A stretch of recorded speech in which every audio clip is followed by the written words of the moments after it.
right, welcome on in to another episode of DCU Daily on Oh So Curious. If you're watching us live, it is a later show than usual, but there's a lot going on today, and some news broke in just the last couple of hours that we will get to as the show goes on. It's going to be a fun one. We're going to talk about the new casting news for Gorilla Grodd in that Jimmy Olsen show. That just happened.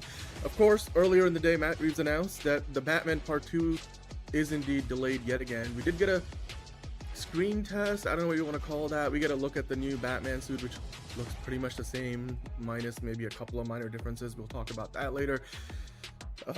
I don't know, man. Like, God, how long does it take to make a movie, you know? I'm gonna save my frustration for when we get to that.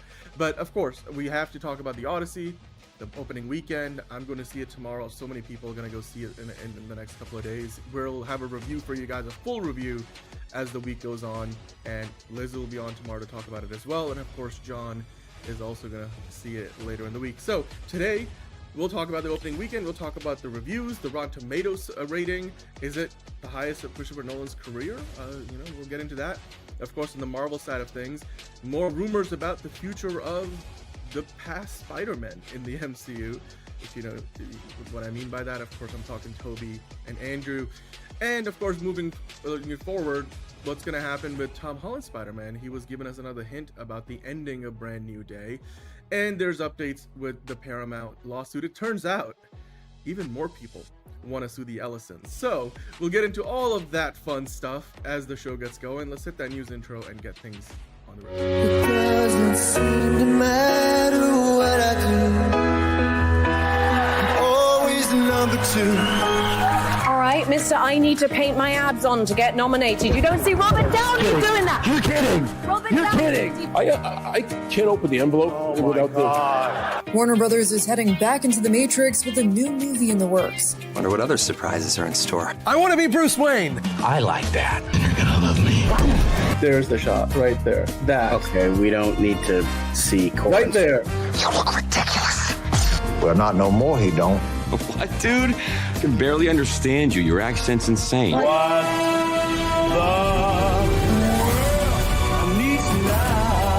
Give me a hand up. Nope, I'm actually okay. Thank you very much. Oh, wow.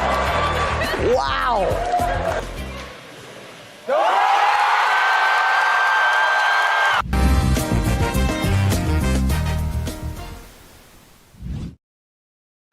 Okay. Like I said, lots to get into. There's even three movie trailers I'll talk about later. Did you guys see that new I Play Rocky trailer? You know, it's like can't get over the fact that actor has about as deep of a voice as Sylvester Stallone. Yeah, it was interesting. Anyway, we'll get into that later. And also, apparently Lionsgate might be up for sale too. Lots of mergers and acquisitions happening up in the hizzy, as we like to sometimes call it, Hollywood. So we got some of y'all in the chat. Honka Honka Caleb. I don't know what you're talking about. God's punishment. Maybe the Batman thing. Yeah, that might be true. Enterprising. Hello. The Batman Part 2 news gave me a headache. I'm sure it did. Yeah, we'll talk about the tease and all that. And I wouldn't worry so much about the yellow versus the red just yet. I mean, the logo's red. They're keeping the red. Like the whole blue thing was just, the wet dream of one of the camera crew people on set. Probably they just, oh, look, blue logo. Like, it doesn't necessarily mean the movie's gonna have a blue logo, but anyway. Yeah, we'll talk about Gorilla Grodd later. And yeah, we gotta come up with we should do 10 things we got before the Batman Part 2, including a whole trilogy of Dune movies. Like, holy shit. That biopic does look fun. Yeah. You know what? It does make you wonder, because like, I bet you Robert Pattinson will be like closing in on 50 by the time they work on a third Batman movie, if they ever get to that. So it does make you wonder. Also about like, what about the other spinoffs and stuff? So again, jumping ahead a little bit, we'll get to that in DCU Daily. We got a lot of other stuff to talk about. I just want to talk about the format of the show today, because I am running solo. We have so much to get through. So in order for me to not lose my train of thought as I go through some of these stories where there's a lot to cover, I'll make sure to like check in with you guys in the chat as we go. But I may wait until I've kind of gone through the news piece before I'm able to do that. So usually when there's two people, one of us can kind of moderate the chat as we go. So, don't worry, I'm keeping up with your chats. And of course, if you want a question to be on the show or anything that you definitely don't want me to miss, then you can send in a super chat. It automatically gets saved, and I'm able to then pick that up. So just giving you guys a heads up. Okay, Caleb. Well, the other thing also, I may need to take a drinks break at some point, and because I'm running it solo, we have a couple of pieces of video to kind of like hold you guys over while I go do the drinks break thing. But we'll have a fun show, and of course we start things off with the biggest movie of the summer is going to be The Odyssey, and well, it's now hours away. You might have already seen it depending on when you are watching this. If you are watching it live, even if you are watching it live in some parts of the world, you might be able to go see the movie not too long from now. So in the US on the East Coast, I've got my tickets for tomorrow afternoon. I know Liz does as well, and I'm sure there's other folks, you might be one of them, who's got plans to go see it this week, whether it's 70mm or not, whether you're delaying a pregnancy for this, doing a cross-country road trip. If you know, you know. Let us know in the comments. Hello, M2G. So, of course, like I said, it's the biggest movie of the summer. It's Christopher Nolan doing, Swords and Sandals epic. It's his version of Ben-Hur for the modern 21st century Hollywood. Those are my words. But yeah, I mean, the reviews are looking great. We will get into that later. I just wanted to start off by talking about the box office, because the box office is also looking simply fantastic. I don't know if you guys have noticed this, but holy cow, like this looks like it's gonna be, for Christopher Nolan, his biggest opening weekend since The Dark Knight Rises, which to me sounds fantastic. Like honestly, I know we were predicting this for a while, that this was gonna be the case, that this was going to be a big opening weekend. We didn't really know, like it wasn't a guarantee though that it actually would happen. So here we are though, going into the movie now. What is it, like, again, like I said, hours for most people. It just depends where you are. So yeah, it's looking like we're getting real high numbers. I was looking at I think an earlier report from the Wrap. They were saying 85 to 95 million, but yeah, I mean, according to Deadline, the number is going to be even higher. So The Odyssey is probably going to open to $200 million worldwide. And that's pretty solid. I think that definitely beats Oppenheimer. That pretty much beats every movie that Nolan has done outside of the Dark Knight trilogy. It's specifically The Dark Knight and Dark Knight Rises. The last movie to cross 100 million domestically for Christopher Nolan was The Dark Knight Rises. And now we're looking at here, 100 million domestic, and then another 100 million roughly internationally, give or take a few here and there. Even if it comes in under 100 million domestically, that would still be the highest, because they're looking at, I think, in the low end 95 million. That's pretty good. In fact, it's over 10 million, better than Oppenheimer, which opened to like 80 something million. So yeah, I mean, the 70mm slots are sold out. I was trying to like look ahead 2-3 weeks and I couldn't find anything. So I mean, good luck to you guys if you're trying. But yeah, and it could do better than that even. Like 200 million plus is the current estimate. Now, given how movies like Michael and The Devil Wears Prada have opened to even higher numbers than what was predicted for them, I mean, it's The Odyssey. Like, we'll talk about the reviews in a minute. The reviews are fantastic. So the word of mouth is going to be there. People are going to want to see this on the biggest screen possible. Some of the reviews are talking about that. I bet you the fans are saying the same thing. They got to go see it on the biggest screen imaginable. So it's going to make a chunk, a ton of money. A big chunk of its box office is going to come from the premium formats like Dolby, obviously IMAX. You got ScreenX, UVX, depending on where you are, 3D, even if you want to go see it there, whichever 3D format you have near you. So yeah, 200 million plus, that's a big start. Too bad Warner Brothers misses out on all this after they messed their relationship up with Christopher Nolan, because now Universal gets to take all the spoils. They spent a ton of money making this movie, 250 million, and then probably another, half of that at least in marketing. So they need to make that money back somehow. And Christopher Nolan is the best at what he does. Sir President Christopher Nolan. I mean, right now I feel like he is the best working director in Hollywood today. That's my personal opinion. I know that a lot of people don't necessarily agree with that, but some people do. And the minority of people who are crying about like oh my god, it's not like accurate, were there black people in Greece back in the, I'm like, oh, did they use words like daddy and dad? I'm like, nobody's gonna give a shit when this movie is making $1 billion. So yeah, MTG saying I'll see it in Limax Thursday, full 70mm on Monday. That's awesome, man. I'm still trying to nail down my 70mm screening. I was having a really hard time with that.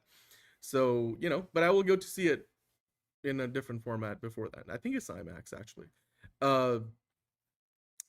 Caleb saying I have way more issues with Nolan doing the Odyssey than just wah race or wah accents. Well, wah, please elaborate. Wah, Caleb. WB has Dune, so I don't think they care.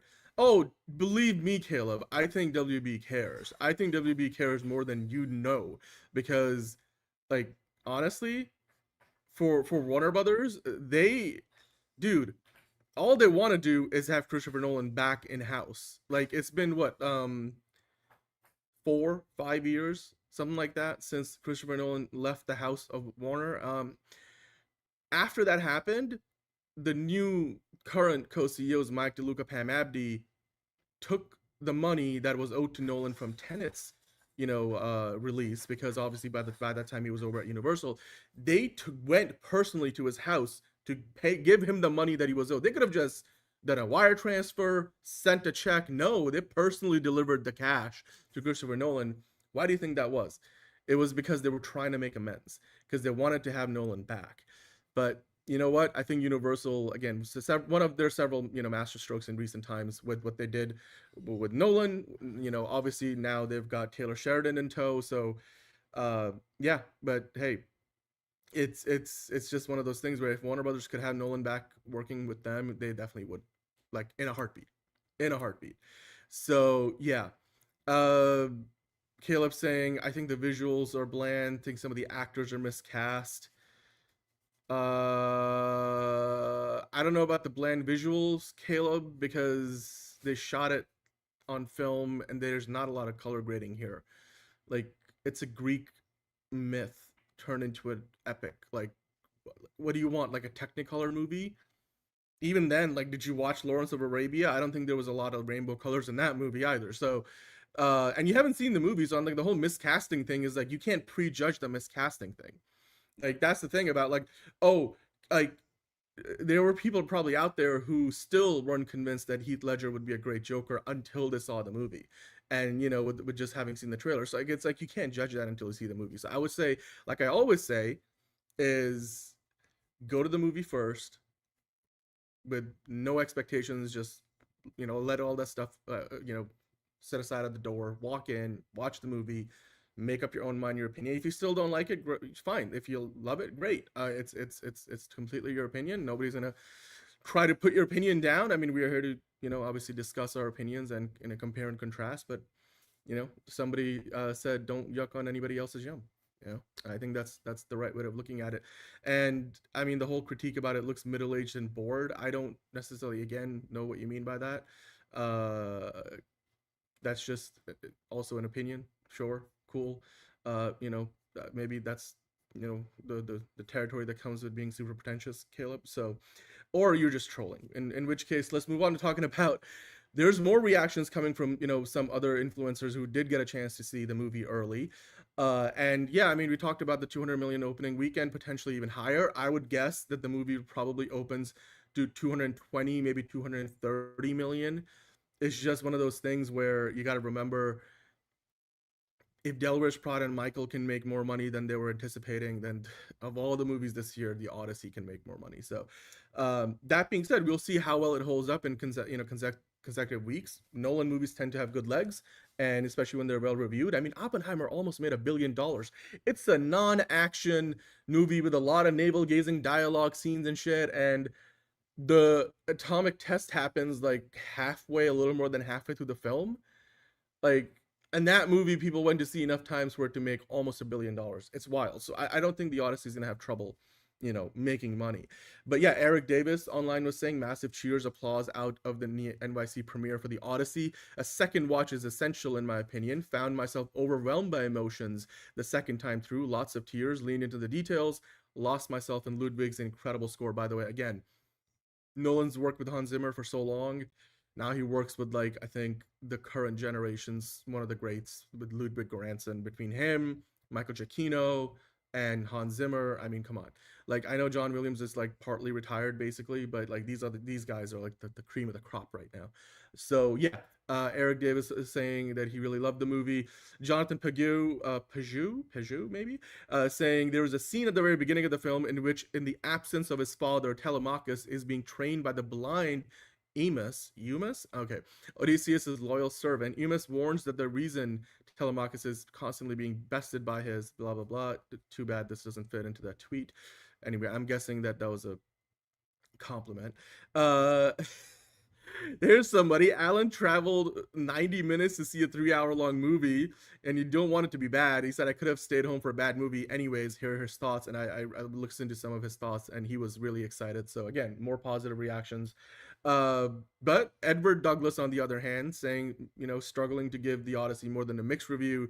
It suffers from many issues, including lighting, pacing, and a muddy sound mix that made it tough. Well, sound mixes are always something that people complain about with Nolan films. Yeah, tough to understand anything or anyone. Best parts were the ones involving things like Cersei and the Cyclops. Well, the Cyclops stuff looked great in trailers too.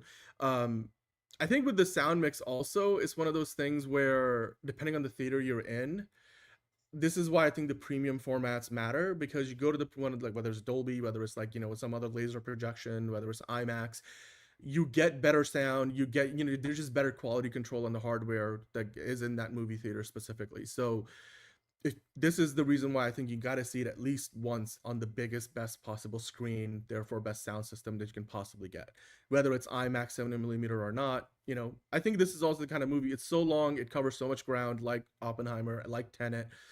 You need to watch it more than once. A lot of Nolan movies have that quality where even if it's a movie that you understand the first time around, you need to see it a second time to just, maybe like get a greater sense of appreciation. Like, there's like peeling an onion, like the Shutter Island is the kind of movie you miss small details until the second time. And also because sometimes, like in a movie where there's twists and turns, you experience it differently when you don't know what the twist is going to be.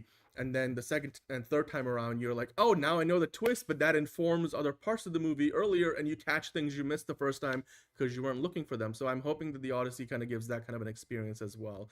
MTG saying, Universal distributed internationally, Michael's, Minions, Mario, and soon Odyssey. Dude, Universal is releasing the most movies of any studio, like for 2-3 years running, including this year. And now that they're putting these movies out and leaving them in theaters for longer, they've always done that for Nolan, but they're doing that now generally for most of the other films. I mean, come on. Universal outside of Disney is probably going to have the best year at the movies this year. So yeah. Yeah, the Enterprising saying, if I'm not mistaken, there was a Nubian army along with the Greeks in the Iliad. Yeah. I can't wait to see, how they pulled off, because you look at some of the behind the scenes, like they put the making of the movie documentary on Peacock. You can see that now before you go to see the movie itself, and you see some of the shots. I mean, I remember in The Dark Knight Rises, they had that the police officers, fighting the army of Bane, and they had like what did they say, like 1,000 people on set that day. Obviously, like with the stadium scene, where they even had some of the Pittsburgh Steelers players. They had hundreds of folks. I mean, Nolan's done this before, but still impressive.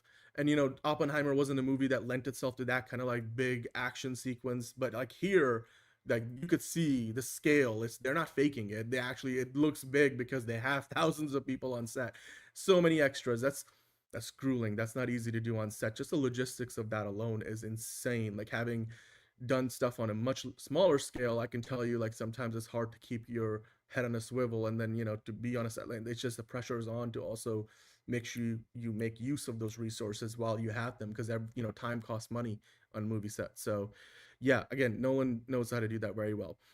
Caleb asking, how does a fantasy epic look more boring than a biopic? Well, I mean, again, look versus what it actually is. Go see the movie and maybe you'll find out. MTG saying, still can't believe Oppenheimer made that much money. I know. It's not a movie that I wanted to see more than once, but I'm like, clearly enough people did, and they left it in theaters for like 4 months. So, and it kept making money. So again, it has that effect. Johnny saying it, but it was Barbie that made Oppenheimer. I don't know. By the way, hello, Johnny. I don't think you can say, oh, it was the Barbenheimer effect alone. First of all, it's very impressive that Oppenheimer made almost $1 billion while Barbie was running concurrently the whole time and made 1.4, the highest grossing movie of that year. is impressive. And just that alone, that two movies gross $2.3 billion together, released the same weekend and running concurrently at the same time. That's wild. I know a lot of people probably went back to do the double. I'm not, a lot of people did that, but I don't think that alone accounts for the fact that the movie made like 900 something 50 plus million dollars. It's, the movie has to be good enough. Like, you can't just, like, nobody wants to sit through a 4 hour long movie that they don't like. So like, clearly people made conscious choices. Caleb, you sound pretentious. Enterprising saying Dan Murrell highlighted the sound mixing as his major. Dude, you know what? I feel like everybody does that. I'll be honest with you guys. Like, I've never, like, I'm just gonna like sidebar this for a real quick second. I know a lot of people complain about this, have done for years. I have seen pretty much every Christopher Nolan movie in a movie theater since, I think, Batman Begins and or The Prestige. I just forget which one I first saw in theater. And I've seen all the other stuff from before that too, but certainly like his big blockbuster era, Prestige on and The Batman Begins. And I'll be honest with you, I've never had trouble with being able to hear what people are saying. So when I hear like, Dan Murrell and other people, it comes up with every Christopher Nolan movie. And I realize that is obviously, like, maybe it's just me, and I know that it's a legitimate complaint, and there are people that have legitimate qualms with Nolan's sound mixing, and Nolan's that said, oh, feel your way through the movie. If the dialogue is meant to be heard, you will hear it and stuff. I'm like, okay, cool. And they usually, the mix for a Blu-ray for digital is different than what you see in a movie theater, because movie theaters have more audio channels than any home theater surround system is going to have.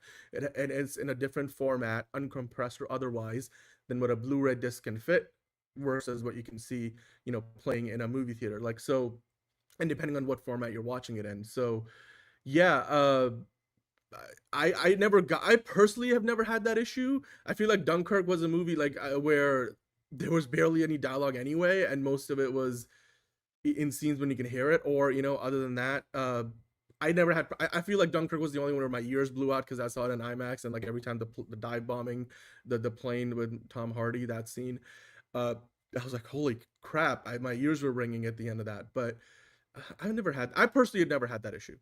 Like, I never had it like with Interstellar, with Oppenheimer, with Tenet, even. Like, it's just, so again, I personally never had that issue, but I realize a lot of people have that, so it is a legitimate gripe, I suppose. And then what the thing is, they probably did have to redub a lot of the movie, because even though they try use the big box to quiet the camera down, maybe that's part of it, but I bet you it's not there on purpose. You're not going to hear the camera at any point in the movie whirring in the background.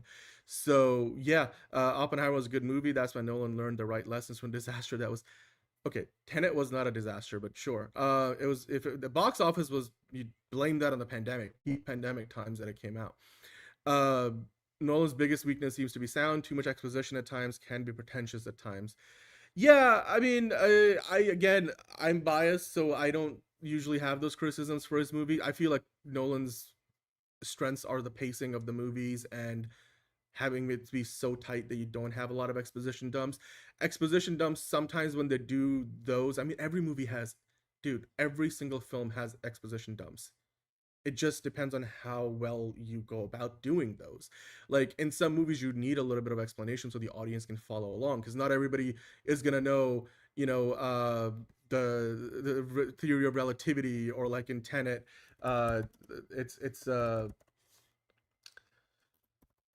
there's, what is it, the Maxwell's equations or entropy, like, the actual scientific theories around entropy, and like those concepts, most people have no clue what they are. So do you have to have some level of like, gotta catch everybody up, because if it's going to be central to the plot of the movie. But anyway, we're getting too sidetracked here. I don't, again, if you just watch the movie for the sake of watching a movie, I've never noticed sound design issues with Tenet personally, but I can imagine if you're trying to listen for the sound mix, which I don't watch movies to listen to the sound mix, I watch movies to watch the movie. But sure. Caleb saying, do you can like an artist and criticize their works, that. Yeah, I do criticize their works. I personally haven't had a lot of issues. I think Tenet was the movie that I did not appreciate very much the first time I saw it. Like I had problems with it because I was like, it feels a little extra, like it's hard to follow. But I was like, look, the movie is trying to literally play out the concept of entropy as if it were like a two-way street. Our brains, our mammalian brains, literally can't handle that because it's so counterintuitive to the way we have evolved to live our lives. Like we can't access time in the other, direction. So as a dimension, if you were to treat it that way, so it's hard for us to follow. But you watch the movie a few times. I even watched some explainers. I'm like, now I watch the movie. It's hard. It's still to put the pieces together in real time as you see it. Hello, Pluto. But nonetheless, like I have a really great appreciation for Tenet because the movie works like a closed time loop of events, which is what it's supposed to be. And the biggest thing about Nolan movies that I always love, there's no fat in the plot. Everything belongs in there. He cuts it down to the point where there isn't any, fat on the bone. It's all just raw, it's all lean meat. And the pacing is just what it needs to be because there's nothing in there that's frivolous. I can go into screenplays and I've done the analysis for years. And again, that's my opinion. But hello, figure drawing. Thank you. Whereas I was previously branded a movie hater for some reason, your continued goofy takes show that you are a king hater. There you go. Pluto saying I was gone off the edible and I understood Tenet. I don't know what people are talking about. Hey, there you go. Cool. Have an edible and watch the movie. MTG saying Nolan's the master of making complicated things watchable, yet they still stay complicated. That's the thing. That's a skill unto itself. It's, like great science communicators like Neil deGrasse Tyson, Bill Nye, many others you might like, Brian Cox.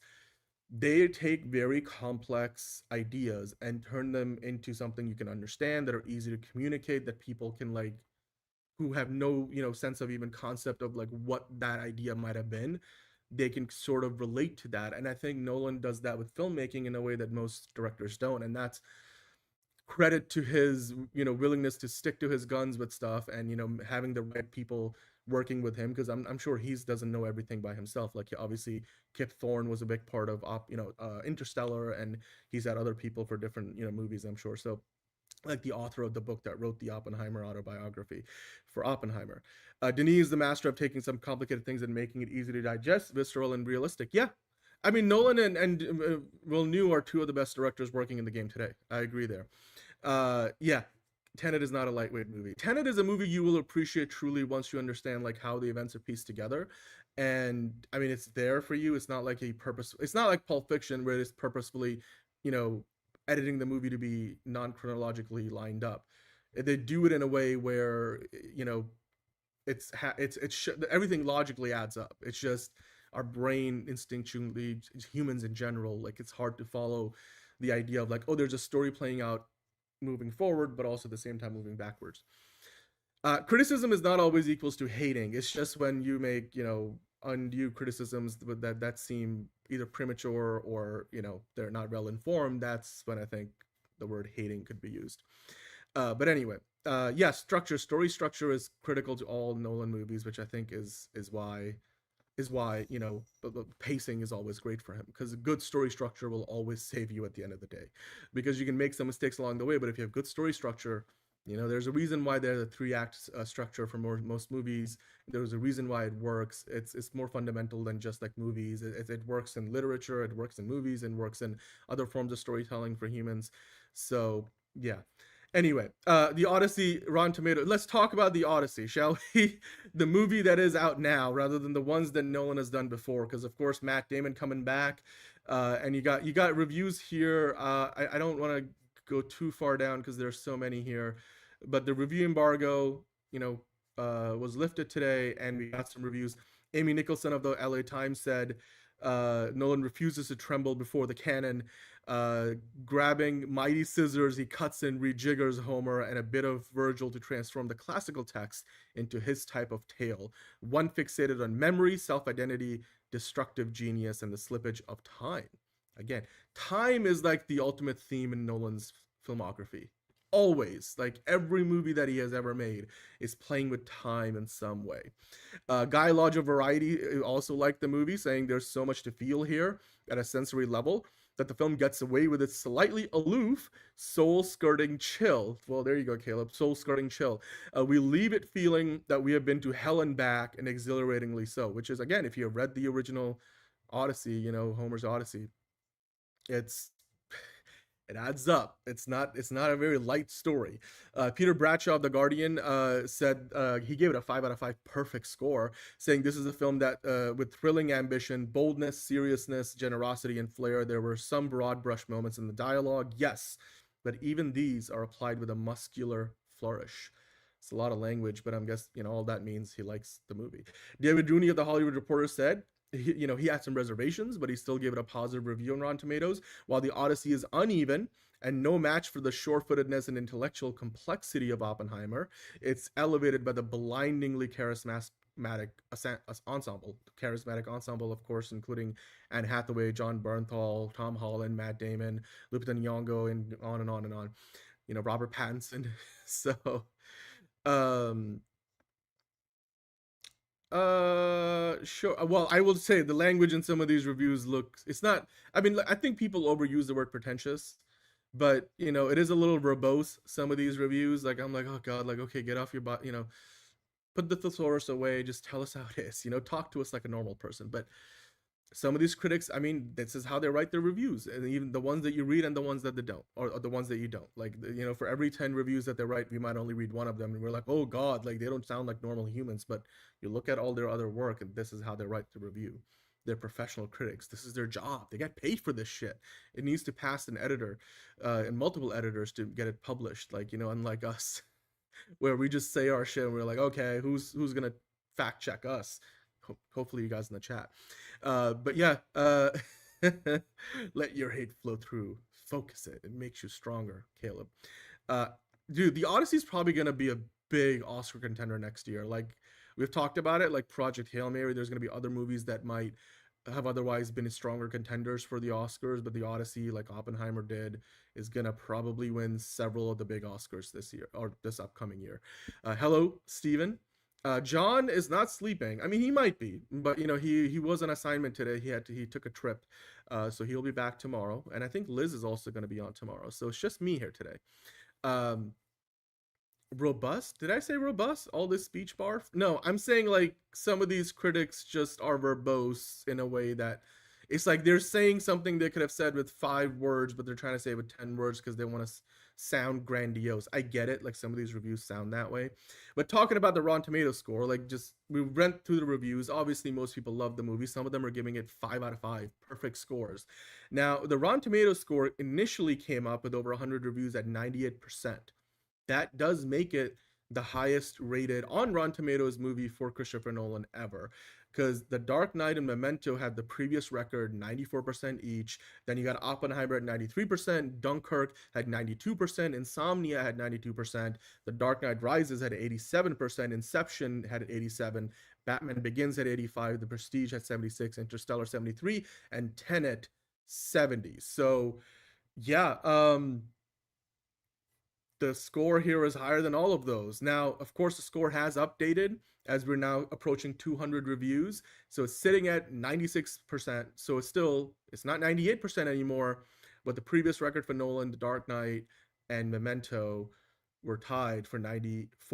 If I go back to that comicbookmovie.com article, yeah, 94% from Memento and The Dark Knight. 96% still beats that mark. So this, as of right now, with 191 reviews on Rotten Tomatoes, is Christopher Nolan's highest rated Rotten Tomatoes movie ever, which says something, because you look at that, there's only 8 rotten reviews out of 191. That's pretty impressive. And you look at the average rating, it's not like people are just like saying it's 6 out of 10. Oh, it was just good, just enough to pass the muster. Like we were seeing with Supergirl, the average rating was like 5.8 out of 10. But I mean, also the overall percentage aggregate was like 54%. Here you got 96%, and most people are giving it on average 8.8 out of 10. That's pretty high remarks. So yeah, it looks pretty good.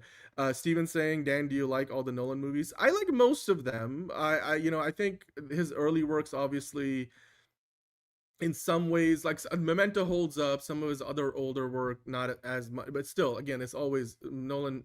I don't think he's ever made a movie that's not good, in my opinion. So I guess the answer to your question is yes. I mean, sure, Caleb. I mean, like I said, though, like self-absorbed and stuff, that's a perspective. I'm just saying they write reviews for probably a dozen movies every week, and they do it professionally. They're being paid. They're, full-time That's their job. Interstellar not being 73 is blasphemous. Sure. But yeah, so like sometimes these reviews will sound pretentious. Again, the overuse of the word, like people overuse gaslighting or other things. It's like, therapy words taken out of context that most people don't understand what those things actually mean. But or like in this case, pretentious. I think that word is overused, or things like aura farming. I'm like, sure. Like in that case, movies have been aura farming for years. Like, Citizen Kane, there was plenty of aura farming in there.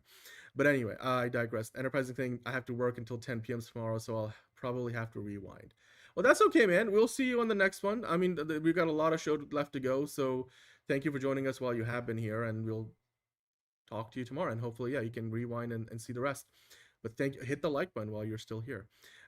Figure drawing saying, if great actor director vanishes as a thought experiment, does that harm the industry from both a studio and a fan perspective? That is one measure of worth. Nolan is a monumental example. That's a good point. I think that's the same thing as, like, for example, when the Munich accident happened and Man United lost pretty much their entire team in that plane crash, and then they had to rebuild as a club. It took them several years to get back to where they were, which was competing in the Champions League and like winning Premier Leagues, or like at the time the first division of English football. There's stuff like that that has happened in the past when other professions or for example, like Rob Reiner dying, like unfortunate circumstances and all. It's like, we're gonna miss that talent. He wasn't directing much, but he was producing, and he was having more of an impact than most people realize even today. So yeah, I mean, in Nolan's track record, he's one of them. He barely, if he was a baseball player, then his batting average would be almost 1, which is basically saying nearly perfect. Yeah, dude, Prestige, if that's your first Nolan movie, damn. The Prestige is one of those movies where the twist is one of those like things where you're like, you will never see me coming, like the Mandarin. I was just blown away by how well put together that movie was, and it's been imitated, like some of the twists and turns in that movie in other places since, although some of the storytelling conventions weren't exactly new. The whole twin thing has been done before. Yeah, you guys are having good conversation in the chat. Yeah, none of Nolan's movies have a rotten score. I mean, I think what was the lowest score he's ever gone is a 70 on Tenet. That's still, fresh, so if not certified fresh. So yeah, there you go. Shawshank had a lot of aura farming. Exactly, Shawshank had a lot of aura farming. Figure drawing saying Rob was a huge loss in spite of not actively directing. Exactly. So I think, yes, it is true that if, for example, Christopher Nolan were to like disappear, get abducted by aliens tomorrow, then that would leave a big gap. Like, he's one of the superstar directors right now. I mean, sure, there's a scale to everything, so I'm not saying that's going to be the same level of impact for every director. That's, but we obviously don't wish any harm upon anybody. Just thinking of it as a hypothetical. Yeah, Prestige is pretty good. Dark Knight was your first Nolan flick, Caleb. Okay, well, I hope you have gone back and seen the rest.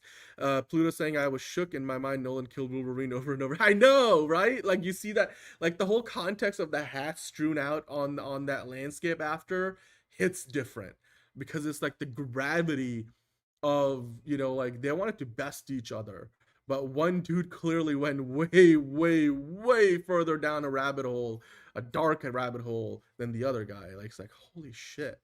And you think about like the idea of, consciousness, and like, if you are actually like, duplicate yourself, clone yourself, are you the same person anymore, kind of thing. It's like, it's philosophically, that movie asks a lot of questions too. Batman Begins was Enterprising's first Nolan film. Hey, I guess I think for me that was also the first time I saw a Nolan movie, and then I've seen every single one since, and I've gone back and seen the previous one. I knew about Memento. I don't think I saw it before Batman Begins, and I believe The Prestige is the next movie he made after Batman Begins, so that makes sense that it would be your second. Okay, so Caleb's seen them all. I look forward to John's thoughts on The Prestige and Memento. I thought he did talk, didn't he? We did a whole Nolan. Go to the figure drawing. Go to I don't know if John had seen them. I know he was trying to catch up, so I don't know if he saw Prestige and Memento at the time, but I think he did see Memento. I don't know about The Prestige, but we did a Christopher Nolan tier list not too long ago. It's on the channel. It might even be on the homepage of the channel on YouTube. So we did a tier list of Christopher Nolan movies, and I believe John did talk about those movies there. So definitely, if you want to check those out.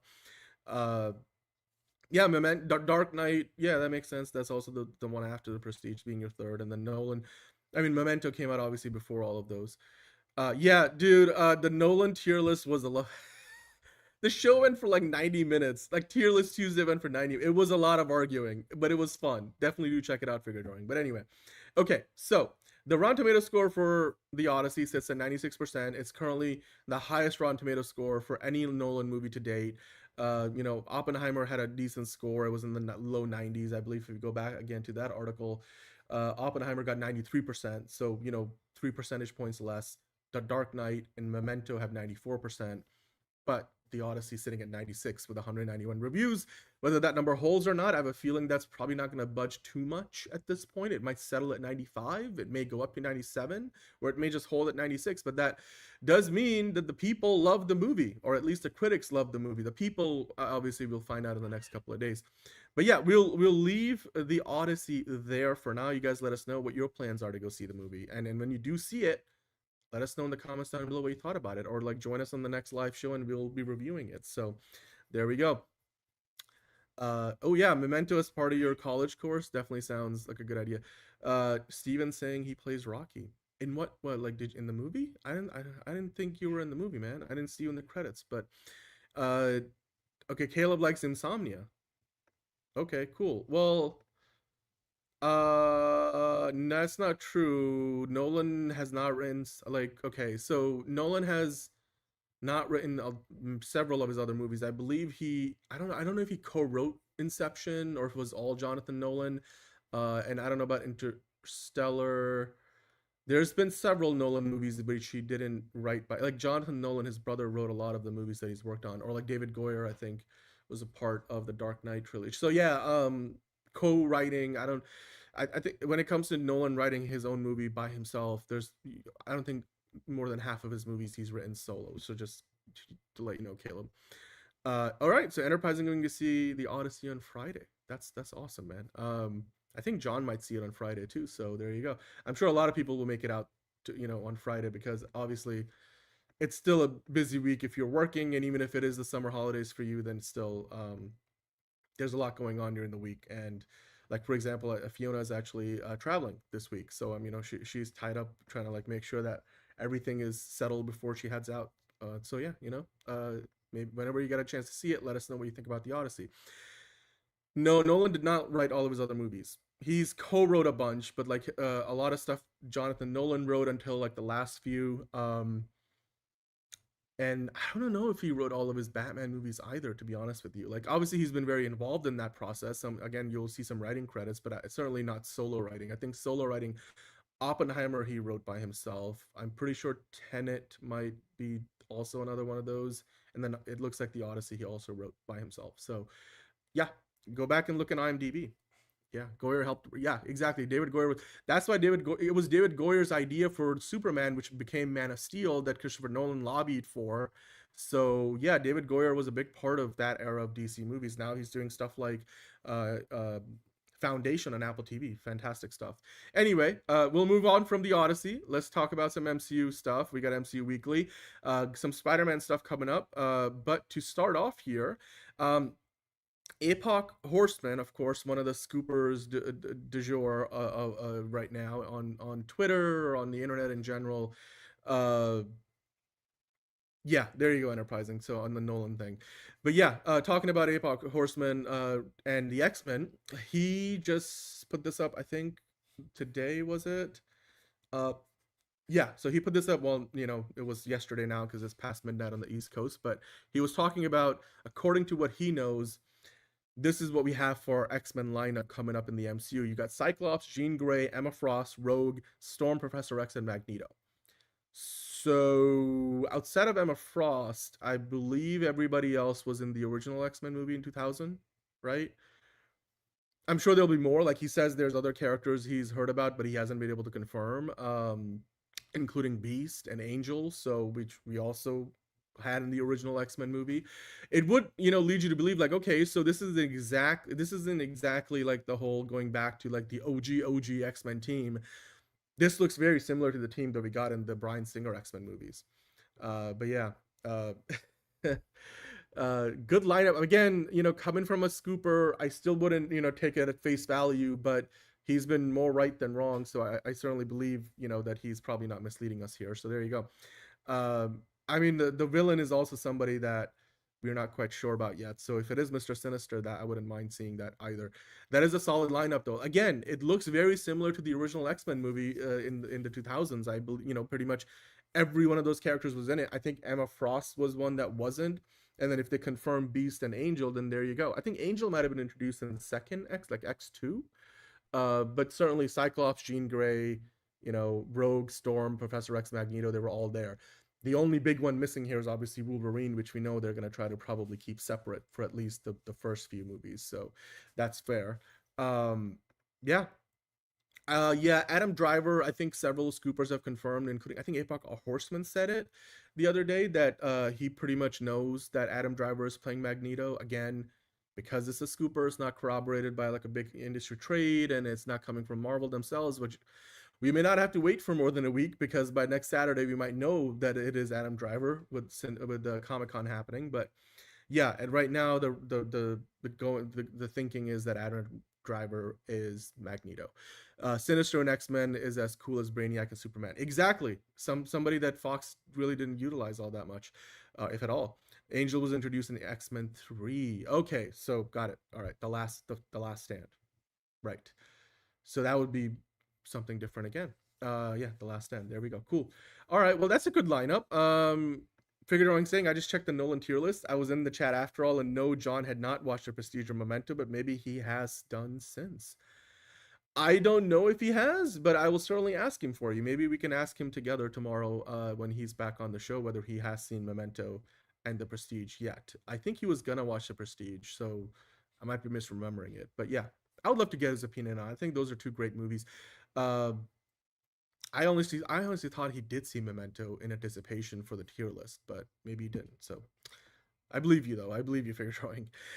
We need to do a David Fincher tier list. Yeah, have you put that on a poll? We should do that. We should put it on a poll. For the next tier list Tuesday poll, Caleb, I'll put that on the list of options, and then it's up to you guys. You got to vote for it.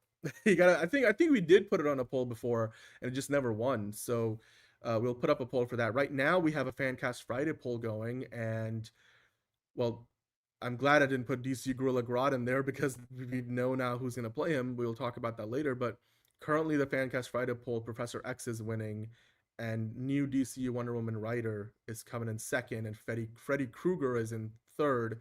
Magneto is coming in last, but everybody's in the 20s, so it's a very evenly split poll. So yeah, I know. Well, I mean, John would love to do Fincher too, so I'm sure we'll get to it. We'll put it on the next tier list Tuesday poll and see if you guys want to do it. Sometimes we try to time it out so it works well. Like, we were gonna do the Nolan movies like closer to this week, but ultimately we ended up doing it early. But like Disclosure Day, we did the Steven Spielberg stuff the week or two before that movie came out. Like UFO movies Mount Rushmore, we did the week of the movie Disclosure Day coming out. So we try to time it out. It doesn't always work out perfectly, but we'll put it on the list, because is David Fincher's directing that Netflix movie, right, with Brad Pitt, the Once Upon a Time sequel, in Hollywood sequel. So maybe we could do it like in the fall, like around Thanksgiving week. That would be nice. 20 million in 20s. Chris Tucker, Rush Hour. Yeah, exactly. Yeah, the Cliff Booth movie. Yep, exactly. All right, okay. So the next thing, apparently, according to another rumor, Tobey Maguire, and I've heard this rumor at least once before in the past couple of weeks from a different source, again, scoopers, but according to a new rumor, or I guess not a new rumor, but according to that same rumor I heard before, Tobey Maguire and Andrew Garfield's time in the MCU will not end after the upcoming Avengers movies, because apparently they already have plans for them beyond the upcoming Secret Wars and Doomsday. So according to My Time to Shine, big grain of salt, Tobey and Andrew's Spider-Man story will not end in Secret Wars, as there are already plans for them to return in 2 more projects. So I wonder what those projects are. I don't think they're going to show up in an X-Men movie. I don't think the multiverse is meant to be a big thing in the going forward, at least not in the way that it has been the last few years. So maybe they can show up in a Deadpool film. That would make sense, because Deadpool's also from a different reality, and I'm guessing like whatever the new MCU normal is going to be after Secret Wars, it's going to probably still involve multiple universes. I don't think they're doing the whole it's all one universe now, but yeah. Also the whole, till they're 90 thing. Yeah. I mean, look, if you are Tobey Maguire, and if you're Andrew Garfield, despite the fact that Andrew Garfield is still very much a working actor, has a lot of big stuff in the works, and Tobey Maguire kind of took a break but came back, and now he's still not doing too much. You don't, say no to a check from Marvel. Like, they probably don't have, like, they're not doing entire movies, right? Like, the commitment is not that much. Like, you show up to the set for a few days. Like, for No Way Home, they probably were on set for maybe a few weeks, if that. Like, their role is not that big. They show up like halfway through the movie. They're in there for the rest of it. But even then, like, Tom Holland is the main guy. So, and I bet you in some of these other movies, even for Secret Wars, they probably, won't be on set for more than a week or two. And we don't know yet, by the way, if they are in Secret Wars, not confirmed, or Doomsday. It's still rumor. But yeah, I don't know if they're going to give Toby his Mayday Parker baby. That might, because the thing is, like, theoretically, sure, why not? But the reason why I worry about that is it all of a sudden is going to be asking a lot of the younger audiences to have to go back and watch the Tobey Maguire Spider-Man movies if they haven't already, but let's not assume, because we got to remember, us millennials grew up with the Tobey Maguire Spider-Man, but now there's a whole new generation, Gen Zers, even not saying every Gen Zer, but like, and then Gen Alpha, the one that's after Gen Z, like, they grew up in a different era, whether it's Andrew Garfield or more recently Tom Holland Spider-Man, so they maybe haven't gone back and seen all the movies. So then I think for Kevin Feige's perspective, if you do Mayday Parker as Tobey Maguire's daughter, then it all of a sudden creates this need to have to watch, not necessarily have to, but certainly, a good to have knowledge of that trilogy of Spider-Man movies, which, despite the fact that they're iconic, not maybe everybody has gone to see it. So if you're talking about like creating less homework for your viewers, then I think that's where Mayday Parker, maybe if she's travels back from the future and is Tom Holland's version's Spider-Man's kid, that would make more sense, because everybody who has seen those other movies probably has seen the new Tom Holland movies. It's less of a leap. So that's what I think about it. But anyway, yeah, Tobey Maguire, Andrew Garfield, I wouldn't be surprised to see them in future movies. I just don't know where they would show up. Like I said, Deadpool maybe would make sense. If they did a Wolverine movie with Hugh Jackman, it might make sense. It also depends on where they leave off, at the end of Secret Wars, and what kind of continuity we have in the MCU. If it's like, Crisis on Infinite Earths, you go from multiple realities to one, or if it's there still is a multiverse, and they're probably not going to be big roles. And again, it's my time to shine, so this might all just be all for naught. Like, maybe the plans will change. Maybe right now there are plans, but maybe those plans will change down the road. Marvel definitely will, has the right to, and usually often does, change their mind about things. So yeah, on that note, we do have more Spider-Man talk. So, but this time around, instead of talking about the Spider-Man that we're going to talk about the Spider-Man that is, and that is of course Tom Holland. So let me switch the graphic here. Spider-Man Brand New Day. As we get closer to the movie coming out, there's more and more rumors and reports coming out. We're not talking about reshoots here, but they did do some, extra photography, I think not too long ago, that we did talk about. But today, I'm talking about Tom Holland teasing us a bit more about the ending of the movie. And what he was saying about, you may have to wait till the last frame of the movie to really explain the title of the film, Brand New Day. So this is what he had to say specifically. Now, of course, in the lead up to the movie, he's doing a lot of press, but this specific quote comes from a Disney Plus documentary, which was titled Generations, The Evolution of Spider-Man. So if you want to catch up to your Spider-Man mythology, maybe watch that documentary on Disney Plus before you go see the movie in a couple of weeks. And in that documentary, Tom Holland was saying, the brand new day of this movie, it isn't the beginning. It's in the last frame of this movie. So it does make you wonder, if Brand New Day has to do with the last frame of the movie, that's certainly, I would hope that's not Spider-Man dying, which is the rumor that's been going around. I would imagine that's a positive ending, that it's a brand new day for Spider-Man, right? We ended in No Way Home, symbolic of the idea that, there's no way for him to go back to his old life because nobody remembers him. Aunt May is dead. Happy forgot about him. The world forgot about Peter Parker. They know Spider-Man exists, but they don't know it's Peter. They don't know who Peter is. They don't know Peter existed. So No Way Home made sense thematically. Brand New Day, if it is about the ending of the movie, then yeah, we'll see how that plays out. The whole Ned muscle memory remembering Peter with a handshake at the end of the movie rumor, I hope it's not as simple as that, although, Occam's razor might play out and they might be like, all right, well, that's just the way we're going to do it. And now we move forward. So, but then does that mean that when he touches Zendaya, that Zendaya remembers too, because her muscle memory reminds her? So yeah, we'll see how that plays out. Semen, I'm sure it's not semen coming out of his hands. Like, otherwise Tobey Maguire had some of that too.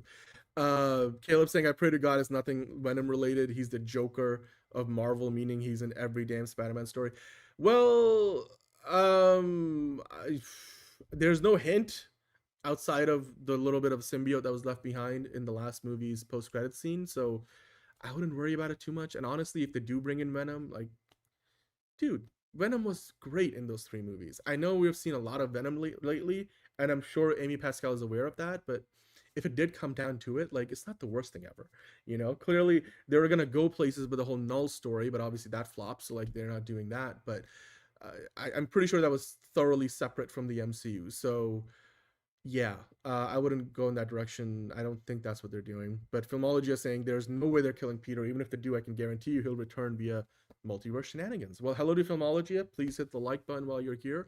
And I agree with you. I'm pretty sure he's not going to die. We talked about like the report yesterday that they might have shot the ending, but then they did test screenings and people didn't like the idea. That was a report. Take it with a grain of salt. It wasn't coming from any like big official source. So for all we know, they never shot that ending. I don't know where the rumor even started. Like, I honestly don't know where that rumor comes from originally. Pluto saying, don't you put that on Toby? Put what on Toby? Maybe you're watching a bit behind. Absolute momentum. Venom. Okay. Caleb saying, I just hope they utilize other Spider-Man villains who aren't Venom. I know. I agree. Dude, they have like 8 Spider-Man villains not named Venom in this movie. I think after you watch Brand New Day, you will not be lacking for other Spider-Man villains that haven't shown up yet. Like between Scorpion, Boomerang, Ramrod, and 5 other dudes I haven't even named yet. And whoever this Jean Grey I mean, if it is Jean Grey, it's Jean Grey, but if it's not, then it's another character. They already have a shit ton of characters in this movie, so the Rogues Gallery will be well represented. Toby's the best Spider-Man? Sure. You can believe that. I personally think it's Andrew Garfield, but I grew up with Tobey Maguire, so I'll always be very nostalgic for him. So yeah, and certainly that's a good argument. The semen webs, pause. Yeah. If that is semen webs, then it's all over Spider-Man in that promo photo. Is Tom possibly spoiling something? I don't think he is. I mean, I don't know what he's giving away. Does it tell you anything about like if Brand New Day is the last frame of the movie? What does that say? I don't understand. Like, because it's pretty vague. I don't think he's giving away anything. No, I know it's good. Like I'm saying, there's a ton of villains. They even said some of those guys are gonna get like knocked over in like in Spider Time in the days, maybe a day's battle or two, but in the movie they're gonna montage some of those villains at the beginning of the film because they're just villains of the week for Spider-Man, but for us we're just gonna get a montage, and then maybe Scorpion will have 2 fights and then the Hand will be there. So a lot going on, and we haven't even seen anything about Tombstone. We know there's Tombstone in this movie, so lots going on. Anyway, let's move on. There's one more thing. I remember we've talked about this before. So again, I'm sure this is from the same documentary on Disney Plus, where they show you how they got that shot from inside the mask of Peter Parker. And I think the way they shot it here, you could clearly tell they shot this up close with Tom Holland's actual eye in his face, and they've got a rig for it here.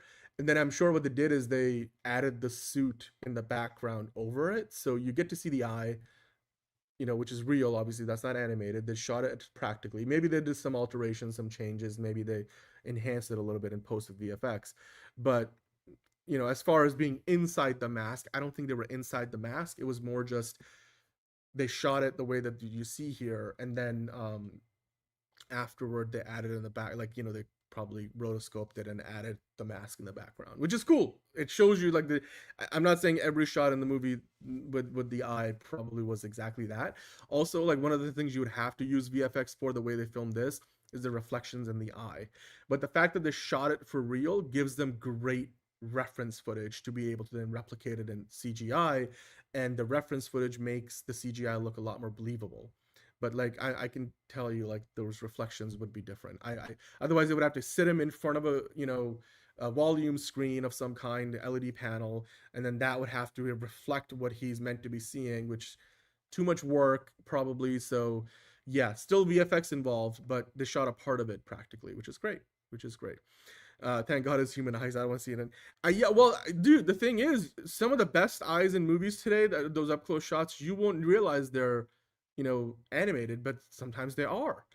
It's just the technology is so good. Like, I bet if somebody was to show you a shot, I bet you there's many Marvel movies where you have seen CGI eyes without realizing them.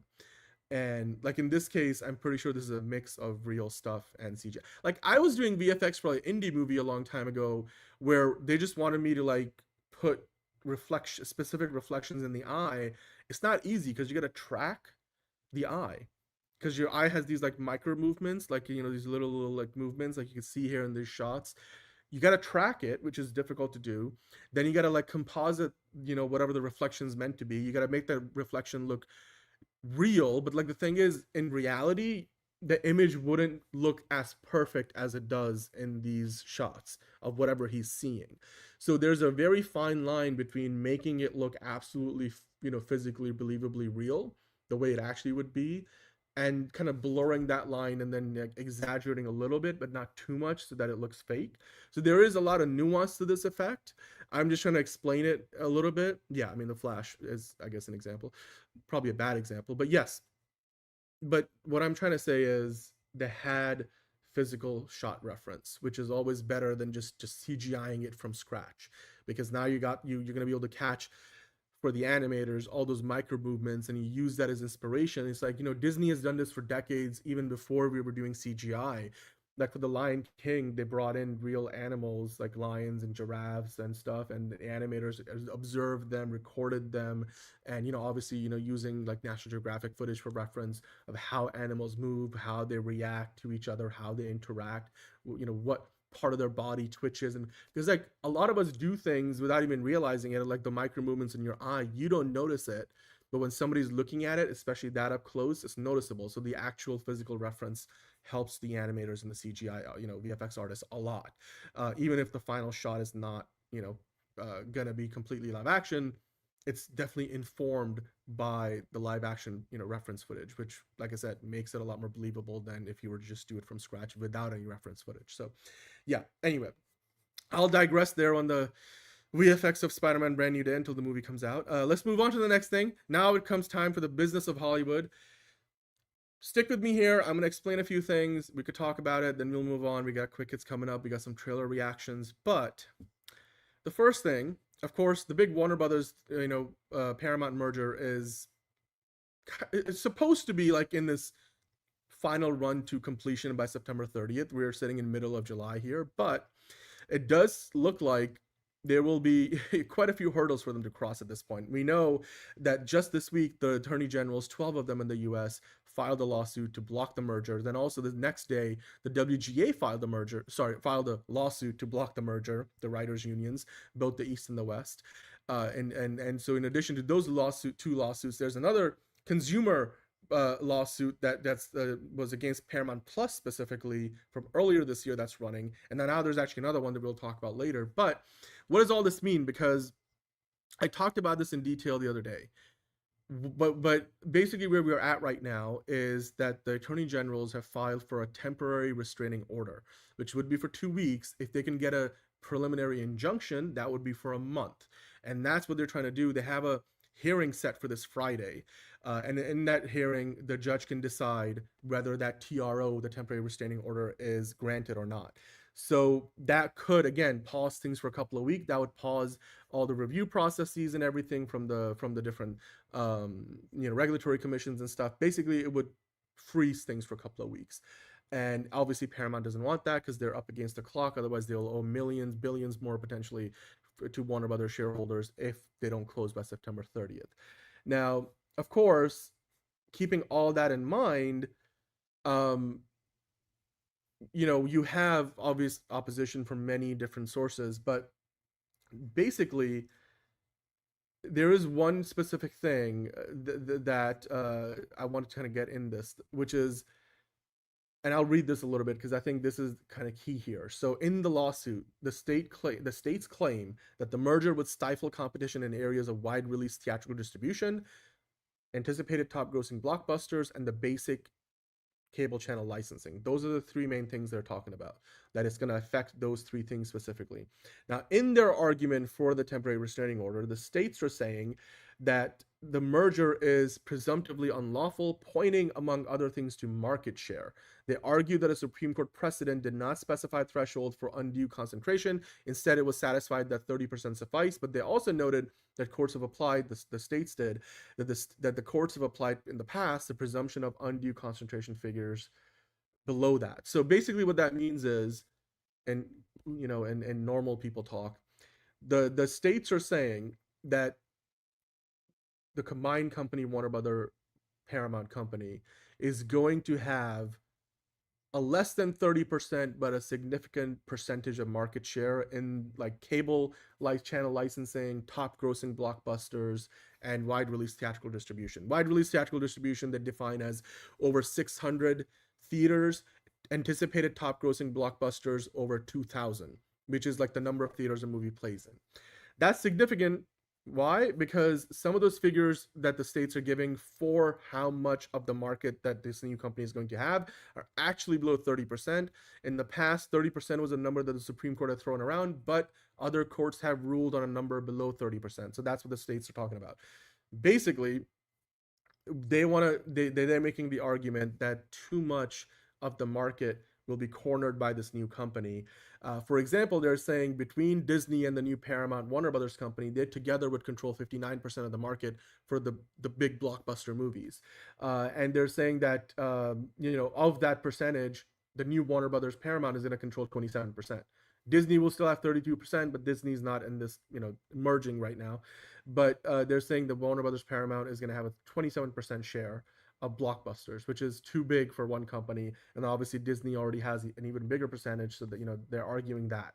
Now I feel like the fact that Disney has a bigger percentage probably makes their argument a little less strong. They're also saying it's going to have 27% of the basic cable net market, which is more than a quarter. So those are all the channels like HGTV, Discovery, TNT, CBS, all those. Well, CBS is not cable, but like TBS and stuff. And then by measure of viewership, 34%. So that's an even bigger number. Now, the thing here is that how do you define the market? For the states, you define the market by, theatrical distribution, anticipated top grossing blockbusters, the big movies. Now, this is the key part here. Paramount is saying that you're looking at it all the wrong ways, because for Paramount, the actual market involves tech giants, streaming, whereas the states are arguing, it involves top grossing blockbusters. And you might be wondering, that's a very narrow definition of the market. How can the states convince the judge of that? Well, there is a precedent, because not too long ago, Penguin Random House and Simon & Schuster, the two book publishers, were going to merge together. That got challenged by the Department of Justice, which, by the way, has already greenlit this merger. But the Department of Justice challenged, they filed a lawsuit for that Penguin and Random House and Simon & Schuster merger. And in that case, the Department of Justice focused on the market for anticipated top-selling books. Similar verbiage, right? Top-selling books, top-grossing blockbusters. A very narrow market. And basically, their argument was, if you combine Penguin Random House and Simon & Schuster, you would combine two of the publishers of the most popular books out there, and therefore it's gonna harm author payments, meaning how much an author can command for their work, because there's less competition for the biggest books in the market, like in terms of publishers, and it's going to reduce competition, obviously. That trial featured testimonies from obviously Stephen King, and then in the end, the government won on that argument. So in this case, the attorney generals are making a similar argument, saying that Warner Brothers and Paramount would be simply releasing too many or too big a percentage of the big blockbusters. That would reduce competition, and it would harm, what directors can make, what actors can do, what salaries they can command, and that's going to be a problem. Now, the fact that this Penguin Random House and Simon Schuster case was not too long ago, that supports their argument, but it all depends on whether the judge buys it or the judge defines the market as, well, streaming is a big thing. We can't just put streaming off to the side, which is what Paramount is saying. So, it all depends on, again, how you define the market.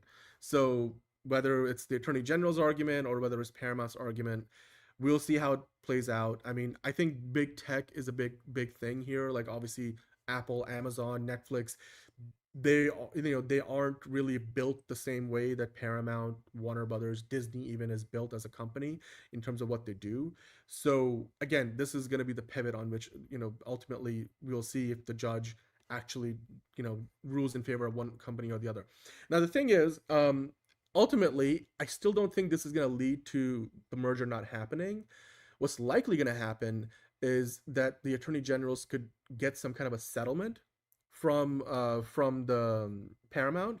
What they could do is they could get some kind of binding settlement where they get in writing from Paramount that they will actually follow up on their 30 movies a year promise, that they will actually make sure that they run Warner Brothers and Paramount as two studios rather than like slowly merging them into one thing over time. That could be something that could come out of it. So before the case goes to trial, they could settle it there. All of that will depend on whether they get that actual restraining order. If they can't even get a restraining order, then I think that means that the attorney generals probably don't have a very good of a chance to make this actually work. Now, Rob Bonta, who's the California Attorney General, did recently mention, it's not mentioned so much in the lawsuit itself, but he has talked about, he's concerned about CNN's future because of what's going on at CBS News. And there were rumors that maybe attorney generals will settle for Paramount, Warner Brothers spinning off CNN after the merger, and that might be what could be part of the settlement with in the lawsuit with the attorney generals. But Paramount can't really afford to let go of CNN because CNN, I'm just going to show you a quick chart here in this article, which I think is really important. CNN is a network that actually makes money on cable, whereas most other cable networks today are not very money-making cable networks. Now, here, if you just focus on the top line, CNN's revenue is actually expected to grow from 1.8 billion to 2 billion or even higher by 2030. Other networks that Warner Brothers Discovery owns, all of the other networks, their revenue obviously is higher together because there's more of them. But you look at the number, they're currently expected to earn 9.9 billion this year, and then that number is going to go down to like 8 billion by 2030. What that means is, quite simply, CNN actually is growing in revenue and profit, and it's projecting to make 600 million every year as a company, as a network, whereas most other networks are on a decline. CNN actually is either holding steady or going up, depending on what metric you look at. And why does that matter to Paramount? And why can't they afford to spin off CNN? Because they need CNN to pay for the $79 billion in debt that they're going to have. Like, how else are you going to service those debt payments if you don't have CNN, which is basically a cash cow? It's a cash flow source that you can use to service those debt payments. So that's why I don't think CNN is going to get spun off out of all this. But, it was an idea, and there's been indications that maybe the AGs might ask for that, but I don't think they're going to be able to get it because I think Paramount values CNN, if not for anything else, but for what it is actually as a company today. Now, the other thing that happened is Paramount is seeking a recusal of the judge who's currently got randomly assigned this lawsuit. They're asking for that judge to be recused from this lawsuit. Why?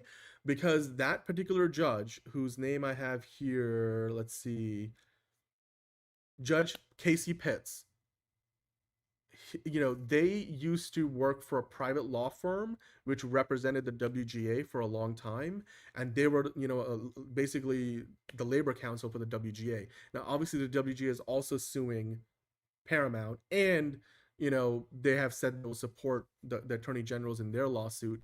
So in any lawsuit, what you don't want to have for either side is you want to have a judge that has any potential conflict of interest.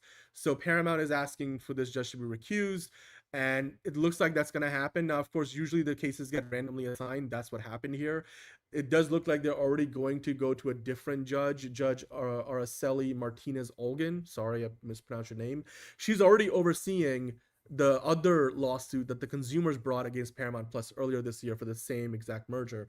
So she will then potentially oversee both of these. This is pretty much going to happen because, again, if you work for the WGA before, that's a conflict of interest. So it looks like a different judge is going to end up doing this. Now, in all of this, while this has been happening, Paramount, if you guys remember, was considering moving their headquarters out of California. Now, Tennessee just put up a big glitzy pitch for them saying, look, companies that choose Tennessee find more than a favorable business climate. They find a state committed to helping them succeed. And that was a letter that was sent to CEO David Ellison. So it looks like Tennessee's trying to get Paramount to move over to their state. And we'll see if that actually happens or not. Hello, Stacy. How are you doing? But yeah, we'll see if all that happens. But there is one other thing. Alan Cumming in the UK, the host of The Traitors, of course, not Nightcrawler. What's his X-Men character? Somebody tell me. Is it Nightcrawler actually? Or let me see. Alan Cumming. I'm having a brain fart moment right now. Alan Cumming played. Yeah, it is Nightcrawler. Huh. I was like, is that the movie from Jake Gyllenhaal? It is that too. But anyway. Alan Cumming, of the X-Men movie, of course, he's in the new Avengers Doomsday, and as well as, of course, the host of the Traitors series in the US. He is, of course, a Scottish man himself, and that's part of the UK. And in the UK, they're potentially looking at, some regulatory review to also potentially either stop or at least delay the merger from going through. He put out a big video as part of Block the Merger UK, which is like an organization that has set itself up. They have a UK arm, they have an American arm. They're the ones who created the petition that now has over 5,000 signatures from other big Hollywood directors, writers like Mark Ruffalo and stuff that we talked about before. And to block the Block the Merger UK, they even have a website where you can get an email template for what to send to your regulatory commission bodies in the UK.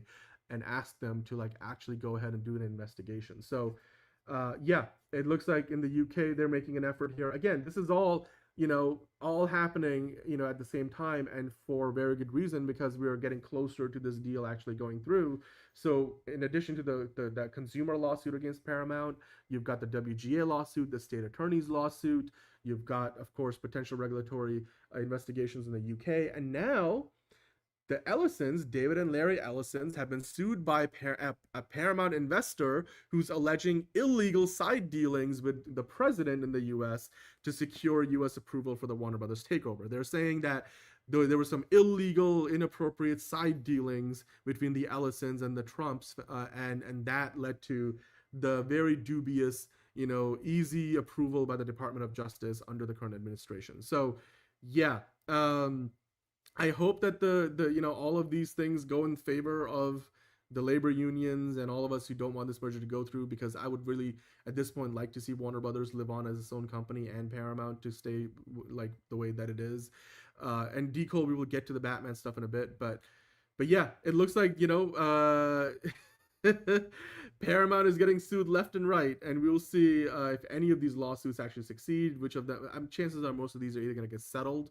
And some of them might ultimately get dismissed. So, but I believe if you're keeping count, there's at least like 4 lawsuits now that Paramount is facing. 3 of them happening just this week alone. One of them has been ongoing since this springtime. Pretty close to when this all started. So yeah, good luck to Paramount. You got a lot of business to take care of. So you got maybe a lot of court dates to make. They've got some impressive lawyers on their team, but they got a lot of work to do. Miracles can happen. AT&T, if you were around back in the 80s, nobody thought AT&T would get broken up. It did. Nobody thought Standard Oil would get broken up. It did. So it can happen. You know, it can happen. Johnny Rico saying Cummings should use his teleportation ability and teleport Paramount to another planet. You know what? That is a great idea. I'm sure he would if he could. But yeah. All right. Well, there was one more thing on the business of Hollywood I wanted to get into. I'm sure this is something that John would have, sighed at, and I'm sure Caleb probably does anyway.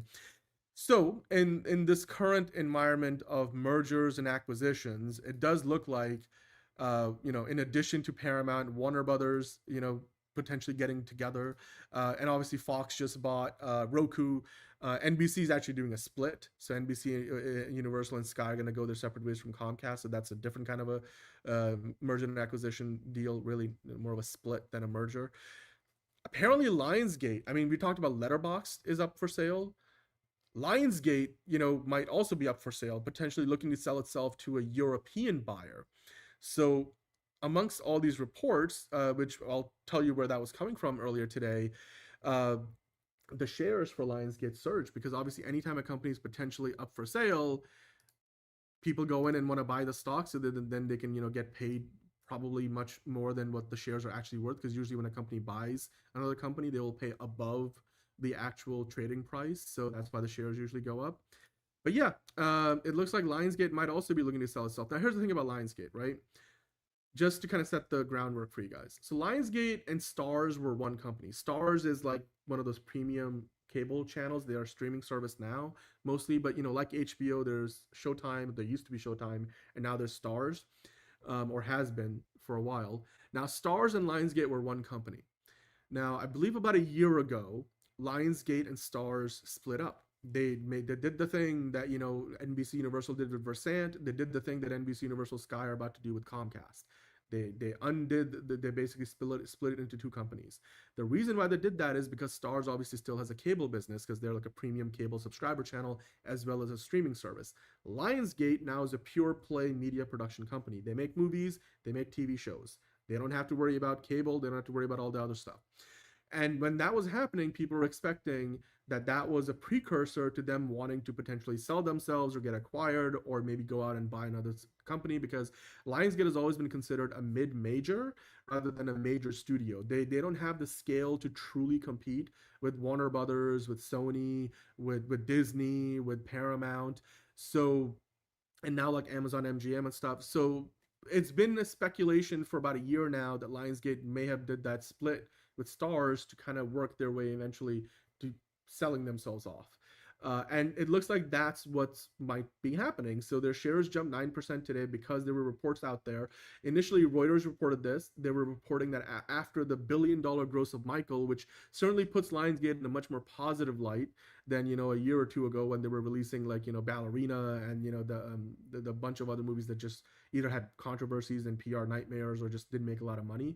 Well, right now, Lionsgate is flying high off Michael, and so Reuters was reporting that Lionsgate has been working with an investment bank to assess potential suitors. Now, remember, the first time we found out about the Warner Brothers sale potentially was when we found out that David Zaslav and his team were working with an investment bank, I believe Goldman Sachs, to see if there were buyers interested in the company, and that began the whole thing that led to eventually Paramount buying them. Or trying to buy them. And then so you would think that if you're working with an investment bank, that this is not just hyperbole, they're actually trying to get sold. So according to the reporting, Banijay, which just bought All3Media to become what they call like a big, mega indie. So they're not exactly as big as the Hollywood studios, the major Hollywood studios, but they are kind of in the same ballpark as Lionsgate. They make a bunch of stuff, including Peaky Blinders. They make The Traitors. They make, Love Island shows, all those other things, mostly in Europe. So Banijay just became a lot bigger by combining with All3Media in the Europe market. So it looks like they might be considering buying Lionsgate. And then Variety reported that Media One are also interested. Now, Reuters said that Belor, which is a French media company behind Canal Plus, think Paddington. They own Paddington, a bunch of other stuff. They're doing the reboot of Escape from LA.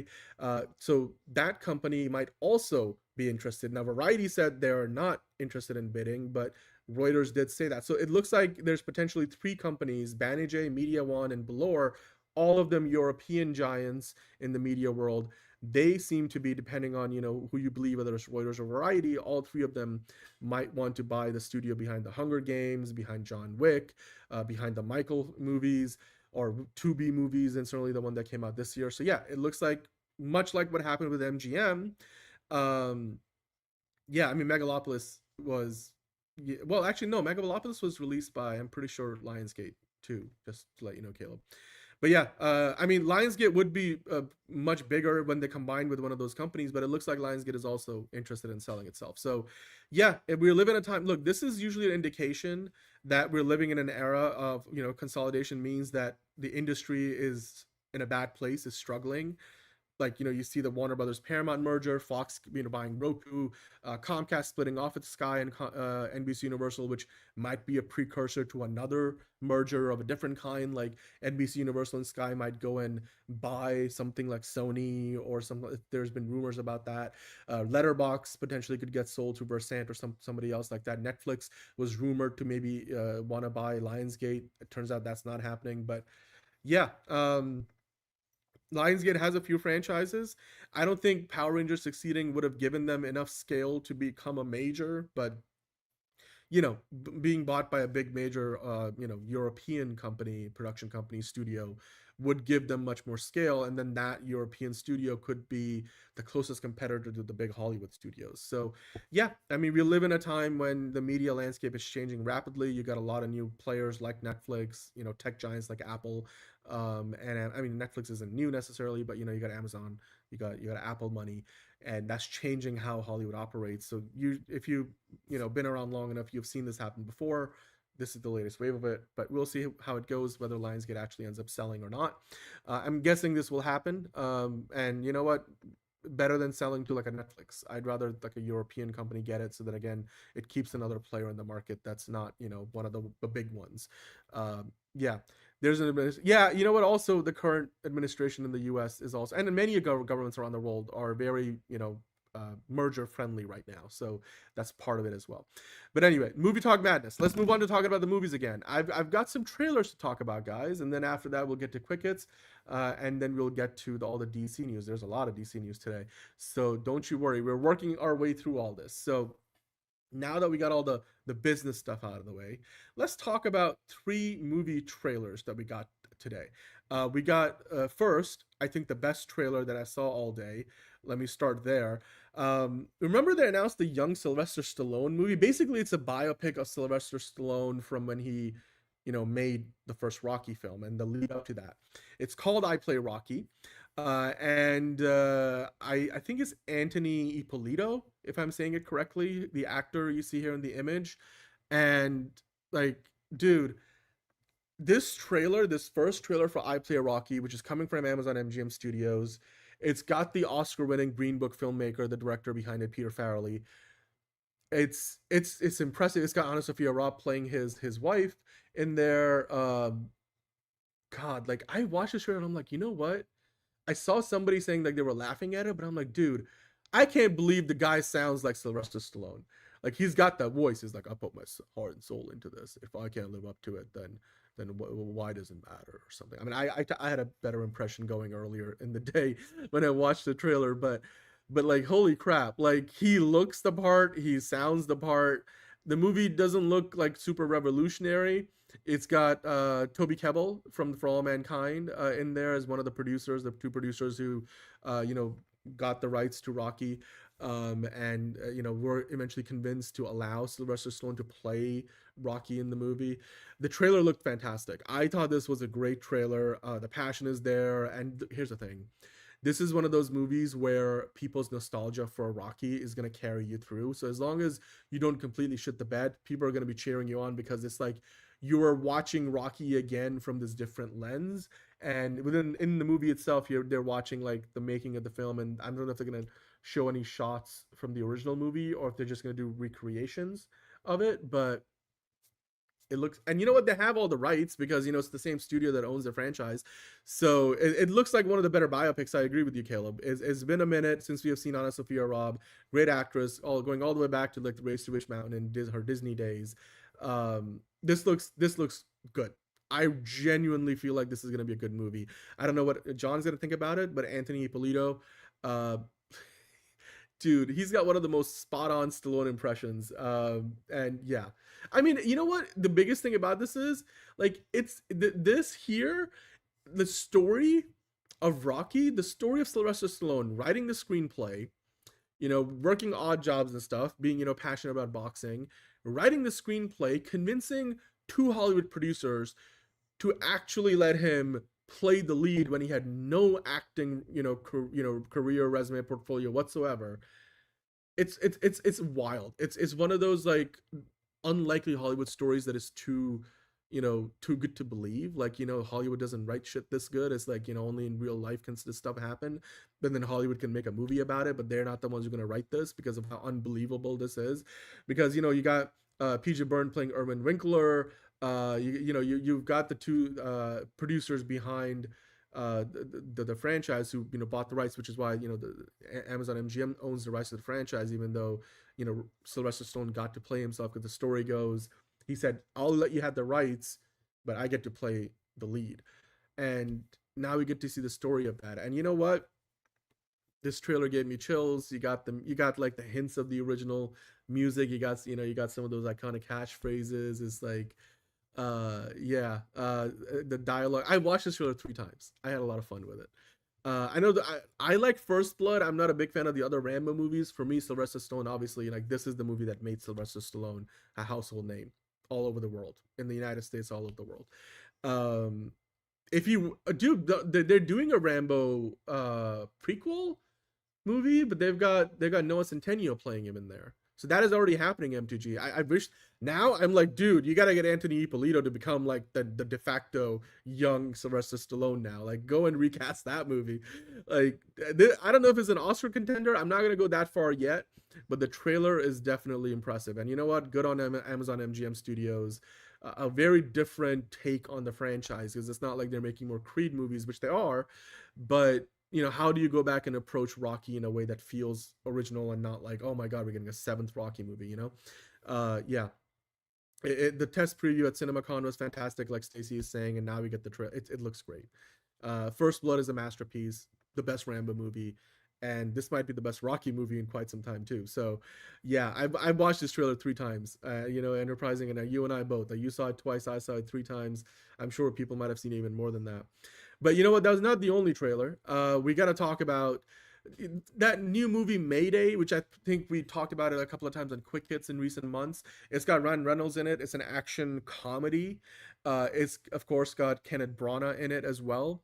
And the story goes that in the movie, Ryan Reynolds plays the pilot of a Blackbird, which is the U.S. SR-72 Blackbird spy plane that's actually retired now, I think. Unless they didn't bring it back recently, they might have brought it anyway. So he plays the pilot of one of those U.S. spy planes that crashes behind enemy lines. I believe this takes place in the past. Like, this is a period movie, and the plane's crashed. He's landed in the Russian winter, in the jungle, and he finds, well, not him, but like the character that Kenneth Branagh plays finds him, saves him essentially from dying, and and then while Ryan Reynolds is still recovering, obviously all of Russia, and certainly the Russian military, is looking for this guy, this American pilot that crashed within their borders. So Kenneth Branagh's character apparently loves American culture, and he's got all these very stereotypical impressions of American culture, because he's just mostly what he's seen on TV in the movies. And this movie is going to be on Apple TV, by the way. It's from Skydance. They show some footage of Mission Impossible and stuff here and there. So I can't tell if that means this is or was it Top Gun? No, I think it was Top Gun. They show footage of Top Gun because this is a period piece, so they wouldn't show Mission Impossible because that would technically be, those didn't exist back in the Cold War era. So, and Skydance, Paramount obviously owns both things. So yeah, this looks fun. I mean, look, Mayday, honestly, I thought this would look like complete streaming slop, and in some ways it could still be. There's a hint of this movie is on streaming for a reason when you watch the trailer, but I'm sorry, I've got some cat hair in my mouth because cat everywhere. But watching the trailer, I was genuinely surprised that this trailer was better than I expected. Um, I will just say this though, Ryan Reynolds, like I know John got tired of this a long time ago. I'm tired of the shtick of Ryan Reynolds barely playing anything other than just himself in movies, because he again plays a generic version of himself here. He's not really doing much. Kenneth Branagh is clearly having fun with his character, and I love this movie, or I love this movie simply for him alone. Ryan Reynolds, on the other hand, just looks like he's playing yet another, version of himself, where he's just like, "Oh, I'm just Ryan Reynolds. I'm just like happen to be a pilot in this universe, and I'm just doing the bare minimum." And it's like, God, like, dude, I know Ryan Reynolds is more of a businessman than a filmmaker today, but I'm like, just don't make movies. Like, why do you just barely try? It's like I know he's not trying to win awards, but I'm like, dude, just like for once, like play a character where I don't see through it and see you instead. Like Kenneth Branagh looks fantastic in this. He was the best part of the trailer. Ryan Reynolds, actually, I was just like, dude, they could have just cast anybody else in this film. It's going to streaming. Why does it matter that Ryan Reynolds is in this? Palm Royale is pretty good, by the way. It's on Apple TV, Stacey. You should go check that out. Yeah, Ryan has not played a character that's not Deadpool, since Deadpool. So he's not really Deadpool, and I mean, he's not like breaking the fourth wall or anything, but like, it's just, I'm tired of Ryan Reynolds just playing himself. Like, I really am. But still, Mayday, the trailer impressed me more than I thought it would. So yeah, we'll see. It's gonna go straight to streaming, so we'll see when it comes out on Apple TV. Maybe I'll watch it. Maybe I'll review it. There's the Gorge on Apple TV. I think was the last movie that I really enjoyed there. They've got the Tom Hanks movie, which actually features Tom Brittney, who's potentially could be our DCU Batman, which was about World War II. I forget the name of the movie, but I think that was pretty good too. That came out a few years ago now. Anyway, then there was the Dog Stars. The new Ridley Scott movie, The Dog Stars. They put out their final trailer. This is the movie that Josh Brolin almost quit on a couple of weeks in because of how frenetic Ridley Styles filming, workflow is, and his style of movie making was too much for Josh until he got into it, and then everything was fine. This movie features Jacob Elordi. It's got why am I forgetting her name? Margaret Qualley. Margaret Qualley's in this. Looks great. Jacob Elordi, Margaret Qualley's chemistry looks good. Josh Brolin looks good. There's a number of other big name actors in this. The movie comes out on August 28th of this year. It's kind of like it feels like a zombie apocalypse movie, but instead of like zombies, they're just other people who aren't zombies, but they're the way the movie is playing out, it feels like they're being chased around by zombies. So I like the twist. I just don't think it does enough to differentiate itself from like another average zombie movie. So I know this is the final trailer. There's multiple trailers for this that have already come out. I don't know. Like it's coming from 20th Century Studios. It's gonna get released through Disney now, and I maybe it's just not my genre. I'm like as good as Jacob Elordi looks in this, and Margaret Qualley looks in this, and Josh Brolin. I buy it and all that. I just don't think anybody's asking for more of these, quite frankly. It's not like, back in the day when I Am Legend was being made, I'm like, there was a genuine appetite for that genre. Nowadays, it's a high bar. It's a high bar. Also, the CGI and some of these, like the set extensions, don't look that good. Hopefully, by the time the movie comes out, they will have fixed that. Hello, Jalen. Oh yeah, Ryan Reynolds just plays himself in every movie, it seems like these days. Well, Caleb's looking forward to Dog Stars. There you go. I mean, look, I personally am not as impressed by this. I thought it was a good trailer, but again, I think on principle, because it's not my genre of movie, my preferred genre, so maybe that's why I'm not as excited. But hey, Caleb is excited, so that's good. Yeah, they have an all-star cast. You got Josh Brolin, Margaret Qualley, Jacob Elordi, Guy Pearce is in this, Benedict Wong is in this, and Allison Janney is in this. I mean, they got a big cast. Obviously, Ridley Scott produced and directed the movie. Ridley Scott has also really missed on a lot of recent movies that he's made. So I just don't think this is going to do very well at the box office. Like, zombies are played out. Now, I know this movie kind of has a bit of a twist that they're not actually zombies. They're just other humans who just happen to want whatever these guys have. Maybe there's a twist coming. It's based on a book. If you read the book, you probably know what it is. I haven't read the book, but it feels very much like a zombie movie, even though they're not meant to be zombies. And that, to me, is maybe the problem. I just feel like this. I've seen this before. I've seen this more than enough times. So Yeah, like it does kind of feel like yeah, you know what? The Last of Us is definitely something that came to mind when the first bit of the trailer until you got to see the human hordes, not zombie hordes, the human hordes in this film. But yeah, it's kind of like The Last of Us meets Mad Max with more forest and greenery. Yeah, that's a very accurate description, Enterprising.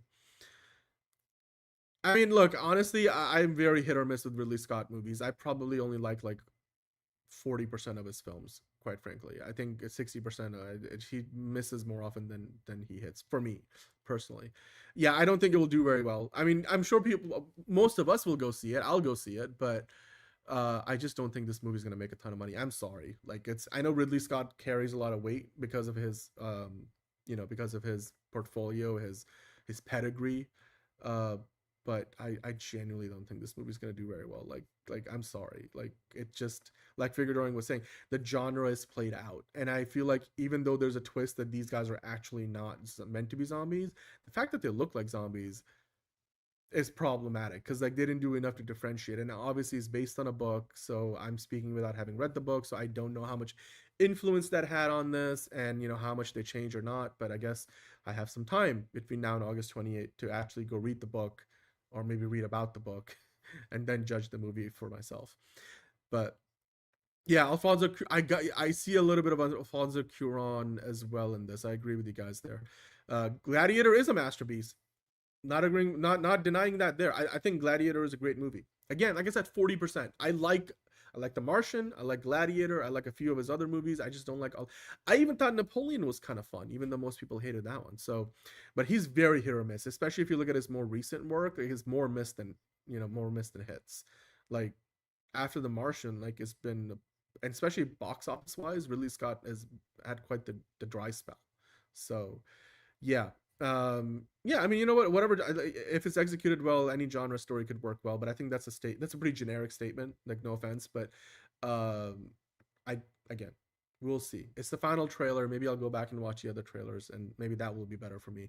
Not every trailer hits, but this trailer for me didn't hit the way that I thought it would. Still interested, just not impressed. Yeah, shit or miss. Yeah. Gladiator 2 was fun, historical accuracy or otherwise. But yeah, I know, hyperbole. Gladiator, Alien, Kingdom of Heaven, Blade Runner.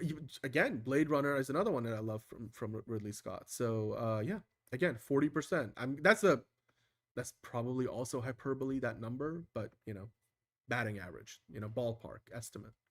Anyway, let's move on, shall we? Now we got to move on from Movie Talk Madness. You see the graphic on screen. It's time for quick hits. We're getting that much closer to DCU Daily. So let's do the quick hits first, shall we? Just me here, so I'm sure they'll go quickly. Bradley Cooper is currently being eyed to replace Chris Hemsworth in the upcoming G.I. Joe movie from Danny McBride. So yeah, Danny McBride wrote the film, and then Chris Hemsworth was supposed to star in the movie, but apparently, Chris is dropping out, and while it's not confirmed yet, they are looking to get Bradley Cooper on for this. Now, Bradley Cooper is currently working on writing and directing and starring in the Ocean's 11 prequel, so he's already got a busy schedule between that and his other projects. I'm sure he'll make a cameo here and there for James Gunn's DCU as well. So whether they'll get him for this movie or not, we'll find out. But certainly that looks to be the pivot that they're looking to make.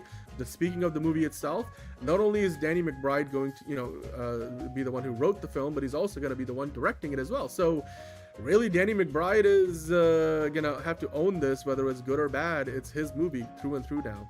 And so yeah, we'll see if they are able to get Bradley Cooper to pick up where Chris Hemsworth left off. I mean, Bradley is a better actor. He's the better actor. That would be an upgrade on Chris Hemsworth, I would say. Steven saying, I want to be honest, those G.I. Joe movies that were old were okay and not bad. Yeah, I agree with you. I don't think they were that bad. The second one was a little hokey. I really enjoyed the first G.I. Joe movie, but the one with The Rock definitely feels like it felt like, oh god, like no, it felt more like The Rock's movie than it was a G.I. Joe movie. All the Rockisms were there, but the first G.I. Joe with what's her name, Adrienne Palicki, Channing Tatum, who they weirdly killed off his character in the opening act. I hate it when they like take a character from the first movie and then kill them off in the first act of the second, like in the sequel. Like, I hated it when they did it with Vivica Not a Fox in Independence Day Resurgence. I hated it when they did that with Mako. I forget the name of the actor from Pacific Rim and Pacific Rim Uprising or whatever the sequel was. Like, dude, like, no, don't do that shit. Anyway, I digress. Yeah, I just hope it's better than the previous attempts. I mean, Snake Eyes ultimately like failed, and I wish that was a better movie. So, yeah, we'll see. I mean, Danny McBride, I'm not really sure he's done enough to convince me, but we'll find out soon enough.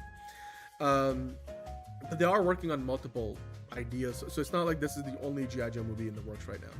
But speaking of movies, Alvin and the Chipmunks are looking for a reboot, comeback at the movies, because there is a new film for Alvin and his not his Chipmunks, but Alvin and the Chipmunks that is in development. Is planned for a 2028 release date. Brian Robbins, by the way, Brian Robbins was the guy who ran Paramount Pictures and was one of the 3 CEOs of Paramount before David Ellison bought the company.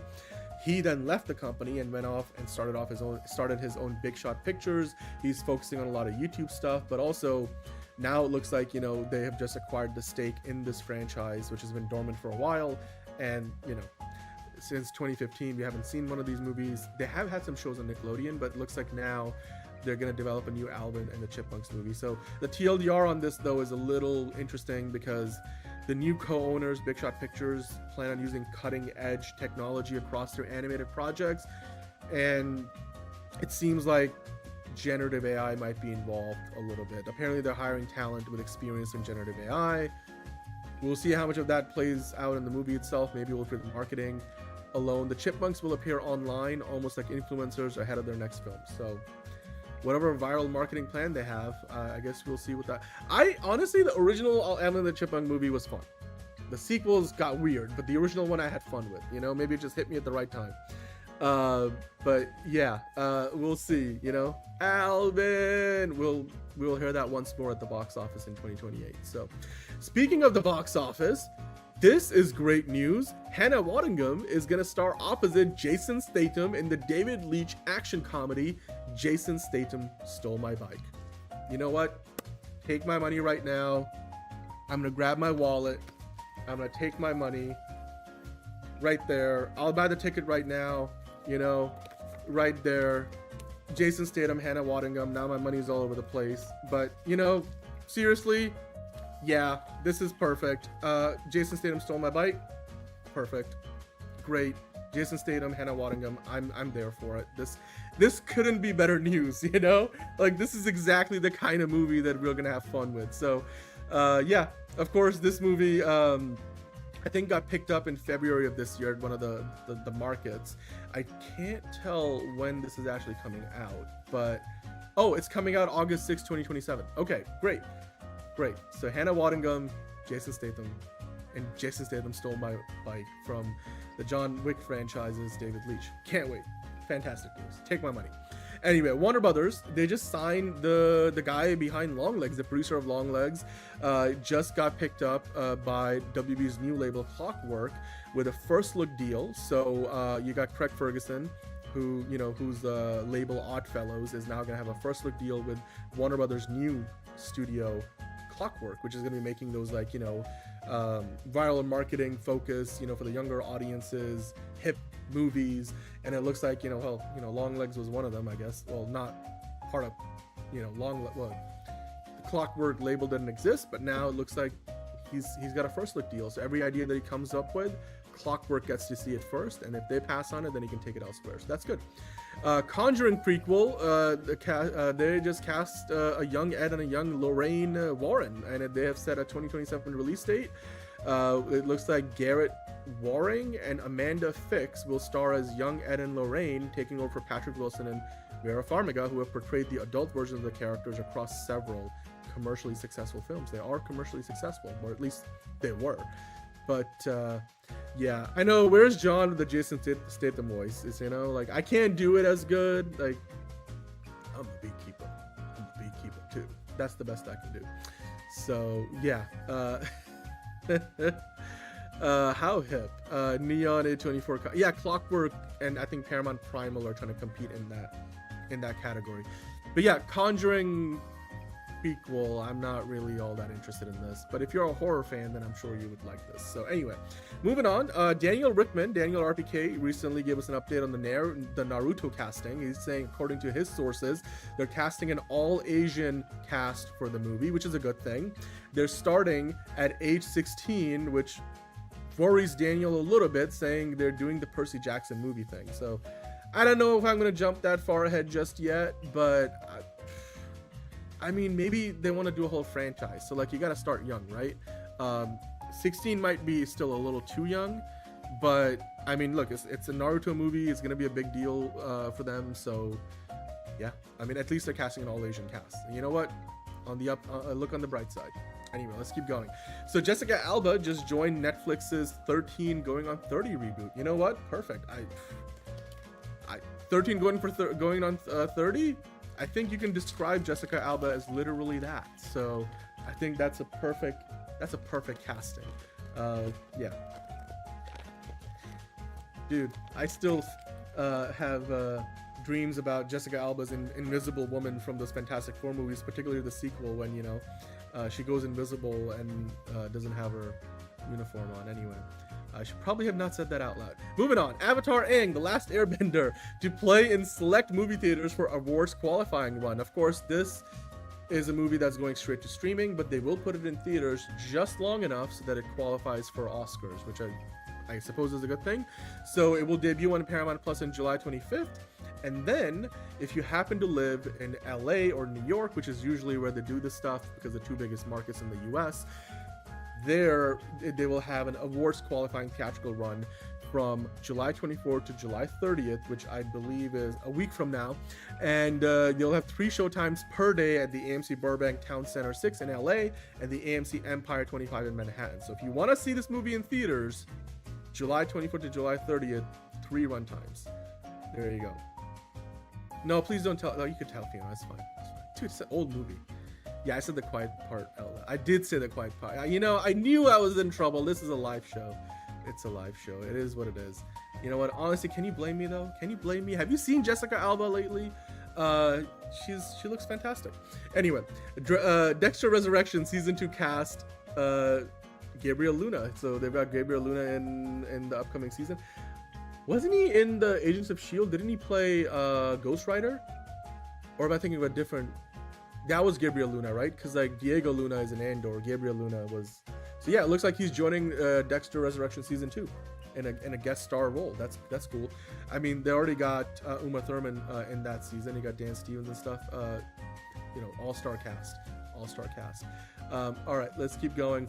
And yes, indeed, it is true, the part about Jessica Alba killed. Anyway, If Always Sunny in Philadelphia sets a return for expanded season 18 at FX. Cool, expanded season. Sounds fun. They're going to be coming back August 17th for the season 18 premiere for It's Always Sunny, and they'll get a 10-episode season, an expanded 10-episode season, up from 8 episodes in the previous 3 seasons, and the show will premiere at 9 p.m. Eastern on FXX, FX, and Hulu, and streaming on Disney Plus internationally. Of course, they just released the key art, which what you see there. So, cool. Looks fun. I haven't really caught up with that show in a long time, so... Oh yeah, Paramount's doing the whole Netflix thing with Aang. They're gonna do just enough theatrical showings to qualify for awards, which is a good, you know what, I think is a good sign, because the fact that they think that it might qualify for like the best animated feature and some of the other categories, I think that's a good sign, right? They're at least putting some money into that. I wish they just gave it a proper theatrical run, but you know, at least, you know, a week's worth. If you happen to live in and around LA or New York, you can go see it between the 24th and the 30th of this month. So there you go. But hey, speaking of Netflix, Mythical Cooking's content, they signed a deal with Netflix as part of the latest of many creator partnerships that Netflix has been doing recently, with a lot of podcasts that originally started on YouTube or elsewhere on different social media platforms. Mythical's cooking content, including Last Meals, Good Mythical Morning, and Mythical Kitchen, the most popular one, will arrive on the streamer starting September 7th. So again, they're trying to just make sure that, you know, you are watching Netflix all the time, like people put on YouTube and leave it running. I think Netflix is trying to become YouTube in some ways, which I'm not so sure if that's a good idea for them, like if that's the right strategy, but they have been, noticing that people tend to stop watching their shows after one season. Maybe this is the way to go. It's also a lot cheaper than what it probably cost them to make a show like The Burrows, which they recently canceled. I bet you they pay a lot less money to Mythical for their stuff than what they paid per episode for The Burrows. Yeah, I know Warner Brothers is putting Cat in the Hat in theaters, but the Avatar Aang movie has to be on streaming. I mean, go figure. That's Hollywood for you. But anyway, so yeah, it is the new cable model. I don't think this is the right way for Netflix to go, but I understand, cheap content, especially right now. For a lot of the creators, it's a good thing. And for Netflix, it's a lot less expensive than licensing like a big library show like Friends or Seinfeld, and people just watch it and you just put it on and you leave it on. It's like cable, like you said, Enterprise. Anyway, Kevin Feige is set to receive Pioneer of the Year award from Will Rogers and the Motion Picture Pioneers Foundation. So yeah, Spider-Man Brand New Day, Avengers Doomsday coming out this year. So at the annual Pioneer Dinner on September 30th, Kevin Feige is going to receive Pioneer of the Year. So the Will Rogers Motion Picture Pioneers Foundation, which I'm sure most of you don't care what that is, but hey, one more award for Kevin Feige for all his hard work over the years. Congratulations to Kevin. Pat on the back award. There we go. We'll call it that. That's easier to remember than the actual name of it. But yeah, Set Circle, which is one of the vendors that were behind the production design of Project Hail Mary, recently shared this. If you search for Set Circle on Instagram, you'll find this post. And if you want more insight into the production design of the movie, you could see how they did concept art for the movie, like all the different things from the suits to the different environments, and then obviously they created some of this for the production design. You look at the diagrams for the ship itself that Grace flies, some of the concept art for the movie that ended up in what we saw in the film itself.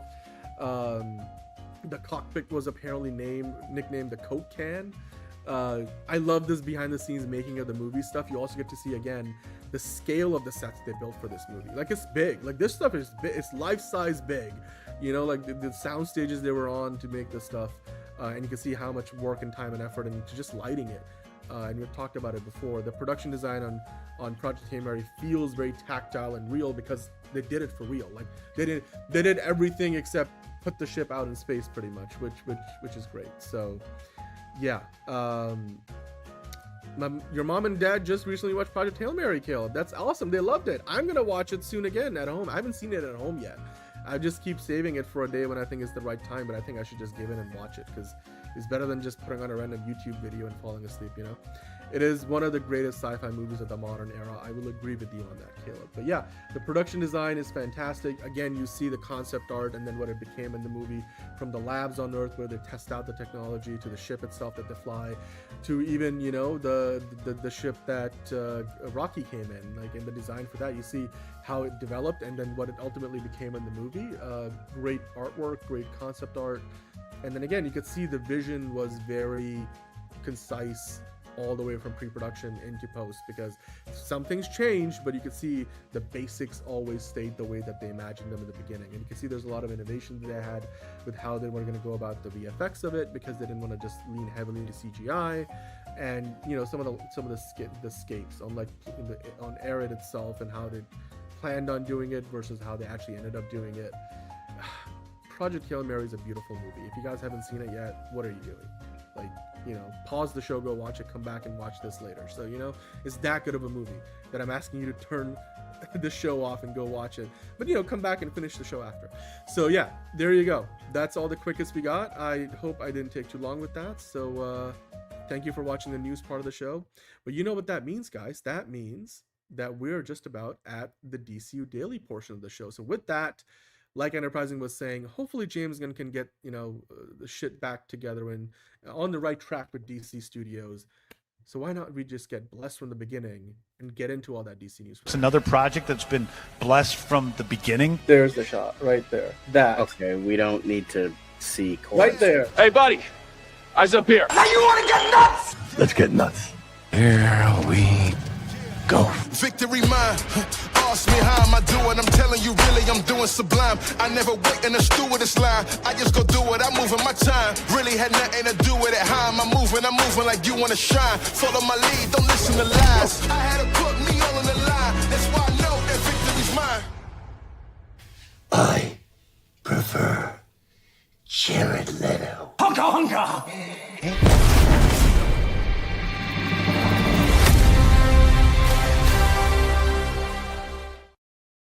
All right, welcome on in to another episode of DCU Daily. And of course, we're at that part of the show on Oh So Curious where we talk about all things DC. And we got a lot to get into today. Of course, earlier tonight, we found out who is going to be playing Gorilla Grodd. And we also found out, even earlier in the day, when the Batman Part 2 is coming out, when it's actually coming out. I know you guys might be thinking, well, didn't it have a release date? Weren't we going to get, a Superman and Batman movie in the same calendar year for the first time ever? Well, I'm sure John was very disappointed, and I'm sure he would be telling us all about it if he was here today, but he is not, so I'll be telling you about it. But we will get to that later. We have some other DC quickies to get into before, and Harold joined just in time. Harold, perfect timing. Jalen's here, which means we can get started. So, without further ado, as we usually do, is we kick things off on DCU Daily with the quick hits, the DC quick hits, the Ducks, Pelicans, and Parrots of DCU news. So with that, let me put on screen for you the quick hits. The first one, it's another awards season thing, which I was like, I forgot this actually exists because most people don't care about it, but it is still significant.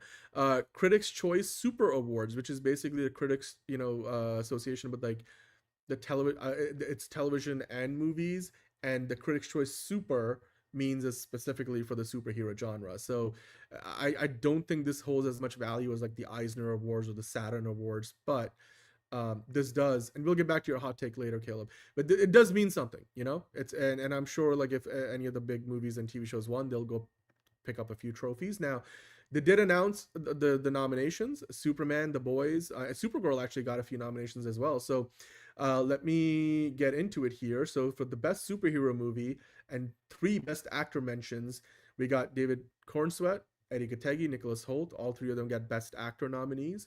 The best superhero movie also, Superman being in that category. Prime Video's The Boys, which is just finished up, topped the TV field with 5 nominations.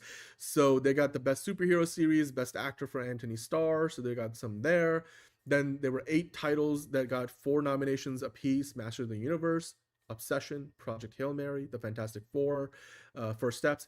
Weapons on the movie front, Fallout, House of the Dragon, and Paradise also got 4 nominations each on the TV side of things.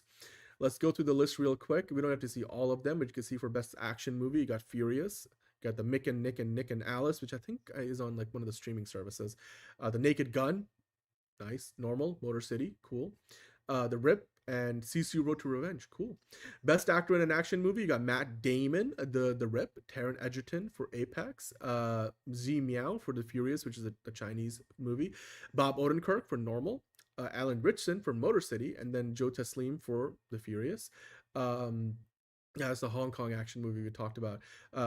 Jorma Tamila for Sisu Road to Revenge. Best actress in an action movie, you got Pamela Anderson in The Naked Gun, hey. Priyanka Chopra Jonas for The Bluff. Isa Gonzalez for Mick and Nick and Alice. Akari Takaishi for Ghost Killer. Charlize Theron for Apex. Samara Weaving for Over Your Dead Body. And then Maddie Ziegler for Pretty Lethal. Then for Best Superhero Movie, you got Exit 8, The Fantastic Four, Masters of the Universe, Mortal Kombat 2, Supergirl, and Demon Slayer Infinity Castle. So Supergirl making a mention, and then Superman as well. So you got Supergirl and Superman going up against each other in the best superhero category, so that will be interesting. I know this is not the only nomination for Supergirl either, so yeah, they're the Not Cinema Awards. Yeah, we're gonna get back to the Batman stuff. Just hold your anger and angst for that later, but let's just be positive for a bit, Let's just be positive for a bit. Mick and Nick and what? Okay. I'm going to try to say, I'm going to try to say it 3 times fast. Hold on. Where is it? I'm going to go find it. Where's the title? Mick and Nick and Alice. Mick and Nick and Alice. Mick and Nick. You know what? I give up. Never mind. I did it like 2.5 times.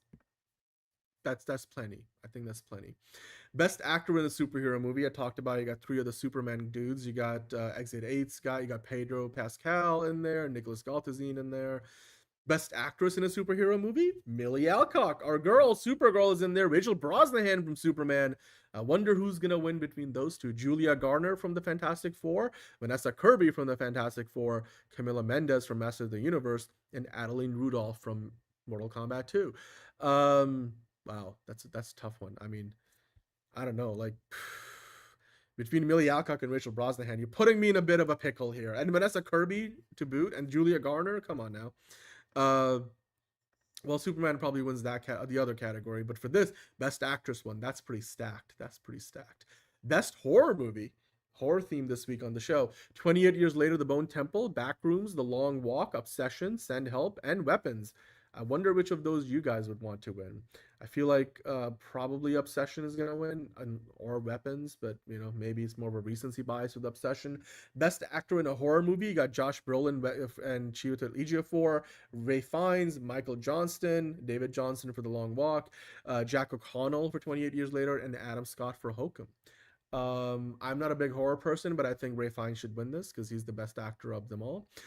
Best actress in a horror movie, you got Alison Brie from Together, Jessie Buckley from The Bride, Amy Madigan in The Weapons, who did win an Oscar for her performance, so maybe that should be why she should win. Rachel McAdams for Send Help, Indy Navarrete for Obsession, also potentially a favorite, and then Renate Rentsov. So I mean, hey, Backrooms, that's pretty competitive there too. Yeah, Kirby clears here, Kirby or Rachel. Bone Temple is the perfect movie for MTG, and then yeah, Ray Fiennes should win whatever he's nominated for. Yeah, it's How to Train Your Zombie, the movie, you know. Best science fiction fantasy movie: Begonia, Disclosure Day, Frankenstein, Good Luck, Have Fun, Don't Die, I Love Boosters, Predator, Badlands, and Project Hail Mary. I think that one's easy. Project Hail Mary, come on now. Best actor in a science fiction fantasy movie, you got Jacob Elordi, Ryan Gosling. Okay, Ryan Gosling's gonna win that. We're gonna move on.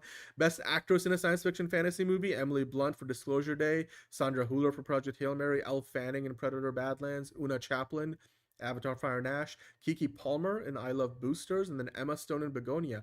I feel like that should go to Emily Blunt in Disclosure Day, probably.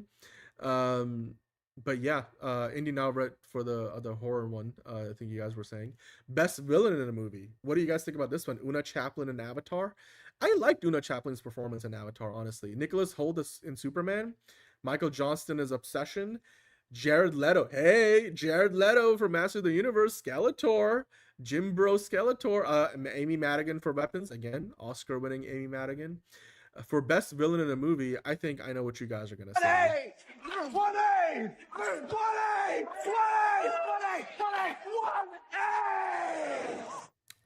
Yeah, I think Lex Luthor, Nicholas Hoult, probably wins best villain in a movie.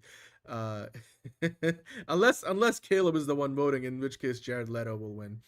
Elle Fanning for the horror movie, huh? Okay. Well, Ryan Gosling will get the one for him. Holt, yeah. Best villain. Hey, Pacerland, Jared Leto. You guys just want Jared Leto to win something just so that we can have fun with it on the show, yeah.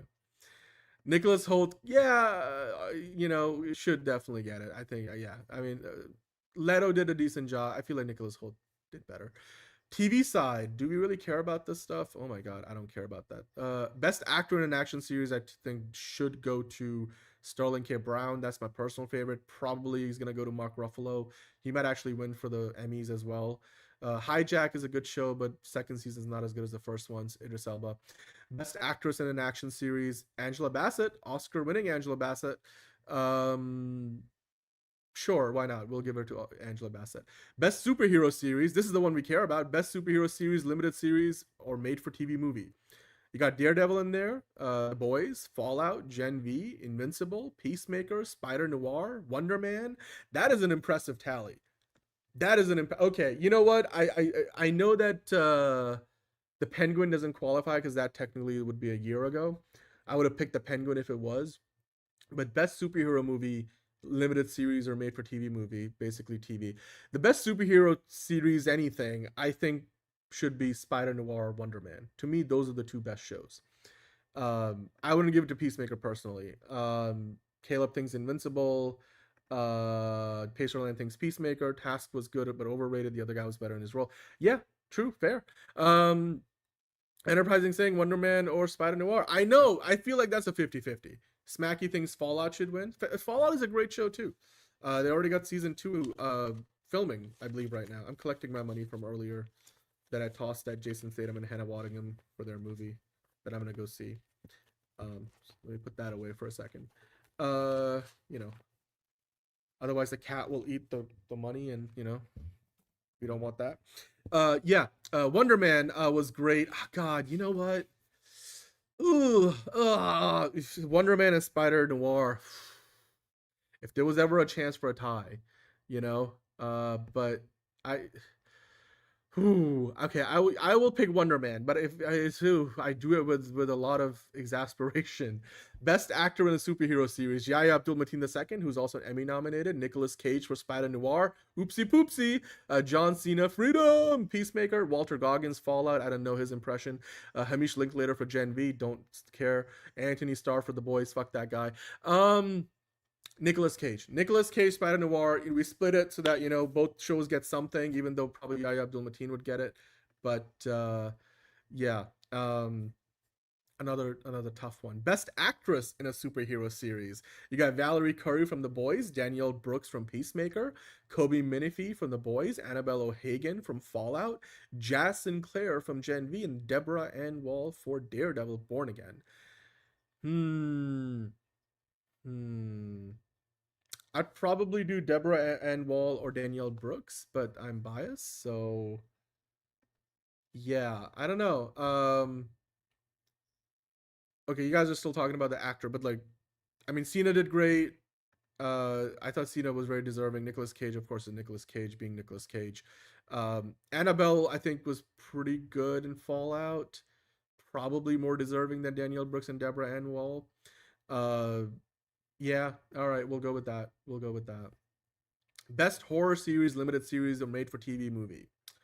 So you got The Beauty, The Burrows, which just got canceled. Widow's Bay, which is nominated for 19 Emmys, I think it is. Wednesday, It, Welcome to Derry, Ghost, Dexter Resurrection, Devil in Disguise, John Wayne Gacy. In this one, who should win? Widow's Bay. Who probably will win? Dexter Resurrection. That's the way I'm gonna say it. Talking about Jennifer Holland.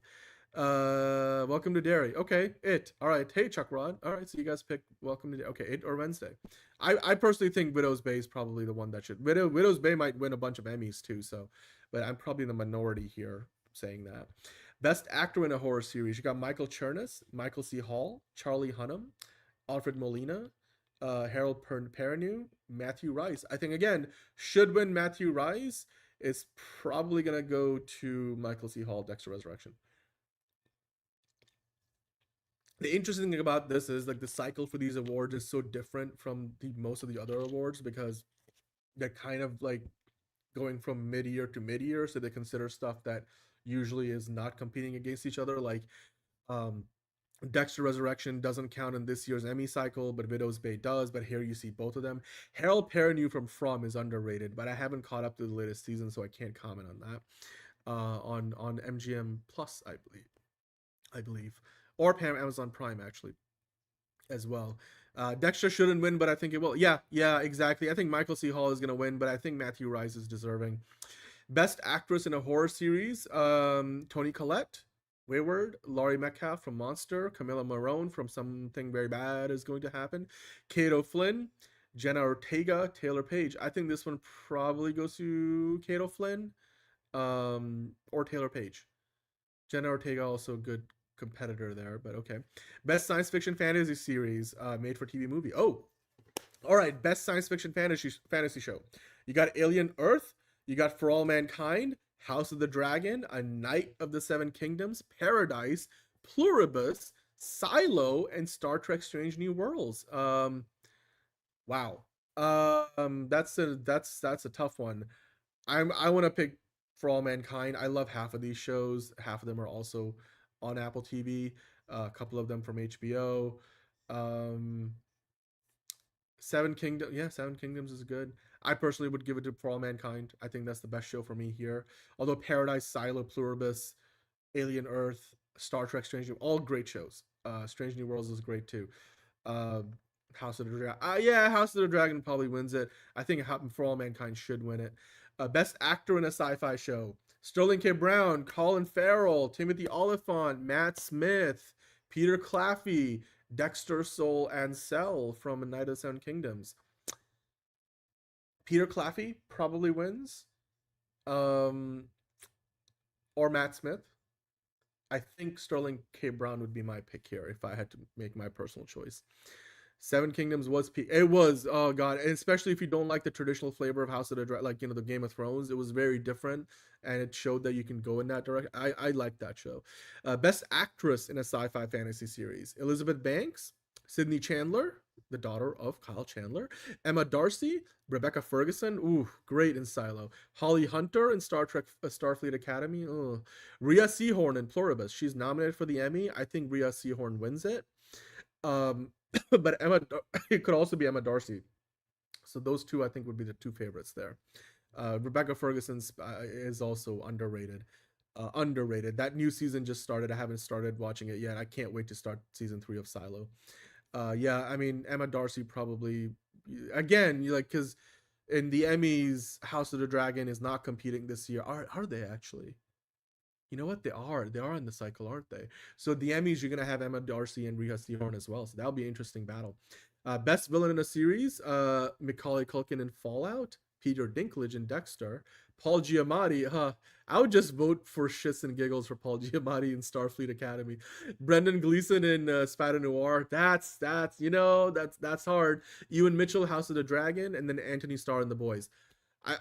You give it to Anthony Starr on his way out. Final take in The Boys. Brendan Gleeson, I think probably if I had to pick, I would pick Brendan. Yeah, Caleb, you like The Boys, so you would say Anthony Starr. I personally would pick Brendan Gleeson, Spada Noir, but I get it. I think, the Anthony Starr kind of carried that show. Fallout also, really well represented. If I didn't vote for Brendan Gleeson, I would just vote for Paul Giamatti just for shits and giggles, because, like, why not? It's like, I'm the Rhino, I'll kill you, crush you, destroy you. I realize that's not the character he played in Starfleet Academy, but that's all I think of when I think of Paul Giamatti now. So yeah, I know Anthony Starr, yeah, it's probably the role of his career, hopefully not the last. But anyway, let's move on. That was Critics' Choice Super Awards nominations. When the results are out, we will give you that news. But yeah, Supergirl, Superman, plenty represented on the DC side of things, as well as Peacemaker. So let's move on to Epic Voice Guy. I follow him on social media, does great work. It turns out he is going to be voicing not one but 2 animal characters in the upcoming audio production of Supergirl Woman of Tomorrow. So not the movie, but is based on the comic book, so basically like an audio book. He's saying he's officially playing both the voices of Jeff, the shark, and Crypto, the super dog, in the upcoming Woman of Tomorrow audiobook. That's cool. I like Epic Voice Guy, and I don't know how much these 2 critters are going to be talking in the audiobook, but I guess it will be fun. It will be fun. Again, not based on the movie, based on the comic book. So good luck to Epic Voice Guy. Good on him. Now, this is something I saw on comicbookmovie.com. I just want to kind of bring this up to dispel any assumptions and misgivings, because if you guys recently went to see Supergirl, you might have seen a Clayface trailer, and apparently after the first week or so of playing the red band trailer of Clayface ahead of Supergirl, DC has switched out the red band trailer for the green band trailer of Clayface, and so now you don't get to see like Clayface cutting into his face, like his eyeball. You don't get to see him like, all the body horror stuff, like just all, when his skin is melting, and all those like things that you would make it a rated R trailer.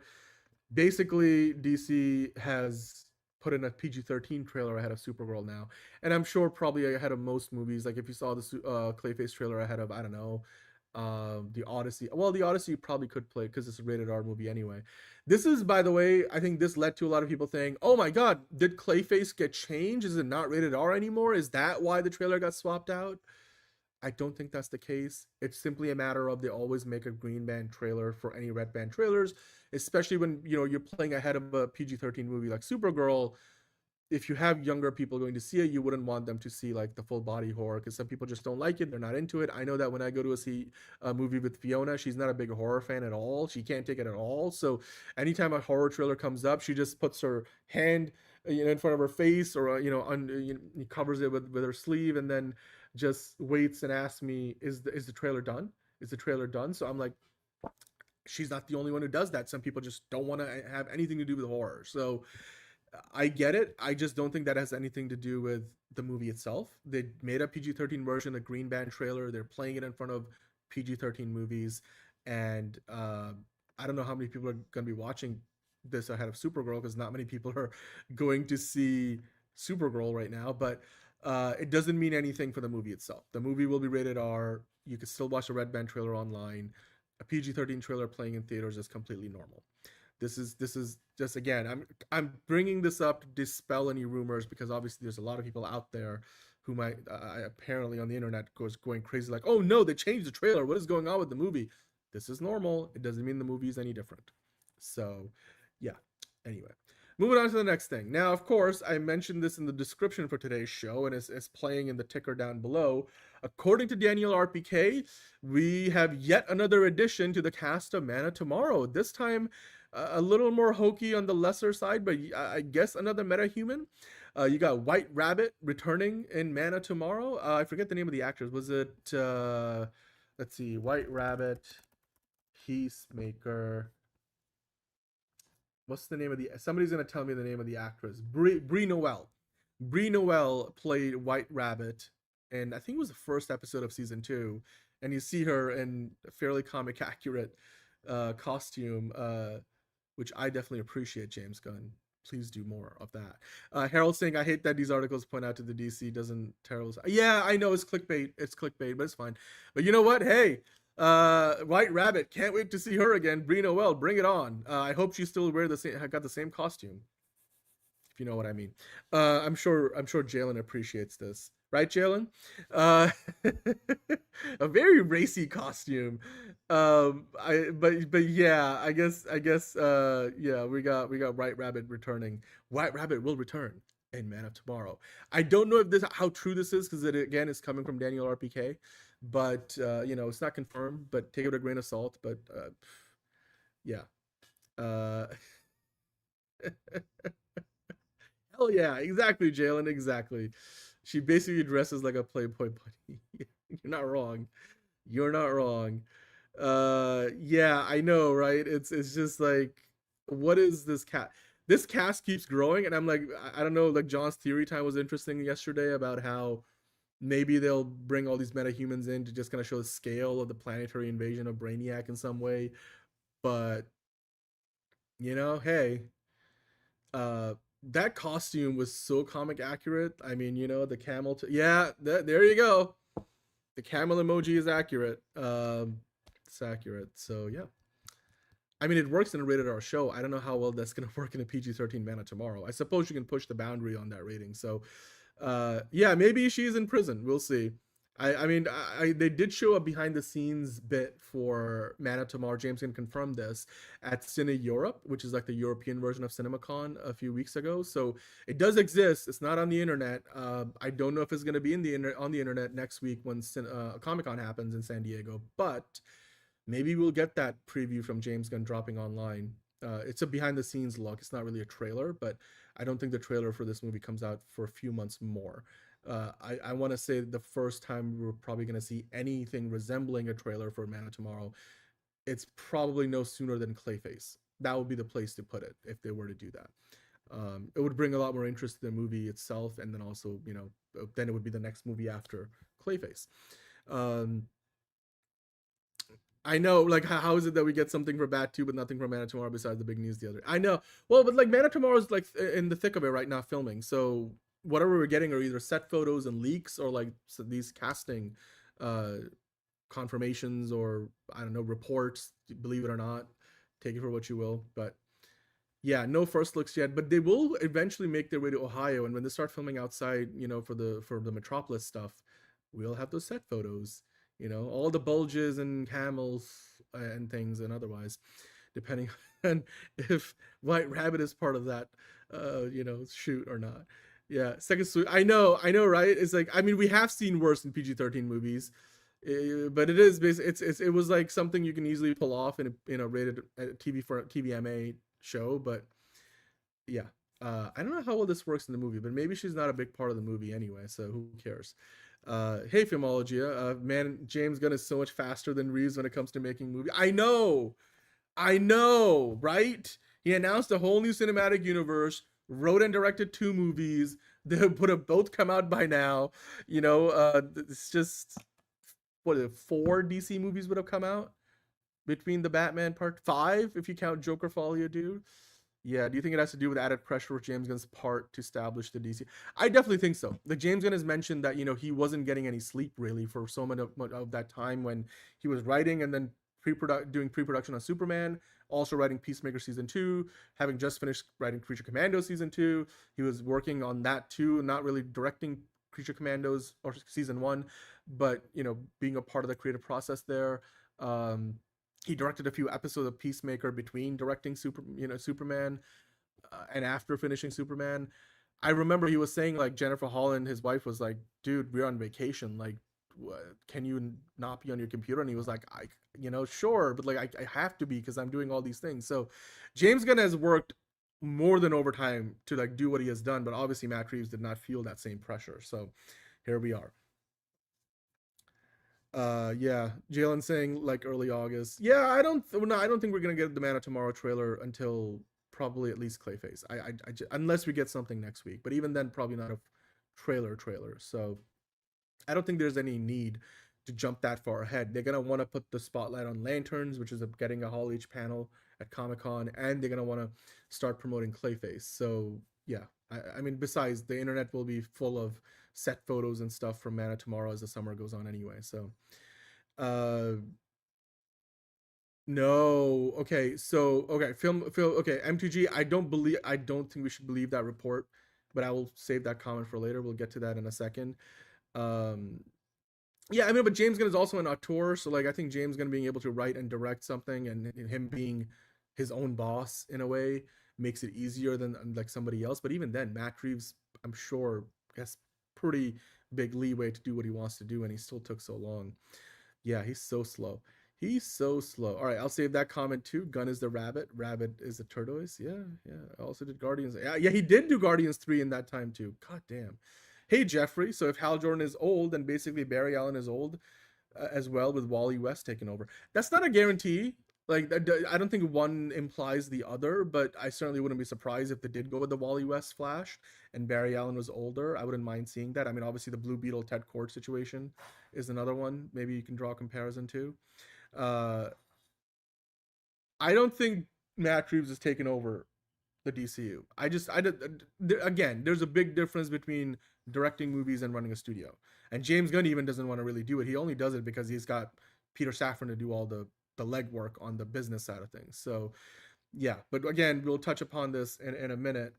We just got to get through one other piece of news before we do, guys. So don't jump ahead just yet, because the next piece of news we got here, of course, it happened a couple of hours ago. Deadline reported this. They have confirmed now that for the upcoming DC Crime, or would be called DC Crime, whatever the ultimate title is for the show, the Jimmy Olsen show that DC is working on, we now know who's going to play Gorilla Grodd in that show. Of course, earlier in the week, we had reports that Jimmy Tatro was circling, the role, and now it looks like he's officially boarded the show, which is, of course, a Superman spinoff. It's going to feature Jimmy Olsen, played by Skylar Gisondo, and Jimmy Tatro right there. Looks like he's going to be playing Gorilla Grodd. Whether we see the Flash in the show or not is yet to be determined. What other characters we get from the many other rogues galleries of DC, we'll see. In the comics, Darkseid was introduced in Jimmy Olsen comics. They are, of course, making an animated Mr. Miracle show, so there's 2 places we could see Darkseid pop up. So yeah, I'm sure Reeves will win awards for the Batman. But again, guys, we're going to get to that in a minute. I just want to talk about the Jimmy Tatro news for a moment here before we get that far. So yeah, it's time to make America Grodd again. That's actually really clever. I wouldn't mind seeing that in the show. But yeah, so here we go. The exclusive and deadline saying Jimmy Tatro will officially bring to life DC's Gorilla Grodd in the upcoming Superman spin-off series from HBO Max centering on Jimmy Olsen, sources tell Deadline. While the casting will add to the buzz around the project, HBO has yet to officially greenlight the series. So guys, remember, this isn't officially greenlit, but it's pretty far along. Harambe would be so proud. Thank you, Chuck Rod. Oh boy. Yeah, Gorilla Grodd. I mean, I don't know if this is going to come out next year or 2028. I'm not really sure about the timeline, but it looks like they might be filming later this year, so that would certainly give us hope that maybe we get it by fall 2027, depending on how VFX heavy it is. But yeah, because like Gorilla Grodd is probably going to be a CGI character. So Deadline reported last week that Tatro was in talks to join the DC universe as the hyper-intelligent telepathic ape who was sought to rule both the simian and human worlds, though the Flash has frequently thwarted his plans. Now, the spin-off is being billed as being true, or as being akin to a true crime docuseries, with Jimmy Olsen being played by Scarlett Gisondo from Superman hosting the true crime docuseries. So this is gonna have a bit of like a meta, like Office sort of a thing to it, or like, you know, any show on ID, Investigation Discovery. Season 1 will reportedly be centered around DC bad guy Gorilla Grodd, who often wrestles the Flash. Okay, so it looks like it's a seasonal thing, and so Gorilla Grodd is our guy in season 1. Okay, cool. So maybe we'll get to see other villains, but it looks like mostly it's going to be Gorilla Grodd. Yeah, I don't know if they're going to put it out next year. I don't think it's coming out next year or 2028 has anything to do with the Batman Part 2. I think it's probably, you know, going to depend more on when they start filming it. Now, again, this isn't officially greenlit, technically, but, you know, we have seen Gorilla Grodd in the Arrowverse, and Jimmy Tatro apparently is in the upcoming Will Ferrell comedy series about golf, The Hawk, which we talked about the other day. So he's got some stuff going on. I mean, so here, there you go. That's your new Gorilla Grodd. I don't think we're going to see him in the show because he's probably going to voice the character. That's probably going to be mostly, if not entirely, CGI. So if they do start filming it later this year, I'd imagine it does come out next year, probably in the fall. But again, it all depends on, you know, how CGI heavy, how many episodes. So yeah, I wouldn't be surprised if it comes out spring 2028 either. So again, I know we need stuff, but there's probably other things as well planned for next year. I'm more concerned about how many movies DC's got next year because of the news that we'll get into in a minute. But yeah, I mean, the trailer for this would be fun. I'm sure it's going to be exciting. I mean, the fact we're getting the Rizzler back, you know, Jimmy Olsen hosting his own show. I hope like they bring his now girlfriend character as well. I forget the name of the actress who played Lex Luthor's girlfriend in Superman, but I'm sure the ladies that pursue Jimmy are going to be part of the storyline. So it could be I mean, dude, it's like if they can replicate the craziness of the Jimmy Olsen comic books into a show, that would be fantastic. Georgie, did you see yourself in the screen? You see my cat? That's Georgie for you guys. Eve Tessmacher. Eve Tessmacher was the character, but who's the actress that played Eve Tessmacher in Superman? Thank you for that, Enterprising. I hope Jimmy Olsen interviews Darkseid. I know, right? Like, dude, yes, would totally love that. Totally would love that. M2G is saying Grodd is 100% going to be a practical suit, going to be hilarious. You know what? If it is practical, then goes to show you the kind of show it's gonna be, right? If they go the whole old school Planet of the Apes vibe, I'm there for it. And yes, hello to Georgie, who is having some water. She's having some water. But I got Cricket by my side. He usually doesn't come up here. You know, he had an almost near accident the other day where he almost fell off, so he likes to stay low. But, you know, both of the kitties are nearby. Anyway, so we got our Gorilla Grodd. It's Jimmy Tatro, and he's going to be in the show, the would-be DC crime show, hosted by our very own Jimmy Olsen, Scarlett Gisondo.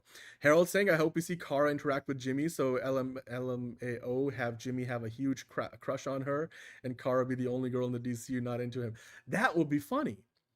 That would be great. I would love to see that. I would love to see if, you know, Supergirl pop up in the show. Is this show filming this year, Dan? Yes. So according to reports, if they do get the green light, which, I mean, given that they're casting now, I imagine they've at least got the green light for the pilot, but maybe for the whole show. If things go to plan, they do start filming later this year, probably in the fall months. I think the timing is going to line up with when Man of Tomorrow finishes filming, because I think James Gunn is involved to a certain degree. I don't know if he's directing episodes or not, but he did say that the timing is going to likely line up. So, yeah, if they start filming later this year, then there's a chance we get it next year, but there's also a chance we get it early 2028. So we'll see. Yeah, they have realistic gorilla suits now. Yeah, I'm sure they do. I'm sure they do, M2G. I'm sure they're very, very realistic. So realistic that you can't tell there's a human inside. I'm sure it'll be great. I'm sure James Gunn knows what he's doing. And you know what? Given the nature of the show being a true crime docuseries, almost like a mockumentary, I'm sure they can get away with an actual gorilla suit if they wanted to. Yeah, it would be the polar opposite of my adventures with Superman, Supergirl, and Jimmy Olsen dynamic. It would be. And I would love to see that. I would love to. This would be a great avenue to sort of like backdoor pilot other characters like Gorilla Grodd in season 1, other characters beyond, maybe do a Flash cameo, Wally West or Barry Allen. It would be interesting. But anyway, now we got to talk about the big news of the day, guys. So, they delayed the Batman Part 2 again. No, you're not watching the wrong episode. You didn't click on the wrong thing. This is not 2025. This is 2026. And yes, they have delayed the Batman Part 2 yet again. The movie that was originally going to come out in October of 2025 is now going to come out in February of 2028. I believe this is 3 times they've delayed the movie. Now I know that they're delaying it by like 4 or 5 months from October to February. So it's not like they're pushing it back by a year, which they did do in the past. Like it's so I get it. It's not that bad, but like, holy motherfucking Christ. Like, why? Like, I know we'll go to the reason in a second, and there is a reason why they're doing this, but like, we were gonna get 2 DC movies next year, you know? We're gonna get a Batman and a Superman movie in the same year for the first time ever. John was really looking forward to that, but it just feels like finally that's not gonna happen. Yeah, hey Hunter Iggy. It's just, you know, and we'll talk about the impact this has in the DCU, because I do believe this impacts the DCU Batman as well, unfortunately, because if you know, look at what James Gunn has said in recent years, or the last year and a half, about like, we are getting a Batman movie, you know, like you are getting one. Like, why are you worried about the DCU Batman? We're getting the Batman. Well, James Gunn, we're not getting the Batman until 2028. So where's the DCU Batman at, you know? Harold saying Gunn should just find a way to steal Battinson and throw him into the DCU at this point. I know, right? I mean, they did consider it, but then they decided against it. Steven saying, Dan, could it be because, you know, Andy Serkis is filming his Lord of the Rings movie? No. So, good question. And I'll get into the nitty gritty of this in a second, but I want to answer this question first. So, Steven, Andy Serkis was asked about this when in one of the interviews he was doing for the Lord of the Rings movie. And he said, and I remember talking about it on the show, and I'm paraphrasing, but Andy Serkis said that they figured it was difficult, but they figured out a schedule where he could direct the movie, The Hunt for Gollum, and be in the Batman part 2. So he's going to be able to make his commitments for both movies. So it's not that Andy Serkis's movies got in the way. And that was from like weeks, if not more than a month ago. So that's not the reason why they did this. That's not the reason why. But, you know, I'm sure that the production schedule hasn't shifted for the Batman itself, other than maybe when this started, which we'll talk about. But I don't think this affects or was affected by Andy Serkis's Lord of the Rings movie. Yeah, I know, like, DC just doesn't want to have a Batman Superman movie coming out the same year. For whatever reason, it just seems like that. Yeah, Caleb will be old enough to drink by the time this movie comes out. That's another thing that happens before the Batman Part 2 comes out. Filmology is saying, I really do think we would have had a DCU Batman by now. This isn't Gunn's fault. He's just trying to be realistic when it comes to audiences and courteous to Matt. Some people blame Gunn. I know. Again, so I'm not really blaming James Gunn here, but it's almost like by default, James Gunn has to accept some of the blame because he's in charge of DC Studios, and this movie does sit under DC Studios now as an Elseworlds project. So I'm not saying that he necessarily caused the problem. I just think his approach to the DCU Batman, you know, it just kind of piles on to the problem. Caleb saying, I can't believe I'm saying this, but the merging doesn't sound like the worst idea anymore. You know what? I know, right? I almost kind of want that at this point, but I don't think they're going to do that. But I would wish they might, I hope they might rethink that, but I don't think they will. Yeah, I mean, dude, next December we got Secret Wars coming out, so I don't think anybody's going to compete with that. And then Shrek is coming out around the same time. And then The Hunt for Gollum comes out 2028, I think. So yeah, December is big enough of a month you can have multiple big blockbusters, so I don't think that'll be a problem. I'm down for the merger too at this point. MTG wants the same. Jalen saying, I hate how people are blaming James for this BS, more on Matt. Yeah, I don't think, again, like I said, it's not James Gunn's fault per se, but I do think it doesn't help given that we don't have any idea when the Batman movie in the DCU is going to come out. I think the question mark next to the DCU Batman movie just adds on to people's anxiety around this. So again, maybe that's what you can blame James Gunn for, but not necessarily what's going on with the Batman Part 2. That's Matt Reeves. If you want to blame anybody, blame Matt Reeves. And yeah, it does make you wonder, like, if it's going to take them 6 years to make the second one. I was just saying it earlier in the show, like, dude, he's supposed to be playing somebody in his 20s. Robert Pattinson's pushing 40, or he is 40. Like, by the time they make the next one, he might be like mid 40s, pushing 50 at this rate. Like, can you even do a trilogy at this one? I'm obviously a little bit hyperbolic. Yes, they can, but it just makes you wonder, you know, like you could have gotten more than a trilogy's worth of movies if you were not going at a snail's pace. It just, yeah, and then just a compounding of no Batman until at least 2028. I think people are worried. When was the last time we got a Batman movie or one featuring Batman? I think it was 2023 with The Flash, right? Not even a Batman thing per se, but it featured 2 different Batmen. 3? Well, no, really 2, Ben Affleck and Michael Keaton. And the last time we got a movie that actually showed Batman was 2021, the Snyder Cut. 2028. DC's the house that Batman built. Detective Comics. Why well, actually 2022 is the Batman, I should say. But 2022 to 2028, that's a 6-year gap. Batman is your most popular character. 2022 to 2028. 2023 Flash had, you know, more than a cameo of Batman, but like it had Batman. It's just money going down the drain, and then we're getting a Supergirl movie instead. Like, I know you don't want to rush the script, you know, but at this point, why even bother with a chapter 3 if you're going to take another 6 years and Batman is 50 trying to play 27, you know? Yeah. I don't think they need to bitch. I don't think anybody needs to bitch slap Matt Reeves. We still don't know what the circumstances were around him needing 6 years to come up with the script and make the movie, but I mean, it certainly means, I think, like Hunter Iggy is saying, this definitely means that we're not getting DCU's Batman Brave and the Bold until at least 2029, because you wouldn't put 2 Batman movies out in the same year, right?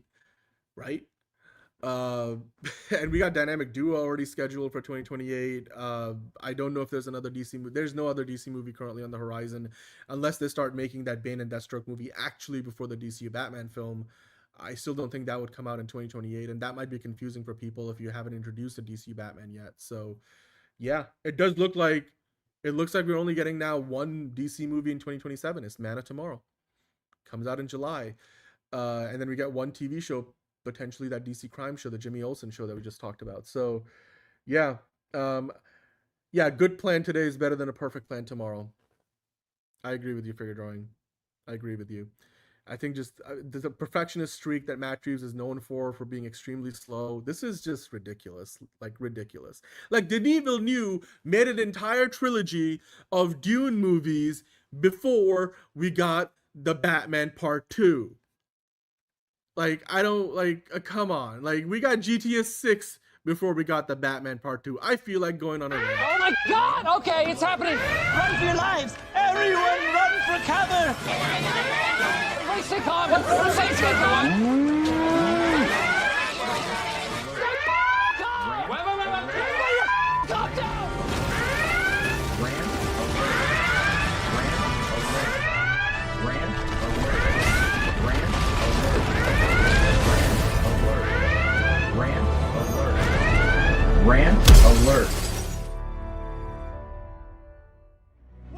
difference between you and me?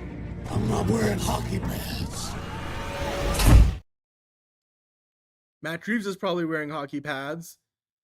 Like, guys, like, okay, we should get into, because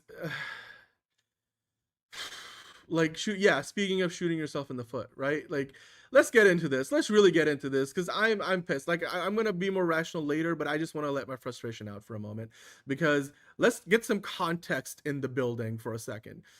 The initial release date for the Batman Part 2 was set for October 3rd, 2025. Need I remind you that the Batman Part 2 was greenlit when the Batman got released and was still in theaters in spring of 2022. It came out in March of 2022. I believe it was April of 2022 that we got the green light. They were going to do a sequel. It was announced while you could still go see the Batman in theaters. They said it was going to come out October 3rd, 2025. Now, let me lay it out for you guys. And by the way, we'll talk about like the new release date and what it runs up against with the other competition later. In March or April of 2022, James Gunn hadn't yet officially taken over the job at DC Studios. Then he did. Then he announced a whole slate of movies. DC put out 4 movies for the DCEU in 2023. James Gunn made Superman. James Gunn made Man of Tomorrow. Both of those movies will come out before the Batman Part 3. Now, even if it made the October 3rd, 2025 release date, the Batman Part 2 would have come out a good 3.5 years at least after the original movie. Now, that's pretty normal. That's might even be pretty quick, because, you know, Christopher Nolan took 3 to 4 years between each of his Dark Knight trilogy movies. After Batman Begins, he made and went to Prestige, banger movie. He made The Dark Knight, greatest superhero movie of all time. Then Sir President Christopher Nolan went along and made Inception, the single greatest sci-fi movie of the 21st century, another banger. Then he decided he was going to go back and actually do The Dark Knight Rises, another banger to end the trilogy, the greatest superhero trilogy, the greatest Batman trilogy of all time. All of that took 12 years. 3 movies, 3 Batman movies, 2 other great sci-fi movies, and Matt Reeves is still working on a sequel to the one Batman movie. Guess what? Also, Evil News, Dune released, the first Dune movie release it released around the same time the Batman came out, and then we got a second Dune movie. We got a third Dune movie coming up, because guess what, guys? Dune Part 1 came out on October 22nd, 2021, a few months before the Batman Part 2 came out. But since then, we've gotten not 1, but 2 Dune sequels. The whole trilogy is going to be done. They've released 2 Jurassic Park or Jurassic World movies. We got a Dune show. GTS 6 is coming out before the Batman Part 2. And you know what? October 3rd, 2025, 3.5 years. Okay, I get it, you know. But speaking of dawn of the delay, because guess what? Here's some more context. After that original release date, we clearly knew that was not going to be met, because for whatever reason, Matt Reeves, 3.5 years into writing this sequel, was like, I still need more time. They were like, sure. How about we move it a year? Instead of October 3rd, 2025, we put it out October 2nd, 2026. You know, that would have been great, because that would have meant instead of Clayface, we could have been watching the Batman Part 2 this year in October. But no, apparently he needed even more time. So they're like, all right, we'll push it back another year. October 1st, 2027. Cool. You know, now that's already 2 years late from the original release date. And I get it, part of it was, you know, the writers' strikes and all that. And, you know, Matt Reeves can't touch the script during that time. But I'm like, you lost 3 months. You lost 3 months, and you already had 3.5 years. Or at the point when the writer's strike happened, you already had a year, more or less. James Gunn said that he did enough work on the Superman script that it didn't fall behind on their schedule, despite the strikes. They made their release date. Matt Reeves didn't just miss his release date once. He missed it twice. He missed it 3 times. It's, you know, it's like he's going to miss it maybe a 4th time. I mean, maybe it will take too long for them to film the movie at this point. It's been delayed more times than GTA 6 already, because now it moves from October 2027 to February 18, 2028, which sure isn't as egregious as moving it by another year, And a Batman movie, no matter what time of the year it comes out, is going to make money. So it doesn't matter if you put it on February or October or August or July. I don't care about that. The movie's going to make money. But where it comes out in February of 2028 is going to be a problem. And we'll get into that later, because there is some competition there, because it's President's Day weekend and there are other big movies coming out. Not any movie that's going to be bigger than the Batman Part 2, but there is competition the Batman Part 2 does not have, or did not have, in its October 1st 2027 release date. So now, according to the comic book reader here on Reddit, just for the statistics, the first movie released in March 4th 2022, with 2 prior release dates of June 25th and October 1st, 2021. So we know that the original Batman did get, delayed twice. It was going to come out in June 25th, and then October 1st of 2021 got delayed because of the pandemic. Reasonable, each time only by months. And then it eventually came out in March 2022. So cool, I get that. But if you're keeping count for this franchise now, that's a total of 4 release dates, one more than the first movie, and an almost 6-year gap between the 2 films. I don't get it. I've never seen this. Like, at this point, you might as well wait another 20, 30 years, wait till Robert Pattinson actually becomes an old man, and then do like a Top Gun Maverick style story instead with Robert Pattinson, Might as well. It was supposed to be a trilogy. I don't know if it's going to be a trilogy now. Like, our people are losing their patience. We complain when we have to wait 2-3 years for a second season of a TV show. I forgot half the shit that happened in season 1 of Severance by the time season 2 started, because it took 3 years. We're gonna have to have waited 6 years by the time the Batman Part 2 comes out. 6 years, guys. Hell, it's actually it's a little under 6 years, because the first one came out in March and this is gonna come out in February, so like give or take 2 weeks, but it's still 6 years. It's pretty much 6 years. Pretty much 6 years. The Herald is saying delay was caused by Reeves finding a way to include a pocket universe in the script. He's meeting Superman at the end of the movie. I wish.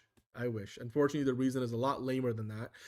We will colonize the moon before I know, that maybe not colonize, but maybe we might actually have landed on the moon, or somebody might have landed on the moon by then. Maybe the Russians, maybe the Chinese. I don't know about about NASA or SpaceX, but we certainly would have sent another mission to the moon by then, maybe even 2. 6 fucking years, man. Jalen, Caleb, I agree with you. Caleb is saying, I have a question, Dan. With this delay and all of this time, could this be Matt writing the merge in between the Batman scripts, connecting these 2 universes? No, it's not. It's lame. It's much lamer than that. It's much simpler than that. Let me go through this article and we can find out. But believe me, it's a lot simpler than that, unfortunately. I would love it's kind of like one of those things when that Oumuamua asteroid, that's not from our solar system, or passing through our solar system, and there was like the idea that it might be an alien spaceship in disguise. I'm like, unfortunately, the real explanation was much simpler than that. As much as we would have wanted it to be aliens, it was just an asteroid that had some ice on it that was just outgassing, which is what was causing it to slow down. I'm like, much simpler, much less fantastical, but hey, I feel like they need to like get moving on some of these other movies. It just like the movie will make $1 billion, but like it's gonna make more money than Man of Tomorrow. It's most likely. It just like, but if Man of Tomorrow makes $750-800 million, like Jalen is saying, on a much shorter timeline. Like if Superman and Man of Tomorrow's combined box office is twice as much, or at least more than the Batman Part 2, then like the rate of return on Gunn versus Matt Reeves in the director's chair, it's not exactly 1-to-1. There is a moon landing scheduled for early 2028. Funny enough, M2G, it might actually happen. We might actually land back on the moon before the Batman Part 2 comes out. Add that to the list. But anyway, in this article in Deadline, where the announcement came from Matt Reeves himself. We'll go through that later. But and he released a little first look at the movie, which we'll talk about.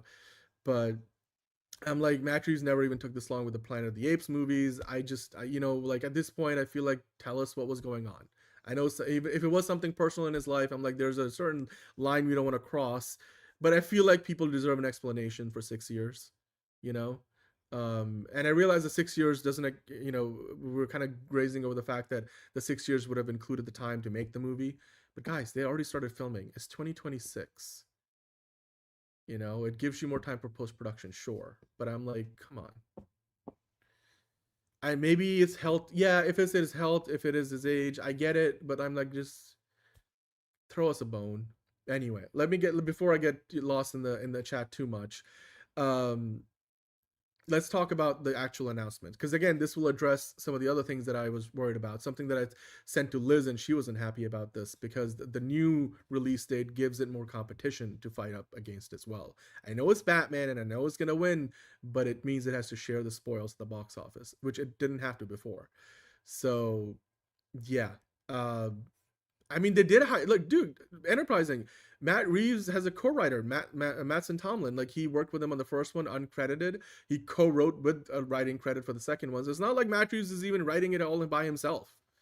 And I don't think Mattson Tomlin is the problem. He's got another show he's making. He's written other movies in the time that Matt Reeves has just worked on this one thing, and then and then executive producing the Penguin show, which he didn't write or produce or direct any episodes of, by the way. So I'm like, come on, James Gunn can direct episodes of Peacemaker, make 2 feature-length movies, and write an animated show, all while Matt Reeves can't get his shit together for a sequel script. And yeah, it does delay the DC Batman. And again, we'll get back to that in a minute. But anyway, let's talk about this for a moment. So the Batman Part 2 flies to early 2028. Now, J.J. Abrams' Glenn Powell and Jenna Ortega movie, The Great Beyond, which is his magnum opus sci-fi film, that has taken over the Batman Part 2's now old 2027 release date. So it was going to come out in 2027, and now the Batman Part 2 got moved to 2028. So, you know, I'm sure John would have loved this part of the news as well. The J.J. Abrams sci-fi fantasy movie, The Great Beyond, now will not be opening on November 13th. Instead, it's going to open on October 1st, 2027, which was previously the date for the Batman Part 2, and now the Batman Part 2 is going to February 18th, 2028. Now, Warner Brothers is also moving a few of their other movies around. Sam Ishmael, who was behind, Mr. Robot, his movie Panic Carefully, and New Line horror sequel Revenge of La Llorona, they're swapping dates. So Panic Carefully was on February 26th of 2027, is going to go to April 9th in IMAX. Revenge of La Llorona is going to move from April 9th to February 2026. So another flip there. By the way, again, The Great Beyond didn't flip dates with the Batman Part 2. The Batman Part 2 moved 4 months out, where The Great Beyond was going to come out closer to Thanksgiving, and now it's coming out in October. And guys, that October 1st, 2027 release date was prime territory. It was a part of the year where it wasn't going to have much competition. Everybody cleared the path for the Batman to make all the money in the world, because they knew the Batman was going to make all the money in the world. And, you know, like, there were no other big movies coming out October 1st, 2027. Instead, like in November 13th for The Great Beyond, previously, it was going to have to compete with Amazon MGM Studios' How to Rob a Bank, which, by the way, features Nicholas Hoult on Labor Day weekend and November 13th. And it was also going to have to compete with Paramount's Ty West-directed Johnny Depp starring Ebenezer Scrooge, The Christmas Carol movie. So you had Ebenezer with Johnny Depp, and you had How to Rob a Bank, how The Great Beyond was going to compete against November 13th. Now The Great Beyond gets his own solitary run at that weekend in October 1st, 2027. But that should have been the Batman's weekend. It would have had all the, eyeballs on it. The Great Beyond is still going to get IMAX and stuff. And it's, sure, J.J. Abrams is going to have fun with that. Now, this paragraph here, of course, talks about the cast of the movie, but what it also talks about is the new release date of the Batman Part 2, which February 18, 2028, guys, is President's Day weekend in the US. President's Day, you usually get multiple big movies coming out. It's a holiday weekend, and you get, there's usually room for at least 2, if not 3 big movies, right? So what's going to happen, and again, the Batman is moving. The other movies were already there. So in 2028, that week, February 18, 2028, President's Day weekend, there's an Untitled Disney movie that's scheduled for that weekend. So we don't know what Disney movie, whether it's animated or not, we'll find out. Hopefully it's not a Marvel movie. That would be a real problem. But then also we know that Sony's sci-fi original feature from Takashi Yamazaki, the director behind Godzilla -1 and Godzilla -0, his movie, basically his version of Pacific Rim, Grand Gear, is coming out that same weekend. So now the Batman Part 2 moves from the prime release date of October 1st, 2027, where it would have had the whole weekend unto itself, to President's Day weekend 2028, February 18, 2028, where you got Grand Gear from Sony, a big Takashi Yamazaki movie, which is going to have a lot of crossover in its audiences, male audiences over 25, literally all the same people that want to go see one movie are going to want to go see the other. And a Disney movie, which we don't know if it's a family animated film, if it's a live action thing, or if it's a Marvel movie, if it's something Lucasfilm related. If it's a Marvel movie, like, holy shit, like, that would be a problem. It could be one of the Marvel movies that year. Like, we were talking about potentially that could be, either X-Men, or because, like, it would have been a few months since Secret Wars would have come out. It could have been Black Panther 3. So that's where the Batman is now. The Batman Part 2, October 1st, 2027, all by itself. Now it goes and has to compete with Grand Gear and a potential Disney event film. Extra 4 months. And apparently, the reason why this is all happening is, like I said earlier, it's a very simple reason. According to the report in Deadline, Matt Reeves started filming the Batman Part 2 a little bit later than they originally planned. Remember we talked about it last year that they were going to start filming potentially as early March or April, something like that. Well, apparently, they didn't start filming until like June, July. In fact, even now, they're filming, but they're not like, they started so late because they were doing those screen tests. They were doing some stunt, like second unit work last month. Basically, they got delayed beginning production on the movie. And now that extra 4 months is going to give Matt Reeves the extra time he needs for post-production and all the VFX work. So yeah, it's a very simple reason. It's not aliens. It's not something cool. Like, there's no like fantastical reason why, this is going to all of a sudden be part of the DCU. No. The reason why they delayed the movie by 4 months is because Matt Reeves couldn't get his shit together to actually start filming on time. And so they couldn't make the release date. Now, I know James Gunn has, kind of ducked out on this real early, right? He set the expectations. We don't do those big slate announcements because we don't start movies with unfinished scripts, which, by the way, the script was done months before, thankfully. They don't commit to release dates, but I'm like, here it's a crutch. Now it's starting to look like a crutch. You don't make movies with unfinished or bad scripts. What happened to Supergirl? What happened to Supergirl? Unmitigated disaster. Now with the Batman Part 2, I'm sure it's not going to be an unmitigated disaster unless it is, which would be whoo. But we'll wait a couple of years to rip it a new one until then. But the Batman Part 2 has moved release dates now because Matt Reeves couldn't do the work fast enough, so they released it, delayed it twice. The first time maybe because of the writer's strike, but even then. And now the third time because they couldn't start filming on time. And we don't know the circumstances. Maybe it was out of his hands, but I mean, he shouldn't have taken this long to get it going anyway. Like, The Man of Tomorrow and Batman were basically set to start filming the Batman Part 2 around the same time. The Batman Part 2 started later than The Man of Tomorrow.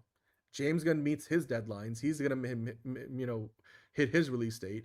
But setting the expectation that, we don't do these big slate announcements at Comic-Con, now it's starting to look like they do that because this just gives them the ability to easily switch dates, move things around, and not be beholden to like a big graphic where they're committed to a certain release date. Like, it's starting to sound like a crutch. Now this whole first look at the character is interesting. It looks cool. It doesn't look a whole hell of a lot different than what we got before. And Matt Reeves shared this on his social media. That's where the news first dropped. He shared a Vimeo video. Speaking of pretentious, Caleb, Matt Reeves lives on Vimeo. Blah, blah, blah.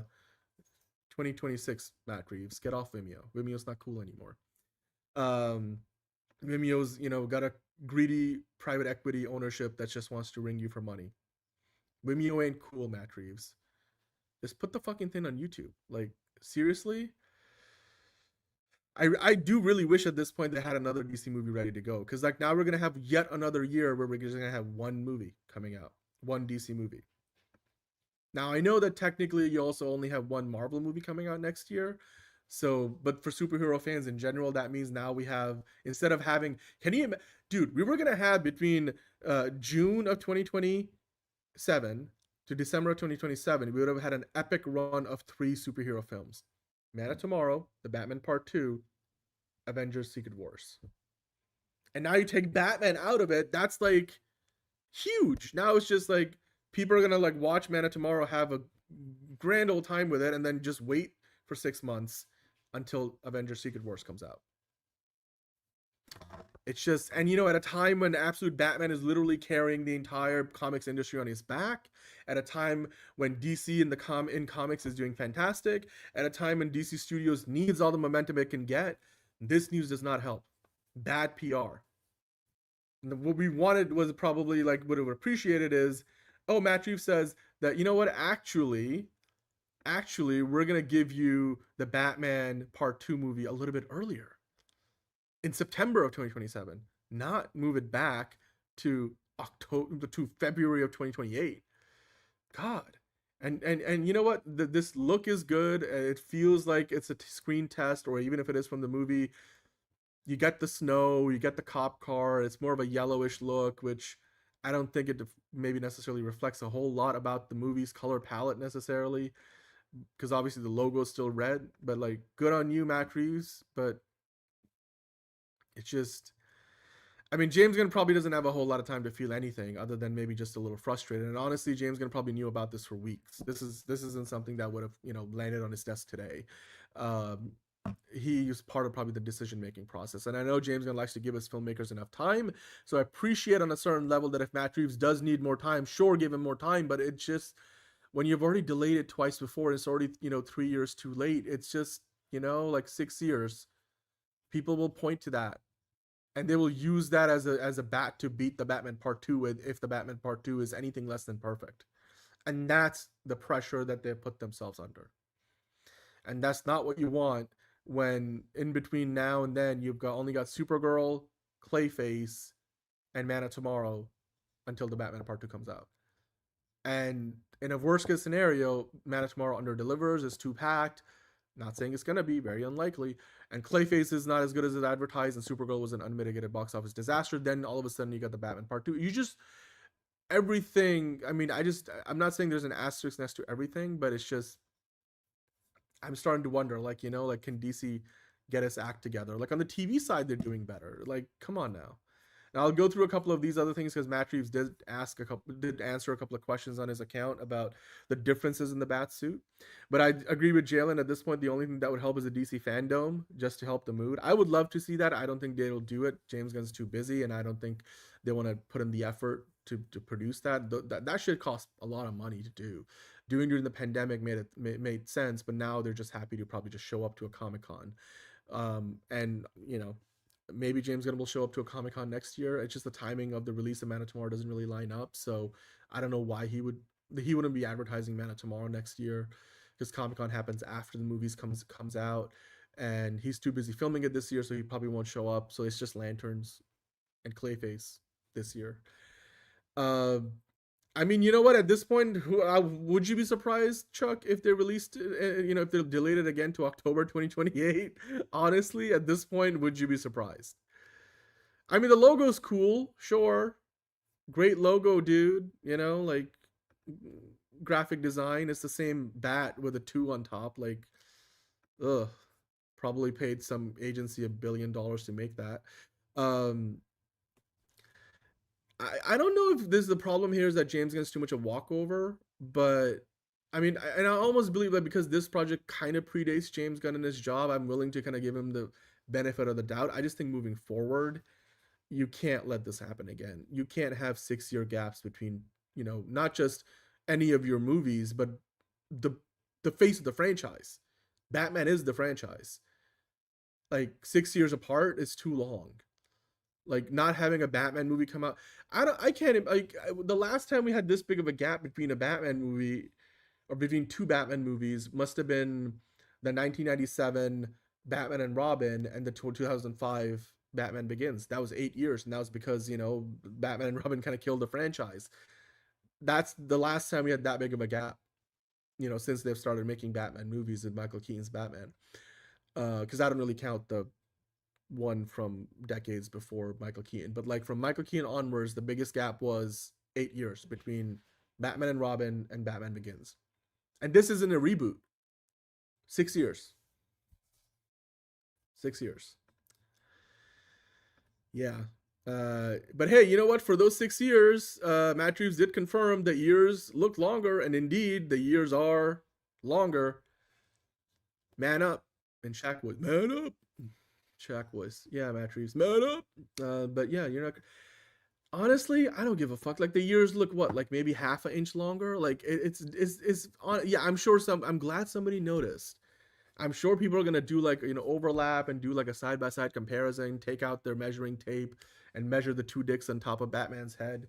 But so what? You made the years a little longer. They changed the size of the years for all the Batman movies between Val Kilmer and Michael Keaton and George Clooney. Did that make a difference in the quality of the movie? I don't think it matters all that much, quite frankly. But yeah, then you got Patrick Tomaso, you know, who's a camera nerd and does a lot of good content, saying the custom Ultra Panatar 2 Panavision anamorphic lenses that they had made for this look beautiful, and lighting Rob so you can just make out his eyes without revealing too many details of the cowl is perfect. I knew we were in good hands with Eric Messerschmidt. Sure. Cool. You want to nerd out over the camera? Lenses that they use for the movie? Great. Go ahead. Dirtying up the lens and all that, what we got in the last movie anyway, like, it's sure. I don't think anything is revolutionary. If you're a camera nerd, you love your camera lenses and you love your vintage lenses, then that's great. But honestly, if that's why it took 6 years to get a sequel, then it's not worth it, man. Like, go and fucking shoot on like an Alexa, you know, Arri Alexa Mini or whatever. Like, just, you don't need to like go, like, I don't care if you need to use like Panavision lenses and stuff. It's just too long. It's too long. And it wasn't because of the lenses. It was because Matt Reeves couldn't get a shit together, honestly, to just write the movie fast enough. But hey, look on the bright side.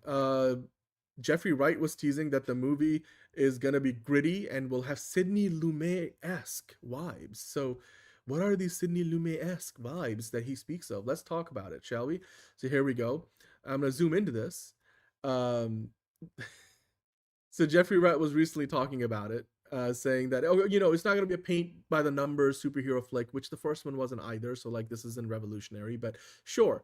And then he later said the director Matt Reeves' interpretation of the franchise is really fresh and rich in terms of the narrative, but also rich cinematically. I don't think he views this as frivolous comic book stuff, but he views it as an opportunity to explore contemporary themes through a really dynamic medium that is the Batman franchise. He's also a massive fan of the franchise, hugely enthusiastic about it, and is deeply meaningful for him. You know, Christopher Nolan is a massive fan of The Odyssey, hugely enthusiastic about it. It's deeply meaningful for him. He doesn't view it as, you know, frivolous mythological tales.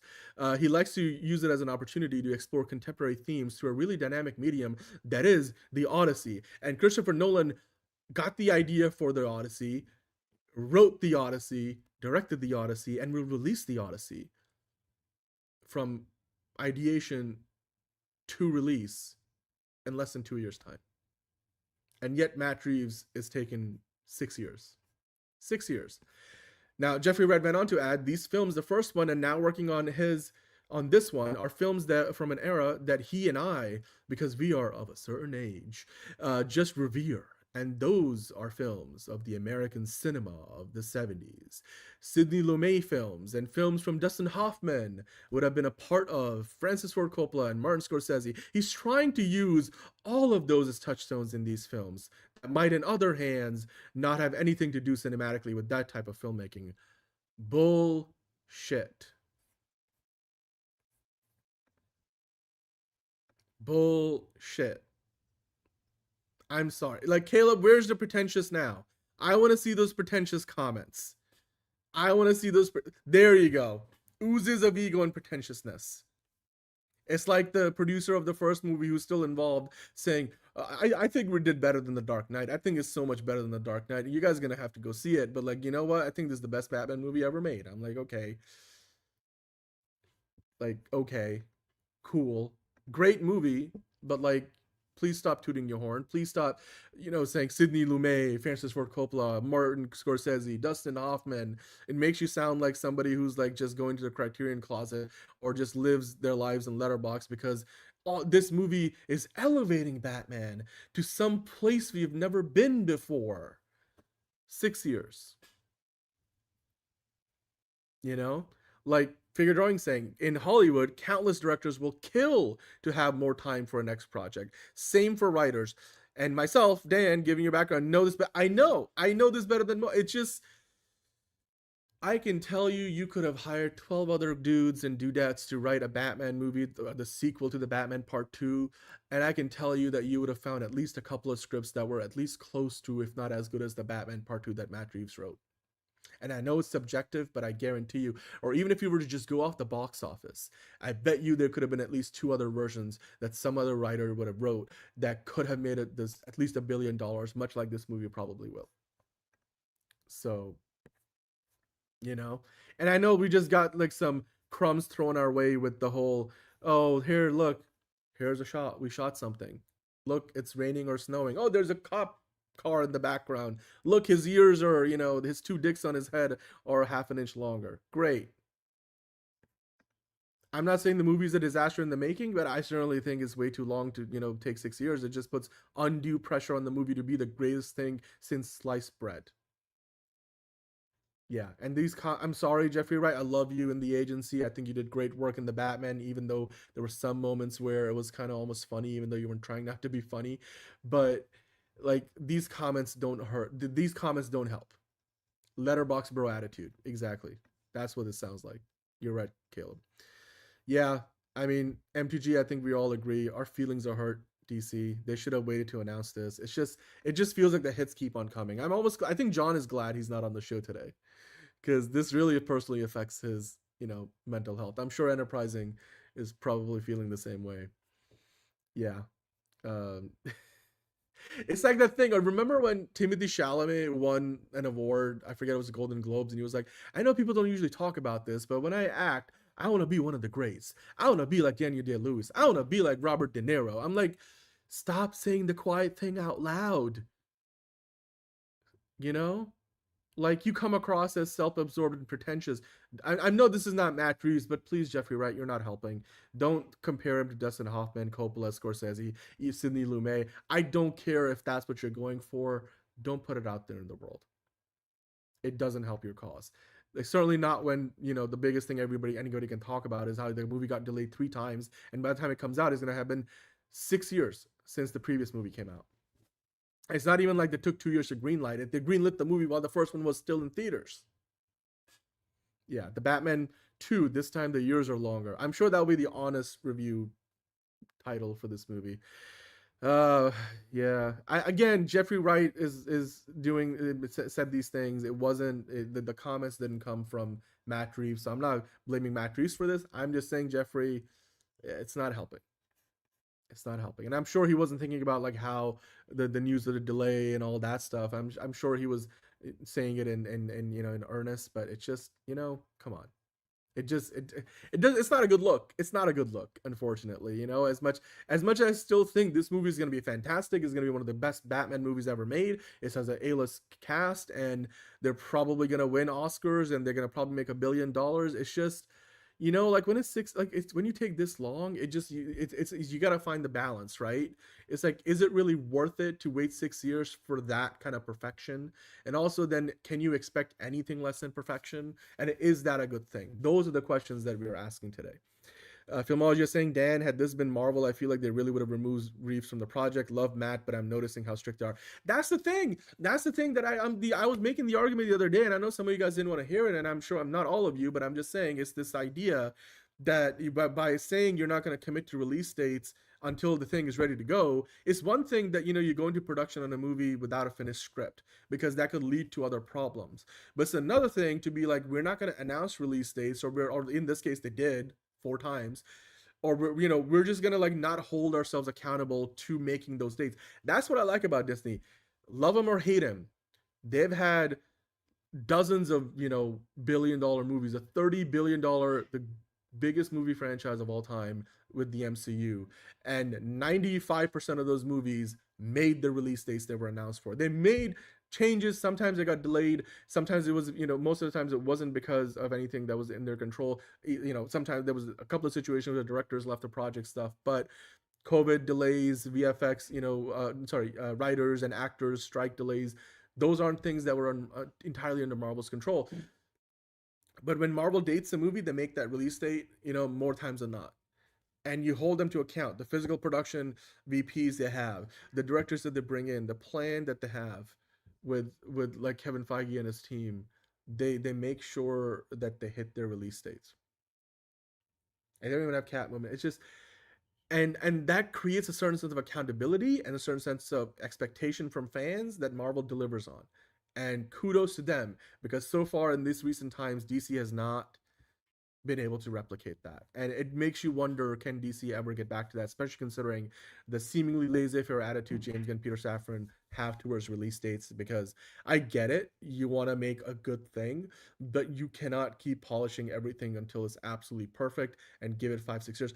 I honestly, I really hope that whatever the delay was, whatever personal situation Matt Reeves had going on, I hope that, again, I'm not trying to again, without knowing, whatever battle that he's fighting or had been fighting, I'm like, especially now because you got the DCU and, talking about, you guys were mentioning it earlier, like, how does this affect the DCU? Because now we're in a situation where the Batman Part 2 getting delayed by another 4 months means, now it's 4 months, is not a year, but, who are we to believe that they're actually going to make the February date? If they delay it to another, 6 months and release in October of 2028, at this point, we wouldn't be surprised. And James Gunn was saying, like, why are you guys worried? You're getting a Batman movie next year. Like, there's no rush. We'll do the DC Batman, but you're getting a Batman movie regardless in 2027. Well, now we are not. We're getting it in 2028. And that means that you can't put another Batman movie out the same year. So we know no matter what, the DCU Batman is not going to come out until at least 2029. And that means that gets pushed off by another year. 3 years. We're at least 3 years away from a DCU Batman.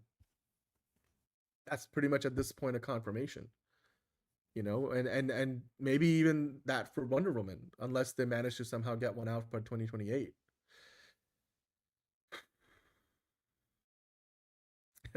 Caleb is one of the 12 angry men since we're comparing it to Sidney Lumet.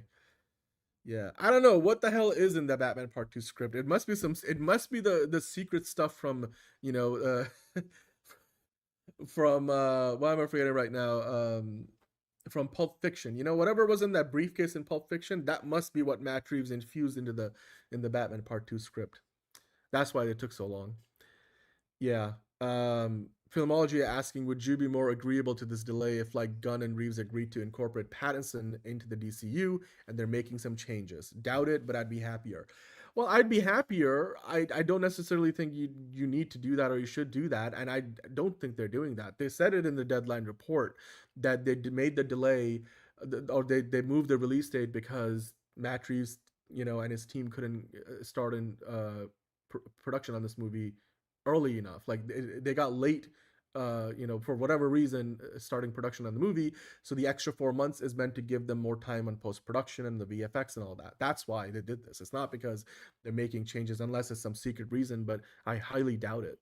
Because that would change a lot more things about the movie. You might have to, like, rewrite a bunch of that movie, and I just don't think after having publicly denied it so many times, it would really, make you wonder how flimsy the decision making is, at DC. The other thing is also, you got to remember, James Gunn, Peter Safran's contract runs out middle of next year, or at the end of 2027, with the 6-month extension they had been given. So if the new ownership, if by that time Paramount is in charge, if David Allison is calling the shots, if they don't renew James Gunn and Peter Safran's deal, then by the time the Batman Part 2 comes out now, James Gunn and Peter Safran may not be there anymore. So that's also something to consider. Yeah, I mean, Harold, 2030 is probably now it's on the horizon. I mean, yeah, we might get it 2029, we might get it 2030 for the DC Batman at this point, Yeah, although the merger might be done by then at least. That's maybe, if depending on what you look at as an upside. The Batman Part 2's release date in the briefcase from Pulp Fiction. Yeah, I know, right? Yeah, 3 years away. I know you don't want me to say that, but I feel like at the bare minimum, now 2029 is the earliest that we get a DCU Batman. It just wouldn't make, like, to go from releasing one Batman movie in 6 years to releasing two in the same year. Also, it would be confusing for audiences, even though I feel like enough people can tell it apart. But I don't know, like, will people show up for two Batman movies in the same year? I'm sure they will, but to the level that you want them to, I don't know. That, I think it just wouldn't make sense. So yeah, 2029 is the earliest that the DC Batman might be coming out. And if James Gunn and Peter Safran are still in charge, if their deals are renewed, if David Ellison says this is the way to go, if the merger even goes through, it just, and I think this is like a death by a thousand cut situation now, because it's not even like on its own is bad enough, but now it affects the DCU Batman timeline as well. Again, we're making presumptions here, but I think they're valid and they're educated guesses, not just, pure speculation. Yeah, it just, I think that pile-on is what makes this feel a lot worse than it maybe actually is if it was just by itself. So Jalen was so happy this week. He got the Blue Beetle news, made me so happy. Then Matt Reeves, and again, this isn't something that just happened overnight. They probably were planning on announcing this or making this change a while ago. Remember, they made 4 release date changes. Like 2 other movies flipped early next year, and then they also moved back the J.J. Abrams movie, or moved it forward to, and then moved the Batman Part 2 out to 2028. So Warner Brothers did a big shuffle here. So it's not just one movie, that obviously the one movie we care about, we're talking about, but 3 other so Warner Brothers at large also made some changes. But again, I mean, now you have the Batman Part 2 coming out the same weekend. Granted, it's a holiday weekend, and granted, Batman will still make the most amount of money, but like, it's gonna have to share some of that box office that weekend with Grand Gear and a potential Disney event film, which could be a Marvel movie, or an animated Disney film. Like, all of those movies will attract an audience. Whereas in October of next year, it would have been the only movie playing that weekend, the only big movie. So it's not even a better release date, really. I mean, you go from prime territory in October pretty much to February, like the dead part of the calendar pretty much, before you get into the early summer, late spring season. So granted, it's Batman, it will make money, and the first one came out in March, but it's not a better release date. It's not a better release date. I know you guys want to merge the universe at this point. It still doesn't make sense. And again, like I said, the reason for the delay is not so they can merge it, and I don't think they're going to do that at this point. But if Gunn does leave, then yeah, it wouldn't be his problem anymore. Hello, Darkly Derek. Yeah. I just hope that Clayface and Man of Tomorrow are really good, because after that we'll have a pretty long wait. I mean, we can tide ourselves over with Avengers Secret Wars, which would be great, but yeah, Secret Wars is now going to come out before the Batman Part 2. I'm pretty sure Secret Wars looked like a very different movie, and Avengers Doomsday wasn't even a thing. It wasn't Avengers Doomsday, it was Kang Dynasty when the Batman Part 2 got greenlit. That's how slow. Again, more things that have happened between the Batman Part 2 or the Batman and the Batman Part 2. It's just, yeah. Yeah, it's frustrating, it's frustrating. I mean, for a moment, I want to bring you guys back to, because like, we're frustrated, and I'm sure like we're going through our 5 stages of grief, but we got Lanterns this year, we got Clayface, we still have Man of Tomorrow next year, hopefully the DC Crime Show with Jimmy Olsen and Gorilla Grodd. We know who's going to play Gorilla Grodd. I'm just worried that if that release date, because we don't know what that Disney movie is going to be February 18 and 2028, if that ends up becoming a Marvel movie, then who moves? Like, who moves? Regardless, like, a Disney event film, like, is one of Pixar, Disney animation, which Disney animation movies of late have been releasing in October, so it's probably not that. It's probably Pixar, because Pixar released Hoppers around that time this year. Or it's like a live action Disney thing, which could be only so many things. It's probably not the Tangled remake. I don't know if that has a release date. It could be. But if it's a Marvel movie, obviously the Batman Part 2 moving there kind of like, it's laying the marker, but Disney can look at that marker and just laugh at it like they did with Captain America Civil War, and then Batman v Superman, Dawn of Justice had to move. So that would be even more humiliating for Warner Brothers. But or they could stick to their guns and release both of them at the same week. I'm just, again, like, just looking ahead, this may not be the last time we talk about a release date change for the Batman Part 2, depending on what that Disney movie ends up being, unless Disney removes that hold on that date for their Untitled event film. The Grand Gear also, again, gonna be pretty significant. So, yeah. Zack Snyder laughing in the shadows right now. I don't think Zack Snyder really is, but I'm sure, hypothetically speaking. How much more autonomy are they going to give Reeves, says Filmology? I really think they believe he has the secret to Batman, but I wonder if they ever applied pressure.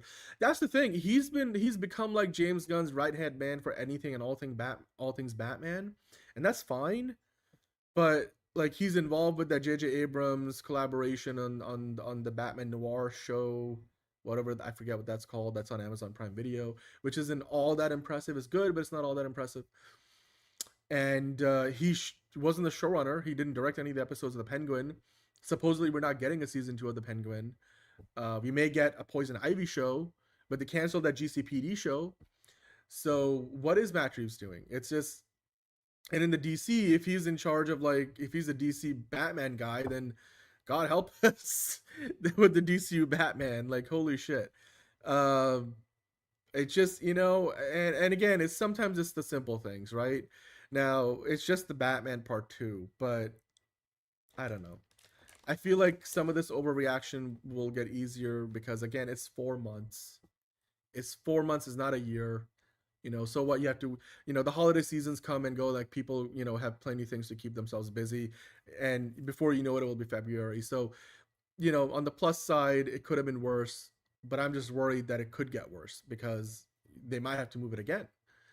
If Disney decides to put their foot down and put a really big movie opposite the Batman Part 2 and says, your move, Warner Brothers.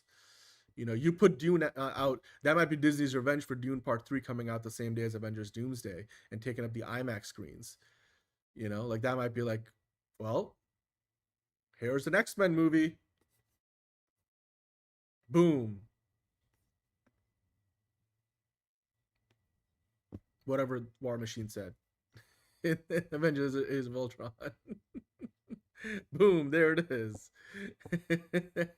And if Disney makes that move, that would be like, DC would be like, huh, I don't know, like, unless they get IMAX exclusivity. So yeah, I mean, there's always the chance, again, Chuck Rod, there's always the chance this movie isn't as amazingly, fantastically great, because that's the thing, you put the pressure on yourself now, 6 years late, 4 release dates.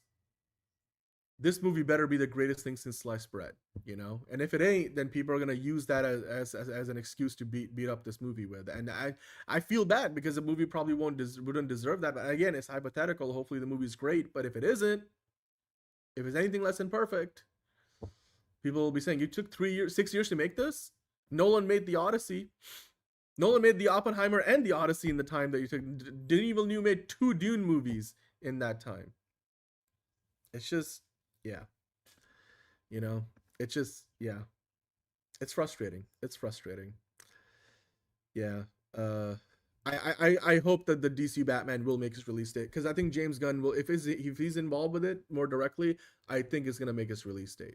Say what you will, Supergirl never got delayed. Clayface, it doesn't look like, will get delayed. So James Gunn is pretty good. Superman didn't get delayed. Man of Tomorrow sticking to his date.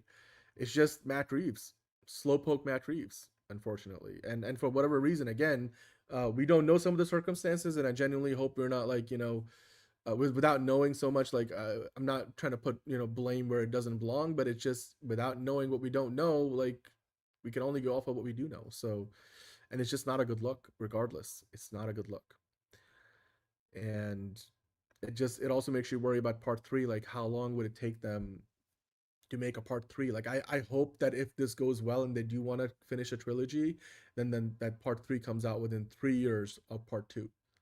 Because I don't want to be here in 2035 talking about the Batman part 3 gets delayed for the 4th time. Because then Pattinson would actually be 50. So, yeah, like, a lot of DC fans were looking forward to, DC's going to have a great year in 2027, guys. Well, now you got Man of Tomorrow. Now, officially, DC's going to get outgrossed. I mean, it was probably already going to get outgrossed by Secret Wars, but, like, holy cow,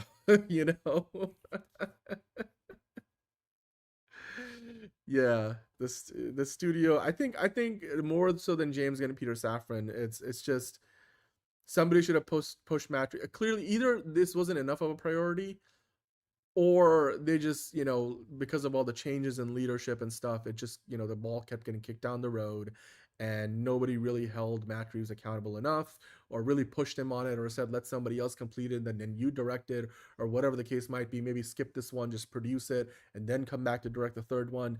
It just, there's so many ways you could have gone about this, and again, without knowing all the circumstances, I don't want to be too harsh on Matt Reeves, but again, based on only what we know, it just feels like 6 years is too long. We would have gotten 2 Avengers movies that would have probably make 4 times as much money combined than the Batman Part 2 will in that time. So, yeah. Yeah, they should get, for Part 3, I feel like they can't let this repeat again. They just can't. They just can't. But I mean, right now, I think it's too early to even think about Part 3, considering how long it took to get Part 2. Yeah, yeah. I don't think they're gonna delay the DCU Batman if they do a Part 3 for the Batman. I don't think that will be the case. I just think it would mean they would need to figure out the release date so that they don't clash with each other too much. Hey Artur, why Bat is a comedy? I don't know. What are you talking about? The Bat Fam show? I don't know what you were hinting at there. Yeah, if they do a Part 3, they need to make it quick. Like literally, Pattinson would be like a 50-year-old playing a 27-year-old at that point. Like it just. I know he doesn't age and he's probably a vampire, but like eventually Tom Cruise started to show his age too. And I know like it took until he was in his 60s and 70s, but dude, it's, you know what I mean? It's not just him. Like Jeffrey Wright, imagine if Andy Serkis is doing a full trilogy of those Lord of the Rings movies. That makes scheduling the Alfred shoots. It was hard enough to do it for this one. There's all these other problems you run into. So yeah, Creature Commando season 2 hopefully is out next year, so we'll at least get that too. That's one more thing we can look forward to.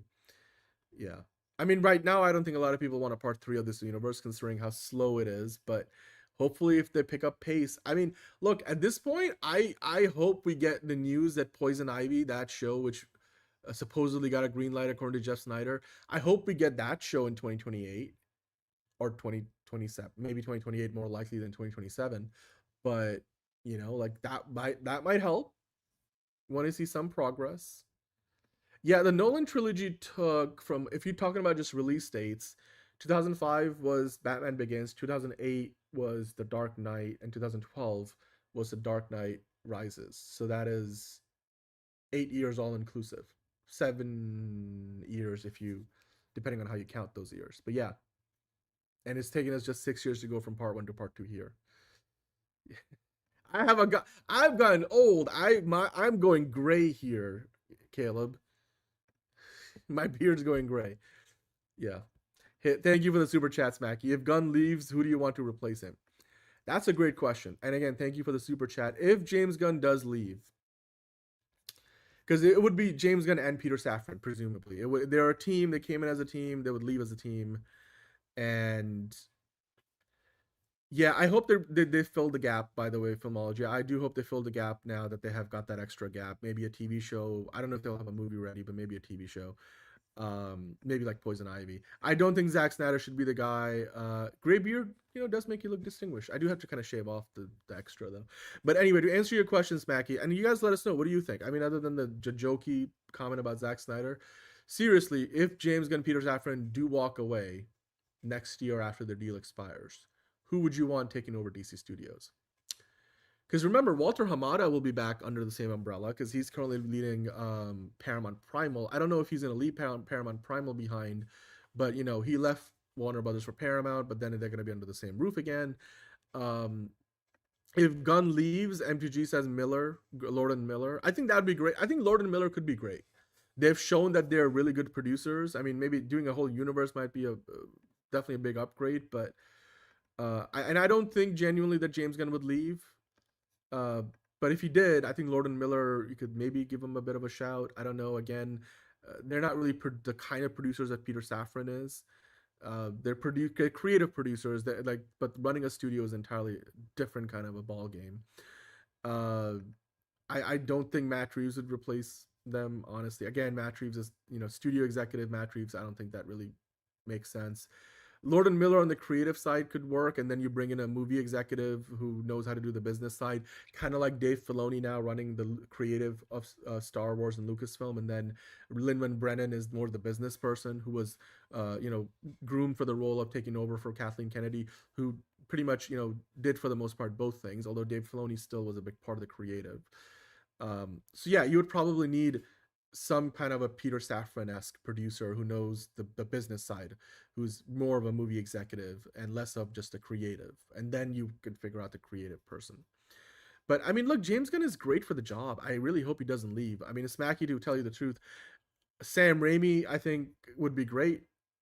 Sam Raimi, and then put a good movie executive next to him. I think that would work really well. Sam Raimi clearly is interested. He wants to do a Batman movie, like he said himself. Hi, Chimera. Pay the Russos $2 billion to take over with an actual reboot. I really do not want the Russo. I don't think so. The Russo brothers have no track record beyond the MCU to show that they can make that work.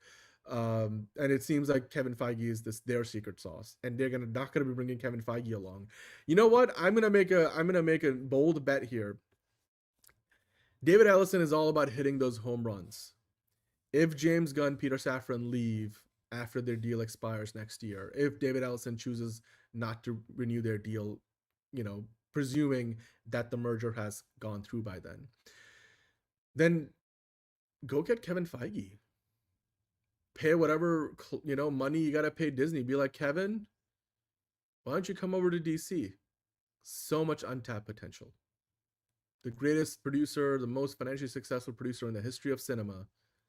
Come over to the DC side. We'll treat you better than the shit fucks down the street, as John would say. I know that's a lot to ask for, and I know Kevin Feige is just getting into the X-Men, his version of the X-Men, and I know it's very unlikely, but I bet you if they were shooting for the moon, why not go get the gold standard?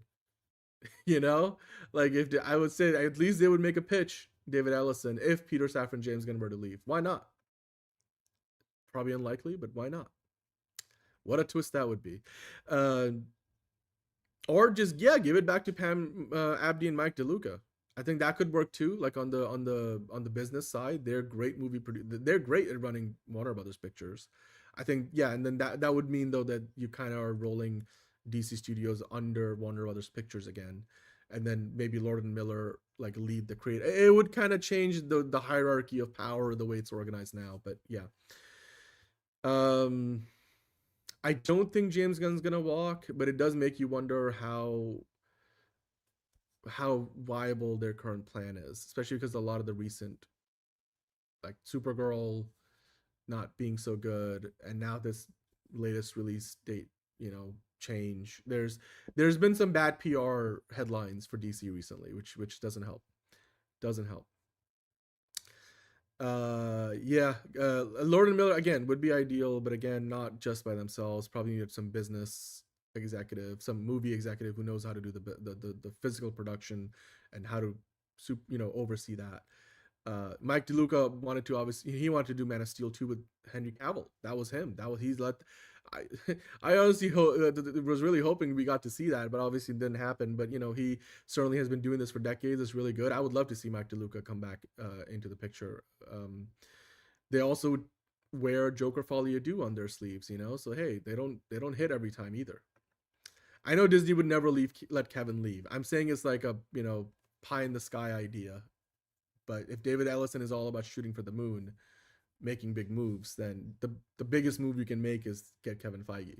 The man, like, it's like, how do you kill the competition? You buy the competition essentially, or buy out the competition.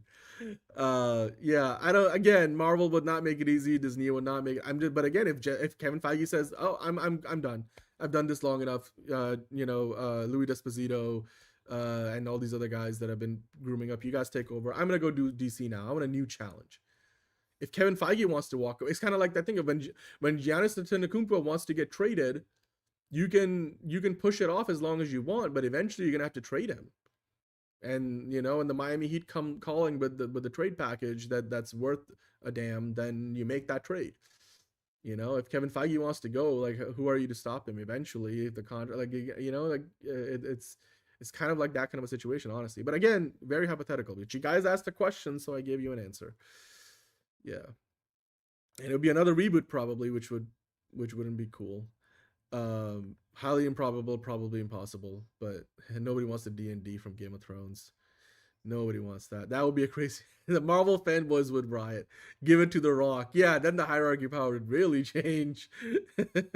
Oh, I don't think Kathleen Kennedy wants to get back in. I think she's just gonna be happy doing just work as a producer, like the old school ways. She's got to deal with Disney. She's gonna be doing that. I don't think she wants to run a studio again. I mean, Kevin Feige probably does.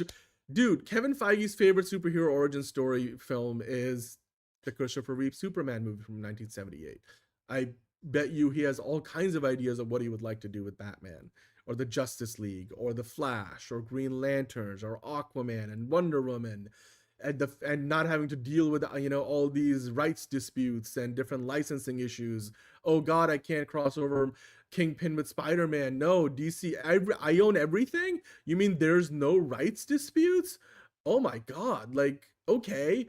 Oh, there's not another studio making movies with a subset of my characters, or my most popular character doesn't have to be shared with another studio. There's a lot of upside there if Kevin Feige's interested. I know we're pretty far down the road now, like on just hypotheticals, but Edgar Wright could be good too. Again, leading a whole franchise, so he'll need a business executive next to him, probably not just by himself. I mean, DC live action is harder to make than Marvel because like the worlds of these characters are so diverse on their own. I think it's like Marvel characters generally tend to go together well because like half of them live in New York, or like stuff they kind of meant to be the heroes that live out outside in the world outside our windows, whereas DC is more elevated, like more sci-fi, fantasy, overpowered, godlike mythical characters that Zack Snyder was trying to portray. So it's a different kind of thing. If the DCU fails, will DC switch to standalone projects? Good question. Thank you for the super chat, Smacky. Probably, but it's also something they were doing for a while with the last bit of the DCEU. It wasn't exactly working out for them, so I don't know if that's a good idea either, but I guess by default that's the only other thing you can do, because you're not going to stop making Batman, Superman movies, or Wonder Woman movies. Yeah, it would be a really good. Yeah, you have to put a really good veteran producer next to any creative. Yeah. Chimera's like, I just don't want Gunn anymore. Supergirl was bad, but what really triggers me is the Lanterns leak. I know. Well, it's not really their fault, but like, unless you're talking about the contents of the leak, which give it time. I'm sure it's not just. I hope it's not a one episode cameo for that character. I think hopefully they'll stick around longer. Hopefully it's just like the two timelines are running in parallel, so you get to see some, the character die early, but then you get to see them in the show through flashbacks. Still weird, confirms a hunch we had, but and controversial decision, but hey, it is what it is. Todd Phillips? Okay, sure. I mean, at one point Todd Phillips was in consideration, but after Joker Folie à Deux, Todd Phillips is firmly out of the picture for leading anything DC. Todd Phillips, yeah, I know. He doesn't want to do anything with DC. I don't think anybody wants Todd Phillips to do anything with DC. Not at Warner Brothers, at least. Yeah. I think, look, Jalen, that's what I'm saying. I don't think anybody else could do a better job than what James Gunn and Peter Safran are doing right now, unless you're talking literally Kevin Feige. And even then, I don't know. I mean, I guess things would be different. I don't know if they'd be better, but certainly would be very different. And it would certainly change the hierarchy of power. Can you imagine then Peter Safran, James Gunn get the job at Marvel? Like, that would be the opposite day of opposite days. Yeah. Probably HBO exec, but it depends. Maybe who, I forget the name of the dude who runs HBO right now. His deal also runs out next year. If he leaves, then HBO might look very different too in a couple of years. Jon Favreau could be okay, but again, not really a studio executive, more like a creative, needs a studio executive next to him. Yeah, I don't think standalone projects fly anymore, simply because like the value kind of lies in the joint cinematic universe situation. Like that kind of elevates the value of these franchises, the interconnectivity, the crossover potential. So yeah, but then again, it depends on where the superhero genre is. If it's like really shrunk to the point where just standalone movies are all that it can really support, then maybe. But otherwise, I don't think cinematic universes are going anywhere. Yeah. You're talking about Lanterns figure drawing. I get it. Okay. The truth is, Zaslav had a hard time feeling the role for DC Studio, filling the role. Yeah.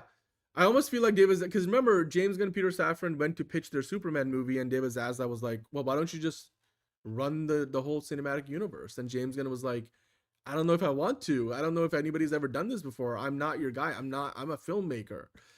And then, so I think he initially said no, but then when it was like, can I bring Peter Safran along? Can we like both be, because then he can do the business stuff. And then James Gunn was like, talked himself into it, because Peter Safran would be there to do a lot of the business side of running a studio, and James Gunn could still mostly be a storyteller, focus on the creative. That's how that works. So yeah, it's not going to be easy finding a replacement, because like producers like Kevin Feige, who are that well versed in the source material and have the track record that they do, which they obviously built up over time, there's not that many of them out there, quite frankly. They're unicorns, literally. You'll literally save James Gunn's job because they already have a domestic audience. You're talking about if Man of Tomorrow has an international audience. Yeah, because Superman didn't do as well internationally, and Man of Tomorrow, I mean, it will be interesting, but I mean, it was mostly a Superman movie. I'm sure Man of Tomorrow will be advertised as still Superman heavy, but they will have so much other stuff going on, and being the second movie, people, I think the audience will grow, so that will hopefully be good. I will also still say it's still too early to tell truly, exactly how well this DC Studios experiment is going. So I don't think Sony's rebooting their Spider character universe anytime soon, by the way. I think they're sticking with doing Spider-Verse stuff, and then spin-offs and stuff, and then they're going to stick with Tom Holland's Spider-Man mostly for at least the foreseeable future. I don't think that's enough of a job for them to bring in, James Gunn, Peter Safran over Amy Pascal, who already does that job. Even though she's also doing James Bond. So, she's got a lot going on too.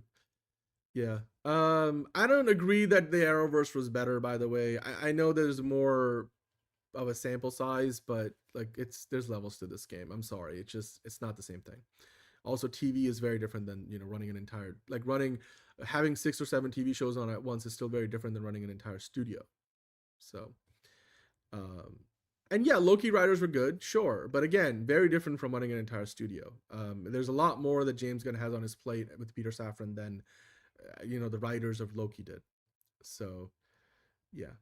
Anyway, all right. Enterprising, I'll take this comment saying Kevin Feige worked because he produced multiple Marvel films before running Marvel Studios. He's been involved with Marvel since the early 2000s, those X-Men movies, Spider-Man. If you go back to the credits, Kevin Feige has been doing this for a very long time. So yeah, and it's hard to find somebody who's kind of in that same ilk, it's just hard because there's not many of those people around, quite frankly. Yeah, no, I think, it's staying faithful to the source material while also bringing compelling stories to the big screen could very easily be how you describe DC Studios and what James Gunn and Peter Safran are doing. It's just right now, look, to kind of bring it back to and end it on a more of a positive note, I think we're just going through a bit of a slump. And let's hope that's what it is. Being delayed by 4 months, the Batman Part 2, it's not like they pushed it by another year. You're moving from October 2027 to February 2028. It could have been worse. It could get worse, but as of right now, with facts on the ground, 4 months, you have to wait a little bit longer. Sure, we're not getting a Batman Superman movie in the same year.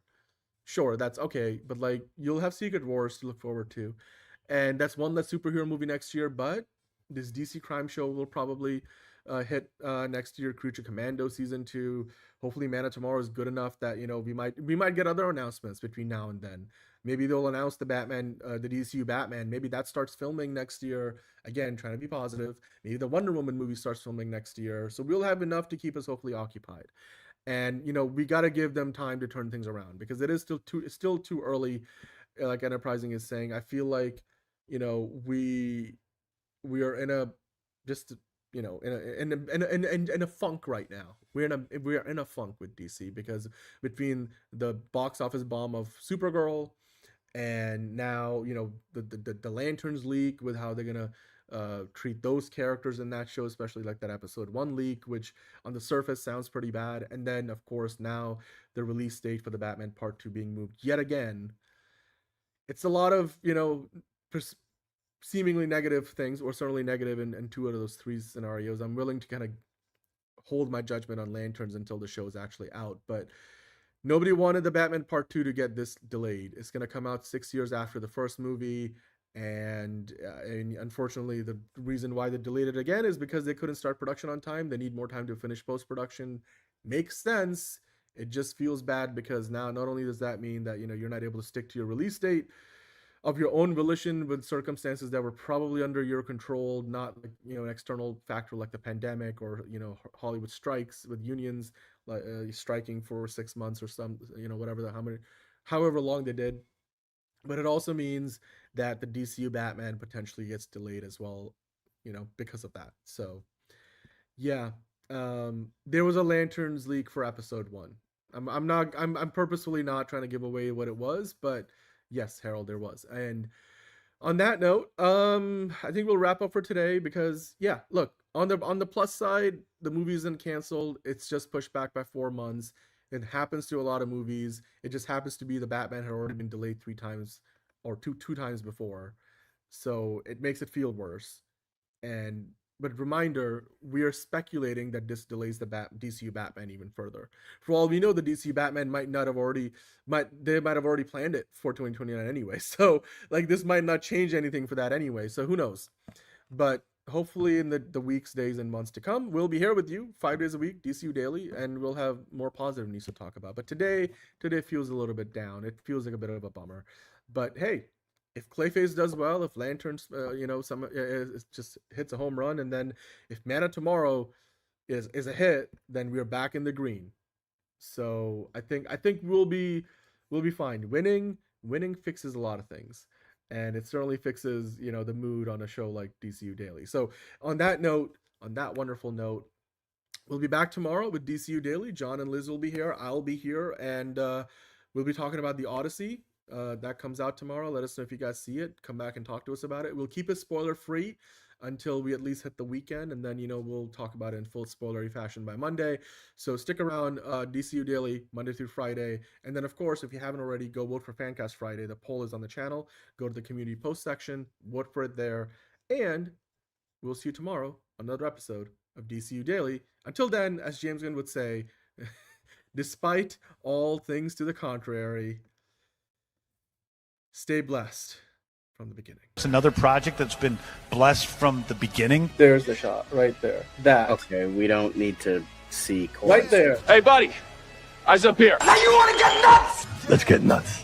Here we go. Victory mine. Ask me how am I doing? I'm telling you really I'm doing sublime. I never wait in a stewardess line. I just go do it. I'm moving my time. Really had nothing to do with it. How am I moving? I'm moving like you want to shine. Follow my lead. Don't listen to lies. I had to put me all on the line. That's why I know that victory's mine. I prefer Jared Leto. Hunka, hunka.